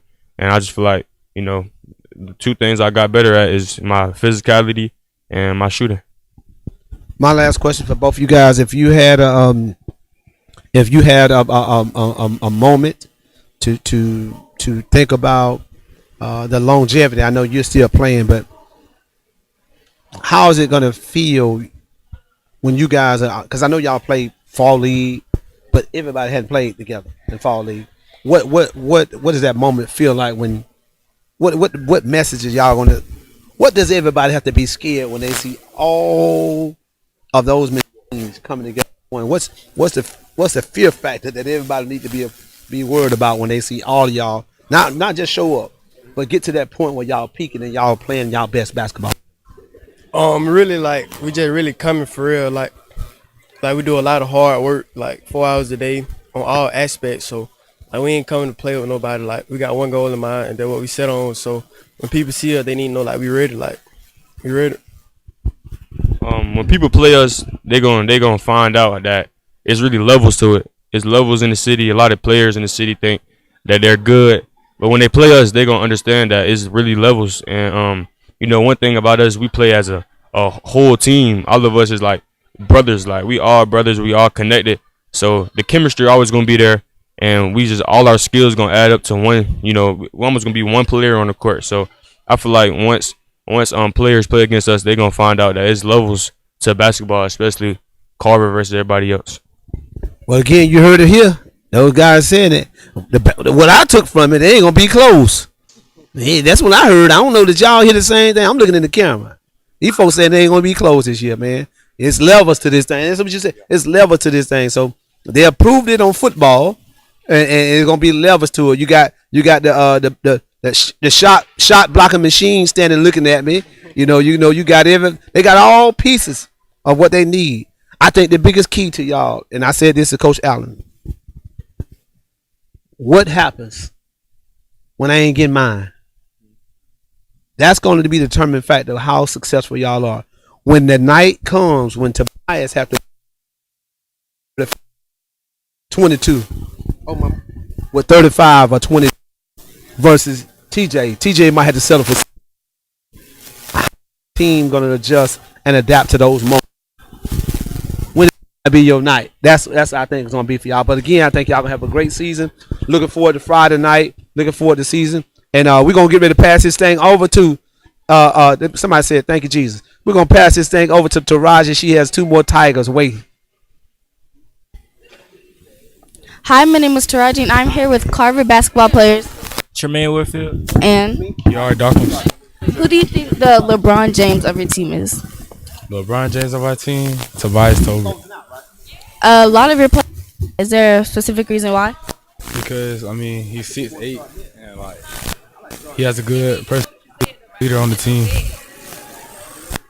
Who do you think the LeBron James of your team is? I think Tobias Tolbert too. Because like Kiara said, he's 6'6". He ducking on anybody and he a leader to the team on and off the court. Like he makes sure we in school and on the court and outside of school. Do you have any personal goals you set for the season? Well, last year I played JV, so one of the goals I had last year was to play varsity, and now I'm on the varsity team. And this year, I just want to be a part of winning the championship, helping doing whatever coach need me to do. This is our freshman year campaign. Do you want what message do you want to get across to people? Like I just want people to for me. I just want people to know me as a good person and a person who can help the team and have a all set personality and yeah. You want the player you are to reflect on and off the court? Yes. What do you think you need to do to be able to achieve that goal? Be respectful to people.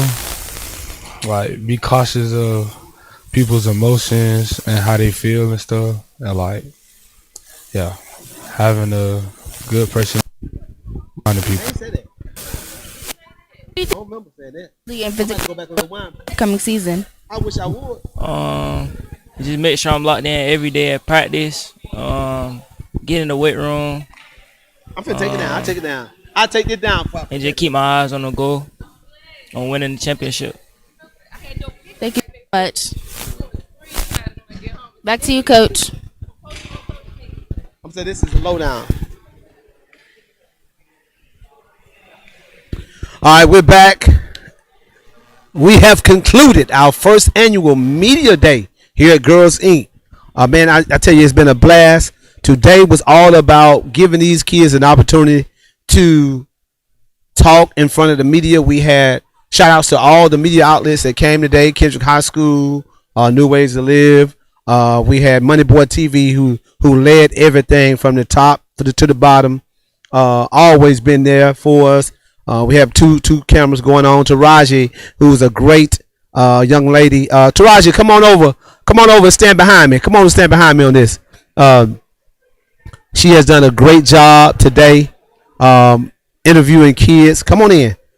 So again, we want to say thank you to the community. We hope that if you look at this, you've seen some better interviews. The kids got better. Not saying this platform is any better than the other platform, just that the kids got a chance to prep a little bit more, and they got a chance to do it over and over again. And the more that they do it, the better they're going to get. So we're happy and we're hoping that the people got something out of it. You got a chance to learn something about some of the players in this city.